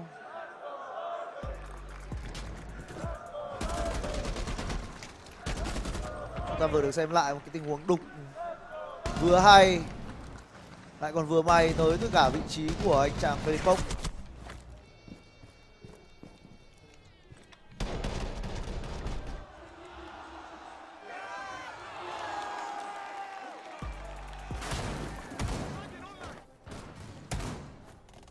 Round thi đấu tiếp theo đang diễn ra, round thứ 5 rồi. Ở bên phía WCM đang có sự xuất hiện của con bài Độc KB. Phía bên kia có Mew, Mira, Warden. Thêm vào đó là cả vị trí Aruni và Wamai nữa. Trong khi đó ở tại khu vực 3 thì đang có một người chờ sẵn, chính xác là cầu thang đỏ. Nhưng không có ai cả, không có ai dành cho vị trí của Lobin.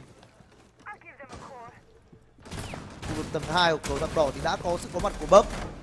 Đang có những tình huống đấu súng xảy ra. Liệu Bấc có bị móc sau lưng hay không đây?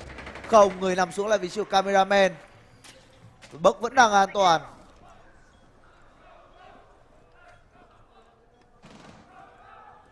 Trong khi đó Dotz là người đang phải kê lại ở phòng đọc sách. Sẽ có một người đón chờ anh ta với một khẩu súng. Đó sẽ là vị trí của con bài Dokaibi. Chỉ chắc là Finka trong tay KZ. Cameraman lại nằm xuống từ khá sớm đến đội hình Lót đúng không? Bây giờ thì điều đó sẽ giúp cho đội bên team WCM có những cơ hội, nhưng Đốt vừa rồi đã có tính cân bằng về người. Headshot cây cái tên KZ. Liệu rằng đội hình bên phía team Lót có thể đem về cho mình round thứ 3 hay không đây? Tham Minh kìa, Tham Minh kìa, Tham Minh bước xuống cầu thang đỏ và đó là Lobin. Ngôi sao và niềm hy vọng đến từ bên phía đội hình của Lost. Khó rồi. WCM trở lại 3 người mà thôi. Pha này thì vẫn đang rất tự tin vào tiếng check góc của mình. Chủ động pre-fire luôn. Vâng, Mira đã phải nằm xuống. Felipok vẫn đang cực kỳ thoải mái với tên đạn bắn của mình thôi. 3 đấu 3. Lượng HP là cơ bản nhưng mà Nết vừa headshot thành công với chiếc của Maya. Và bây giờ thì chúng ta còn đó bộ đôi, đó chính là Wamai cùng Wamai thôi. Tôi nói cùng với cả chữ Mew nữa nhưng tôi Mew ra đi luôn rồi. 1-3 bị quay. Wamai hết rồi. 3-2 đến từ đội hình bên phía team W7M. Bắt đầu vào cái tay đến từ nhà vua của Copenhagen Major.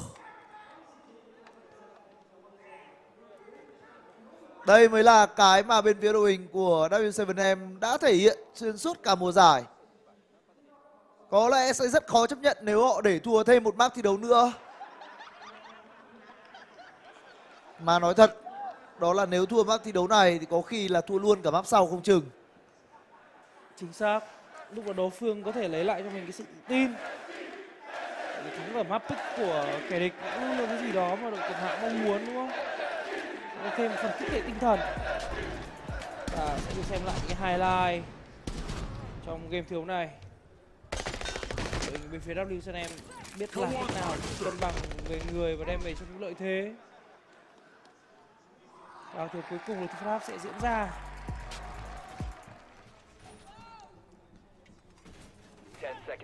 Round thi đấu cuối và vẫn là những sự lựa chọn có thể nói là cơ bản đến từ bên phía đội hình của Lost mà thôi.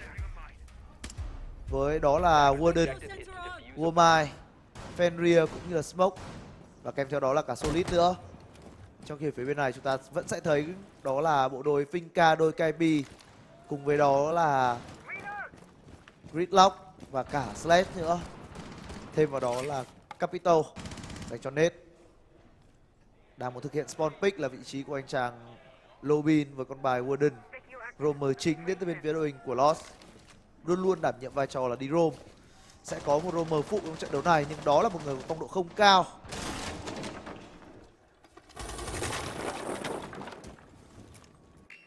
Vẫn đang có tình huống kiểm soát khu vực choke point đến từ đội hình bên phía team WCM thôi. Họ rất khát khao chiến thắng cho mình round thi đấu này nữa, bởi vì nếu thế thì đó sẽ là con số 4-2. 2 round thi đấu là đủ an toàn với tựa game Rainbow Sexy.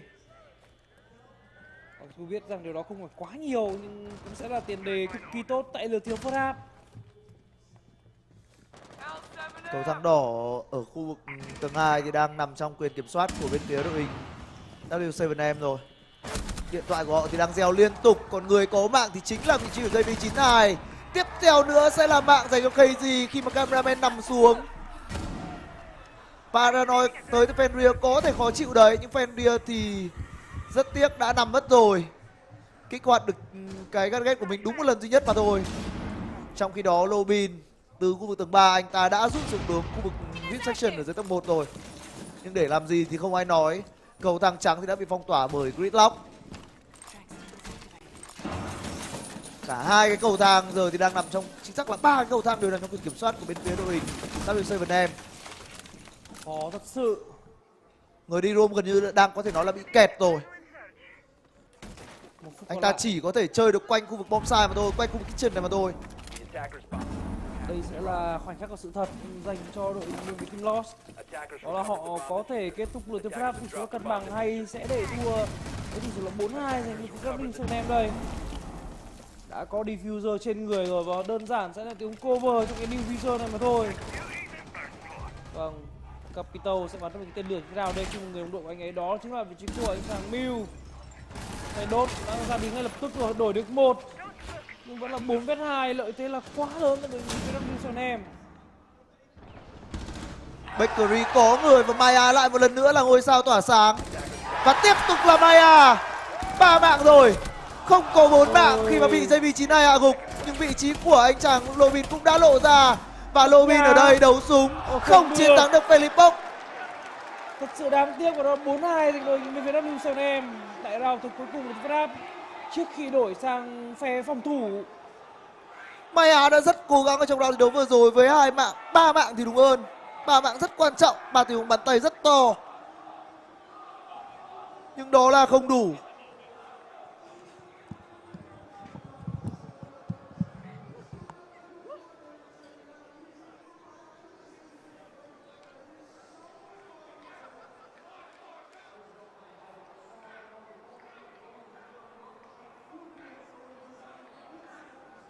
Phải nói thật rằng là một người không theo dõi competitive của R6 quá nhiều, nhưng những tình huống bắn vừa rồi nó là cảm xúc.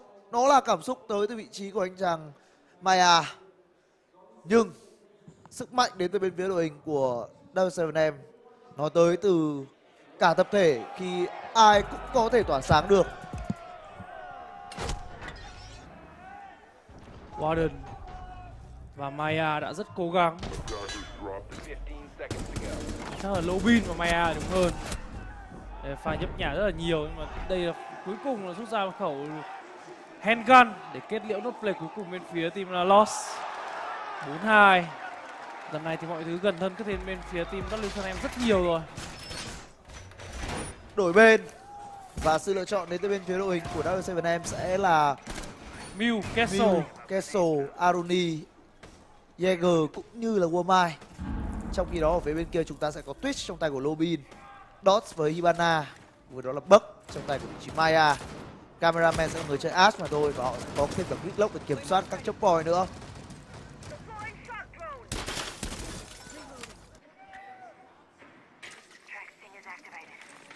Bắt đầu lái những con drone để có thể lấy được thông tin. Nhưng mà thật sự đội hình bên phía team W7M đã chờ đợi sẵn đấy để có cho mình những sự phá hủy rồi. Có thấy rằng những cái thiết bị chặn những con drone của vị trí Mew cũng đã gần như biến mất hoàn toàn. 2 cái Mew bị phá. Và giờ trong sai vị trí của KZ đang là một vị trí khá nguy hiểm, gặp khá nhiều nguy hiểm nha.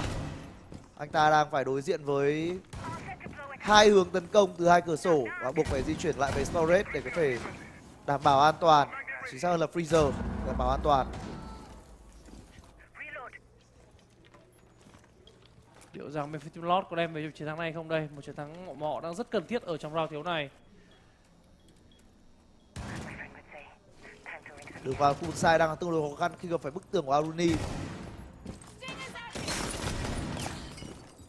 Và trả đồ tới từ vị trí của Gridlock không mang lại nhiều hiệu quả, thì cấu đi một chút máu của KZ mà thôi.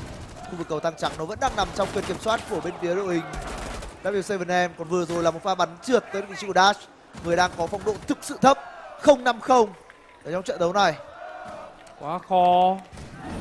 Một tuyển thủ thọt như vậy thì không biết rằng đội bên phía team Lost họ có gánh như thế nào đây. Blink Fox vừa mới nằm xuống rồi. Nên trước đó những điều không tưởng vẫn được thực hiện đến từ bên phía W7M. Ở lát bục vào không phải vấn đề gì, nhưng mà cameraman có mạng ở dưới vị trí này thì lại là vấn đề rất lớn. Bây giờ thì HZ đổi được 1 rồi, và liệu rằng có đổi được đôi hay không đây? Smoke gần như che mất tầm nhìn đội bên phía team Lost. Góc kề trước. Nhưng không phải là người chiến thắng đến từ HZ. Tiếp tục là Maya lên tiếng và đó là Dash kết thúc nốt đi người còn lại. Dash đã có mạng đầu tiên rồi. Tỷ số được thu hẹp về còn là 4-3. Tất nhiên người dẫn vẫn đang là các thành viên của W7M.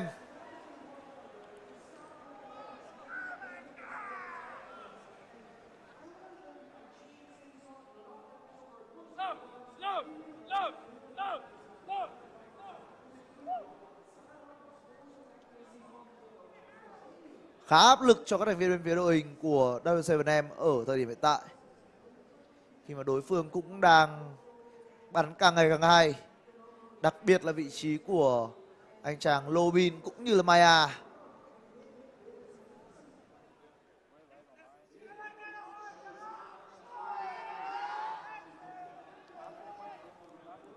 Một lượt timeout đang được diễn ra. Tỷ số thì đã là 3-4 dành bên phía team Lost rồi. Có thấy rằng đây liệu rằng lại là câu chuyện lội ngược dòng bên phía team Attacker dành bên phía Lost hay không đây?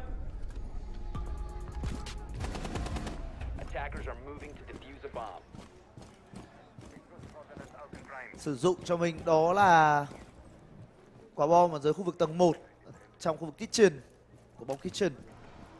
Và hãy xem là bên phía đội hình của W7M sẽ phòng thủ khu vực này như thế nào. Họ đang có một người di chuyển ở tại khu vực cầu thang đỏ rồi.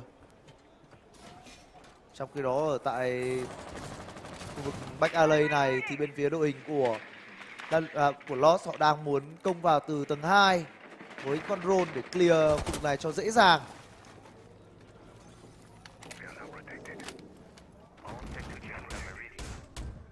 Liệu rằng cân bằng tỷ số dành cho Lost nữa hay không đây? Tuyển này sẽ chỉ còn lại đúng cho mình một cơ hội tại cái map thi đấu cà phê mà thôi. Quả net vừa rồi suýt chút nữa làm quả net hay. Nhưng rất tiếc cái sự tỉnh táo tới từ vị trí của JV92 là quá lớn. Chính xác là vị trí của KZ.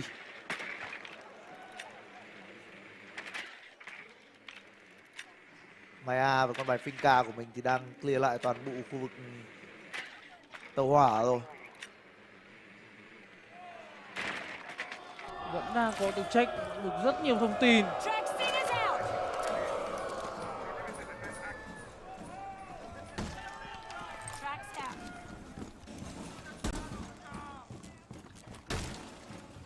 Khu vực cầu thang trắng cũng đang lại bị kiểm soát lại. Hai chiếc cầu thang đều đang mất kiểm soát đến từ bên phía đội hình của Lost, chính xác là của W7M.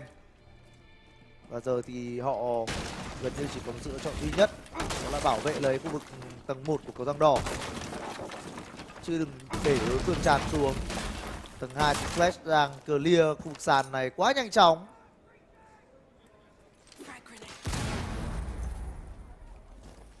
Rất chậm rãi tại round thiếu này là những gì ta thấy đến từ đội hình bên phía team W7M. Họ thấy rằng sau khi kết thúc từ first half sang lượt second half, cái khởi đầu của họ vẫn chưa được quá tốt so với đội hình Lost. Với đội hình Lost bây giờ khoảng thời gian cũng là thứ khiến cho đội tuyển này gặp khó, và cũng đã phát hiện ra vị trí của anh chàng Warden. Bắn là rất khó chịu nhưng mà khẩu lúc này yếu quá. Đây rồi, một sự cover hay đến từ Maya, cái double kill của mình. Cứ tưởng chừng như pha thiếu đó thì vị trí của Hudset mới có mạng cơ. Nhưng cuối cùng thì Montag vẫn sống đến từ vị trí của Doss. Đang muốn đi flank ngược lại tới từ cái tên đó là cây gì. Nhưng thời gian đang không ủng hộ cho các thành viên bên phía đội hình Lost nha. Đang có tình huống muốn bắn nhau. Philip Bốc cố cho mình bạc của Dotset rồi, nhưng đổi mạng là cực kỳ nhanh tới từ Dash. Trong side vẫn còn người và quyết định là tanh lửa luôn tới từ Finca. Không kịp, thật sự là không kịp. Không kịp. Và đó sẽ là chiến thắng cho các thành viên bên phía đội hình W7M. Đó sẽ là 5-3 dành bên phía W7M. Một pha tanh lửa nhưng khoảng thời mình đó là quá ít ỏi rồi. W7M trở lại cuộc chơi bên phía Defender.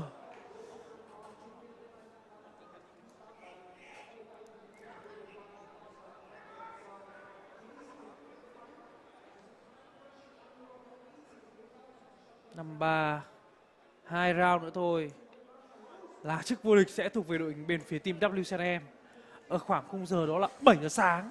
Đúng vậy. Rất cảm ơn anh em đã theo dõi trận thi đấu giữa đội hình bên phía team W7M cùng với đó là Lost. Bất kể là trận đấu này đội tuyển W7M hay là Lost đã đem về cho mình một chiến thắng thì mình cũng rất cảm kích anh em thức với bọn mình từ lúc 0 giờ, từ lúc bắt đầu show match giữa Skittle cùng với đó là Bello. Và chúng ta theo dõi thêm cả những cái bảng cập nhật tới đây vào cuối tháng 11 dành cho tựa game Rainbow Six Siege nữa. Và cuối cùng thưởng thức trọn vẹn cho mình là cái BO5 giữa đội bên phía team W7M cùng với đó là Lost tại Major Atlanta, cái rất là mới. Ui, bạn phi nhân lên là tôi đang ở Mỹ và chuẩn bị ăn tối mà, đúng không? Mình nghĩ rằng đây cũng là điều hợp lý đấy các bạn. Nếu bạn nào ở Mỹ thì thật sự là theo dõi giải đấu này rất là hợp giờ. Đúng. Đơn giản là theo dõi phát thi đấu này với cái giờ cơm của mình thôi.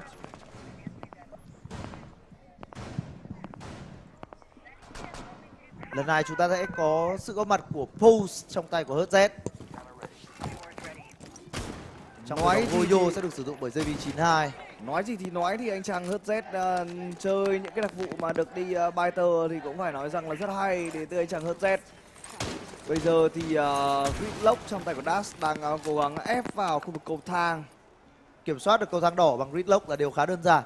Đó là điều nên làm, Nhưng Lobin thì với đặc vụ Twitch thì cũng đang muốn cố gắng đi phá đồ của đối phương vào đây rồi. Phát hiện ra được một utility đến từ bên phía phòng ngự. Nhưng vào khu vực này thì Mew cũng đã có cho mình những lượng trang bị nhất định rồi. Đang muốn đi phá thêm một cái gadget nữa của Mew. Ai chả phá được rồi, nhưng một utility đổi một utility. Phá 1 đổi 1. Tuy nhiên hãy cùng chờ xem ở khu vực Singalon thì Maya đang muốn tiến vào cùng với Buck. Phá tường rất nhanh.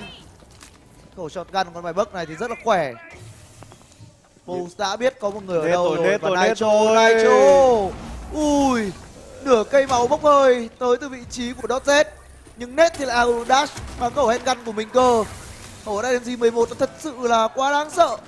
Và giờ thì tung flash ra để có thể đẩy ra bắn nhau. Philip Bốc cố mạng của Dotset, rồi cameraman chỉ kịp đổi một mà thôi, nhưng Philip Bốc làm đôi. Maya đã chết.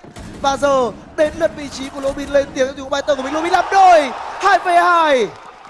Match point chưa đến với W7M và bây giờ hãy cùng xem rằng Lost sẽ lên được round thứ 4 như thế nào đây. Thời gian còn đó là 40 giây dành cho các thành viên bên phía team Lost. Net và Philip sẽ là những cái tên cuối cùng còn trong đội của W7M. Diffuser thì đang chưa có trên người các thành viên bên team Lost. Đang rơi Diffuse và Lobin sẽ phải đi thu lại cái Diffuse này. Lộ vị trí rồi. Và giờ có một người muốn băng qua, đã biết vị trí của Lobin ở đâu. Smoke được trả. Nhặt lại Diffuse như thế nào đây? Có thể nhặt lại được Diffuse đấy. Nhưng sẽ là đẩy vào, nhưng Lobin bắn quả này nó nét quá. Nét bây giờ sẽ có một tiếng 1v2. Và bây giờ thì 3 giây. Kịp hay không? Vẫn sẽ đặt kịp thôi nếu như anh ta không phải nằm xuống. Bom ở tầng 2 và sẽ buộc phải retake tới từ vị trí của cái tên đó là Nết. Tăng lửa luôn. Và giờ không có mạng nào dành cho Nết cả. Đó là Lobin. Một tình huống 4v2. Chúng ta đã tưởng rằng W7M sẽ lên được match point nhưng không. Họ trở về từ cõi chết. Rất nhiều lần trong trận thi đấu này Lost cũng đã có những tình huống trở về từ cõi chết như thế này. Và bắn nó quá cảm giác tới vị trí của Lobin.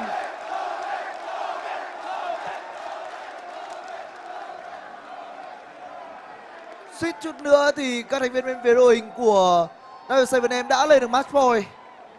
Sự lo lắng đang thể hiện trên khuôn mặt của anh chàng đeo kính này. Bây giờ thì hãy cùng xem rằng họ sẽ chấm dứt cái bản đồ thi đấu này như thế nào đây, hay là sẽ là một tình huống đêm dài lắm mộng. Cũng phải nói ở phía bên kia chúng ta có một anh chàng Philip bắn rất kinh rồi. Nhưng mà Lobin bắn trong cái tình huống vừa rồi thì nó chỉ có mặt thôi.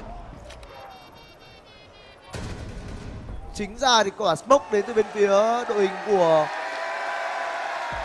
các thành viên Lost trả ra cũng là cực kỳ quan trọng đấy. Trở lại với nhịp của round thi đấu tiếp theo, chúng ta sẽ có Solid, Warden, Warmai, Mew cũng như là Jaeger. Nhưng HZ vừa rồi có phải là một tình huống spawn pit hay không khi mà lại bị trừ đi nửa cây rồi. Bên phía của Lost thì chưa mất đi cái mạng nào cả. Chưa mất đi một lượng máu nào cả thì đúng hơn. Sẽ là một round thi đấu mà quả bom đang được đặt trên tầng 2 dành cho W7M. Có một người đang đi roam ở dưới tầng 1 rồi. Đó là vị trí của Solid, Philip. Philip đang chờ đợi những cái nhịp muốn thử vào từ đường back alley của các thành viên bên phía đội hình Lost. Nhưng rất tiếc họ lựa chọn đó là leo thẳng lên khu vực tầng thượng cơ. Nào sẽ là một tình huống lên tầng 3 chăng? Rất giống là như thế rồi. Đang có những tình huống ép góc đến từ vị trí của Dash. Và mọi góc ở trong khu tầng 3 đang được dần clear đến từ đội hình này.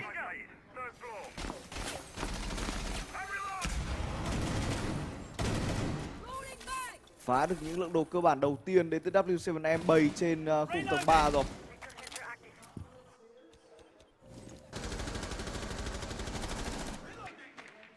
Một phút 38 giây còn lại.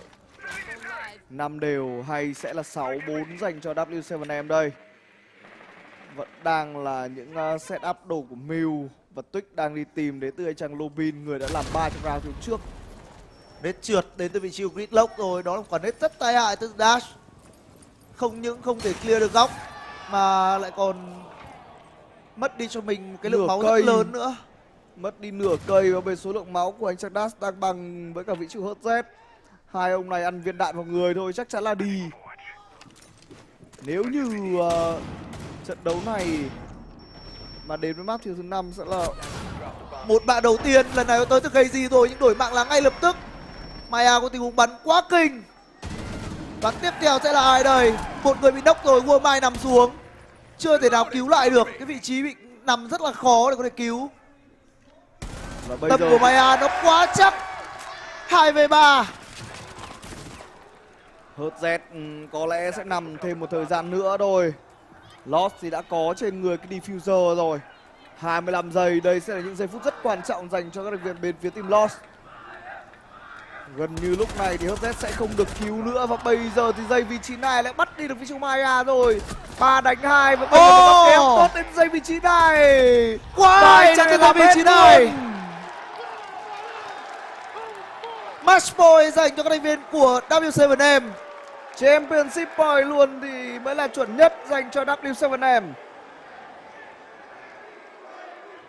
Một tình huống bắn tôi chỉ biết nói là bắn quá kinh. Quẩy cực dẻo ở khu vực tàu hỏa, hay đúng hơn là mining room. Không biết bây giờ lúc này huấn luyện viên của Lost sẽ nói những gì đây, khi mà đội tuyển của mình đã phải đối đầu với Championship point rồi. Hít sâu, thở dài để cho đầu óc thư giãn để tập trung vào round thi đấu này chăng? Không, anh ấy thở dài thất vọng quá, thở đều. À nhờ, thở đều, thở đều.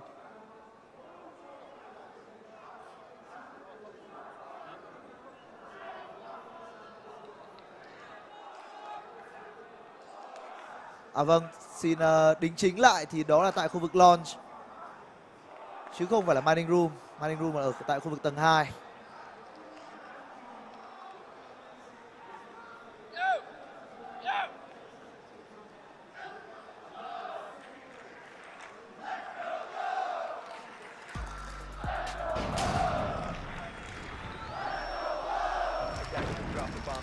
Ra được nhìn lại tình huống muốn công vào sai tình huống vừa rồi của các thành viên phía đội hình của Lost nhưng đã vướng phải một tình huống cản phá bằng một khẩu shotgun, nhưng cái nhân tố chính xác dẫn đến cái round thua trong round thi đấu vừa rồi chắc chắn phải kể đến giây V92 rồi. Một tình huống đang là hơn người dành cho bên phía đội hình của Lost, nhưng giây V92 bằng một cách nào đó bắn chết tất cả.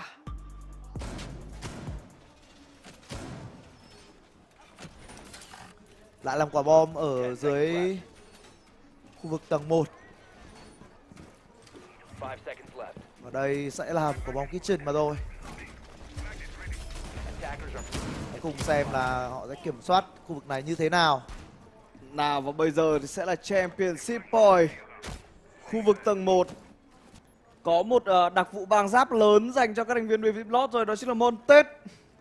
Không biết rằng với Montet thì có ủi được vào cái khu vực tầng 1 này không này. Cửa chính cũng đã bị phá rất là nhanh rồi. Philip Fox không biết rằng anh chàng này có theo thói quen là sẽ giữ khu vực cầu thang đỏ hay không đây.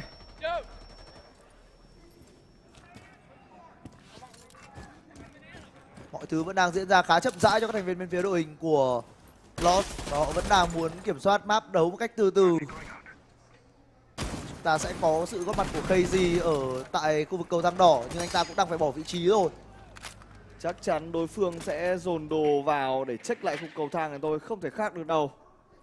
Có một người đang ở dưới khung tầng 1, đó chính là vị trí của giây V92. Giây V92 cũng sẽ là một cái tên quan trọng để ngăn cản những đợt tấn công đến từ bên phía team Lost với những cái thùng lửa của mình.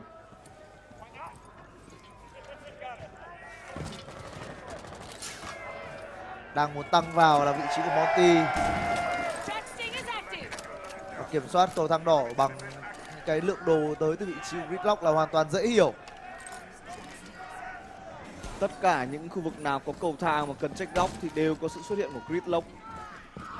Và bây giờ thì sẽ là một tình huống đục vào cái khu tàu hỏa chăng. Đang phá rất nhiều tường rồi nhưng KZ lại là người có mạng của Lopin. Người đi ram đến từ các thành viên bên phía team Lost đã bị bắt bởi anh chàng KZ rồi. Phá đục đi hoàn toàn cái lớp sàn nhà ở bên trên khu bom sai và đang cố gắng chạy đồ vào để clear lượng gadget trong sai. Nhưng rất tiếc là các thành viên bên phía đội hình của W7M họ đang giữ khoảng cách rất tốt. Và bây giờ chỉ có cách là nhảy hatch và đặt diffuser thôi. Hoặc thậm chí là tăng thẳng vào từ khu vực storage cũng được. Có vẻ như đang muốn đi theo lời Tommy nói rồi. Những cái bẫy của Philip Fox đang chưa phát huy hiệu quả. Những đốp Z vừa bắt đi được vị trí hấp từ kìa. Đang đẩy vào bắn cùng nhau. Liên tục là những băng hụt đến từ các thành viên bên team Lost. Crazy đang bị cấu máu yếu và bây giờ bắt chọn đầu. Crazy là người nằm xuống trước Maya. Tiếp tục là mạng, lần này là cameraman lên tiếng. Vị trí của anh chàng cuối cùng là Nết đang gặp khó rồi. Nết có 1. Không nhìn thấy người đang đặt diffuser. Và diffuser đã có rồi, đã online. Một vết 3 rất khó khi môn Tết vẫn còn sống ở đó. Và anh ta đang muốn sắp lá cả, đang muốn cover cho những người đội của mình. Chạy đi đâu đây, có thoát được 4 Tết hay không? Check quá nhiều góc đến từ anh chàng này mà Championship Boy đầu tiên mà các thành viên bên team Lost đã bảo vệ được thành công. Maya thực sự đang có những cái giây phút tuyệt vời nhất trong cái trận thi đấu này của mình khi anh ta liên tục có những cái key frag.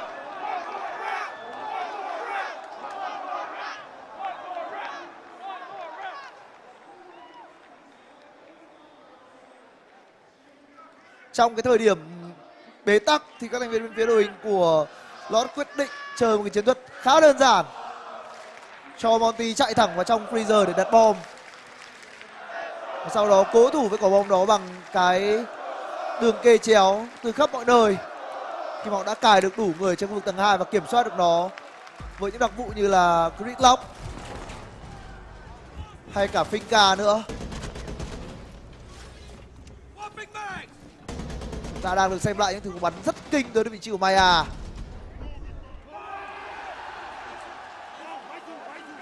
Maizu là một round nữa.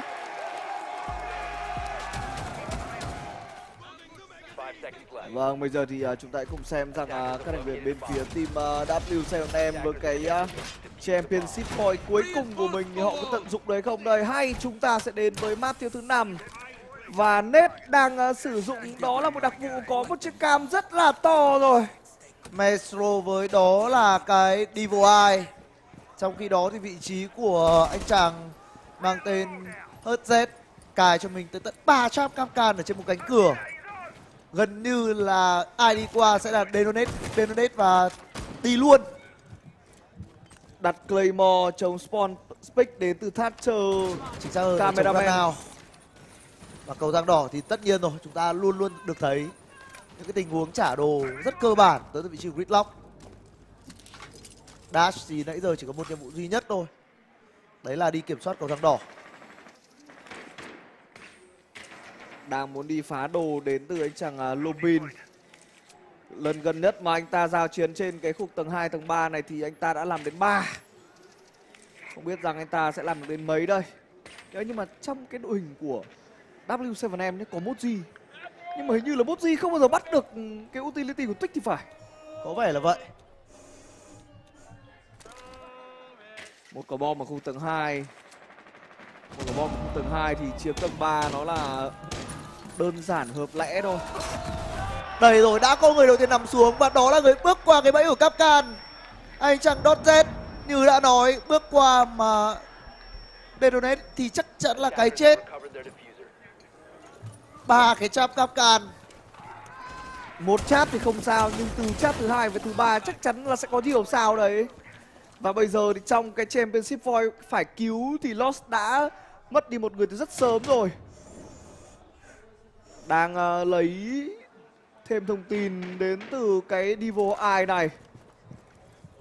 Gridlock muốn tấn công vào từ đường cầu thang đỏ.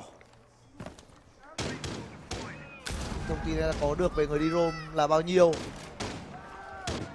Gần như là không có thông tin và Gridlock đã lộ tiếng trong tình huống trước đó. Quan trọng là bao giờ thì anh ta bị bắt lại rồi.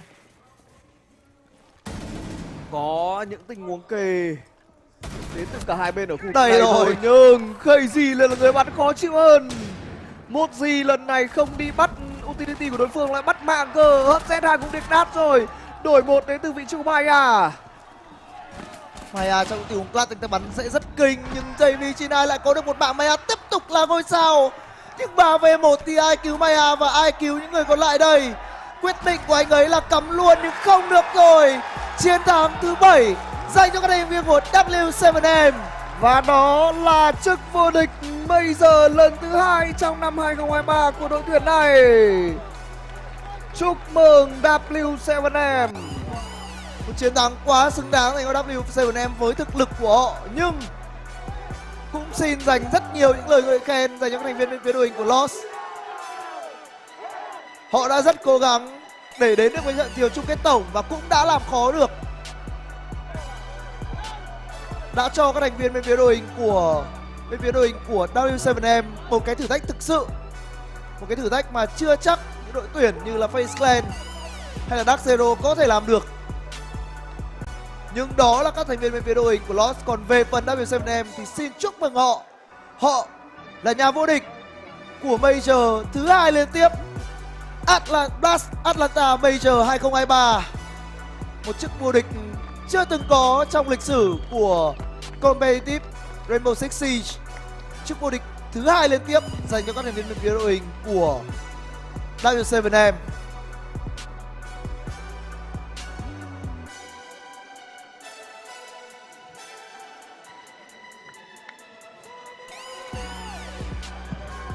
Đây sẽ là khoảng thời gian để cả hai đội có thể bắt tay tri ân sau trận thi đấu chung kết diễn ra cực kỳ là mãn nhãn này. Lost thì cũng đã rất hay rồi. Câu chuyện Underdog đi lên đây, đi đến giải thi đấu Major và họ về nhì ở một kỳ Major thì cũng sẽ là một câu chuyện đẹp dành cho họ. Nhưng tình chỉ đẹp khi còn dang dở rồi. Hy vọng năm sau các thành viên bên phía team Lost sẽ tạo ra được một cái kỳ tích nào đó. Và với chức vô địch này thì W7M cũng đã có thêm điểm để cộng vào Six Invitational rồi. Chính xác là như vậy. Chắc chắn thì họ cũng sẽ là những người bạn với nhau ở ngoài đời, nên họ cũng sẽ có rất nhiều những lời chia sẻ, những lời động viên dành cho nhau. Một chức vô địch hoàn toàn xứng đáng dành cho các thành viên bên phía đội hình của Win 7 trận là thắng. Win 7 trận là thắng. Và có lẽ thì bây giờ mình và bình luận viên PUBG cũng sẽ để khoảng thời gian còn lại này để cho các bạn khán giả cùng chiêm ngưỡng chức vô địch cùng với các thành viên bên phía đội hình của W7M và những đồng nghiệp của mình ở nước ngoài.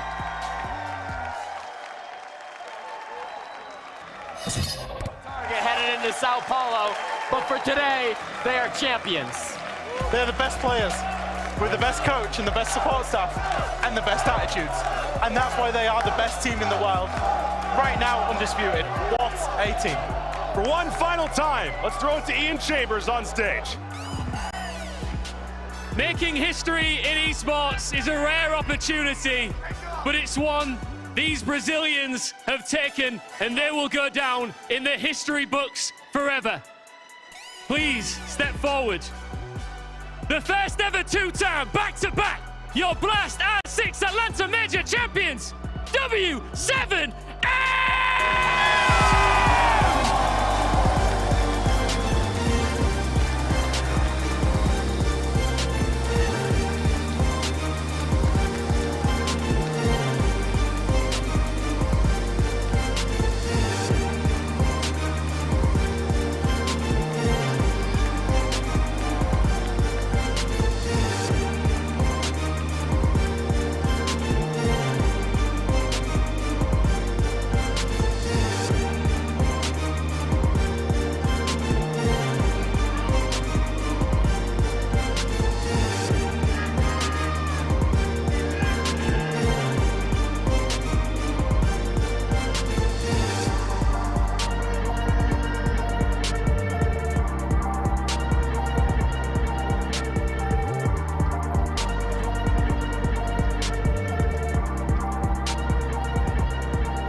This Atlanta crowd were very much in favor of their opponents, Los, and commiserations to Los. What an incredible team! Vâng, như vậy thì chúng ta cũng đã xác định được cái tên nào là cái tên đã vô địch giải thi đấu Major Atlanta 2023 của tựa game Rainbow Six Siege. Vâng. Đó không ai khác ngoài các thành viên bên phía đội hình của W7M phải không? Chính xác, đó là đội tuyển áo hồng. Và chúc mừng đội tuyển áo hồng win 7 trận là thắng, đã chiến thắng ở giải thi đấu Major Atlanta 2023 này. Và họ đã là cái đội đầu tiên trong năm 2023 vô địch ở 2 kỳ Major liên tục. Chính xác. 2 giải thi đấu Tier S vô tiền khoáng hậu trong lịch sử của Rainbow Six Siege. Có lẽ rất giống với những tựa game khác đúng không? Chúng ta luôn luôn sẽ được nghe về gọi là những lời nguyền rằng đội tuyển này không thể làm điều này, làm điều kia. Không có đội tuyển nào làm được điều A, điều B, điều C, không vô địch được giải A, giải B, giải C đúng không? Nhưng mà đây sẽ là cái ngoại lệ lần đầu tiên ở đấu trường competitive của Rainbow Six Siege ở trong năm 2023. Đó chính là các thành viên của W7M. Và một lần nữa xin chúc mừng họ. Chúc mừng những người Brazil vì cho dù ai có vô địch thì họ vẫn là 5 người về nhất và 5 người về nhì. Chính xác. Và đó cũng là những diễn biến cuối cùng mà chúng tôi chuyển đến với các bạn ở kỳ Major Atlanta của Rainbow Six này. Hy vọng quý vị các bạn cũng sẽ yêu thích nó và ủng hộ chúng tôi ở trong những giải đấu tiếp tới sau đó trong của tương lai. Chính xác. Mở ngoặc nếu có. Và đó cũng là tất cả những gì ngày hôm nay bọn mình có thể mang đến cho các bạn. Còn bây giờ thì rất cảm ơn các bạn khán giả đã theo dõi cho đến tận thời điểm này của ngày hôm nay. Xin chào tạm biệt và hẹn gặp lại các bạn trong tương lai.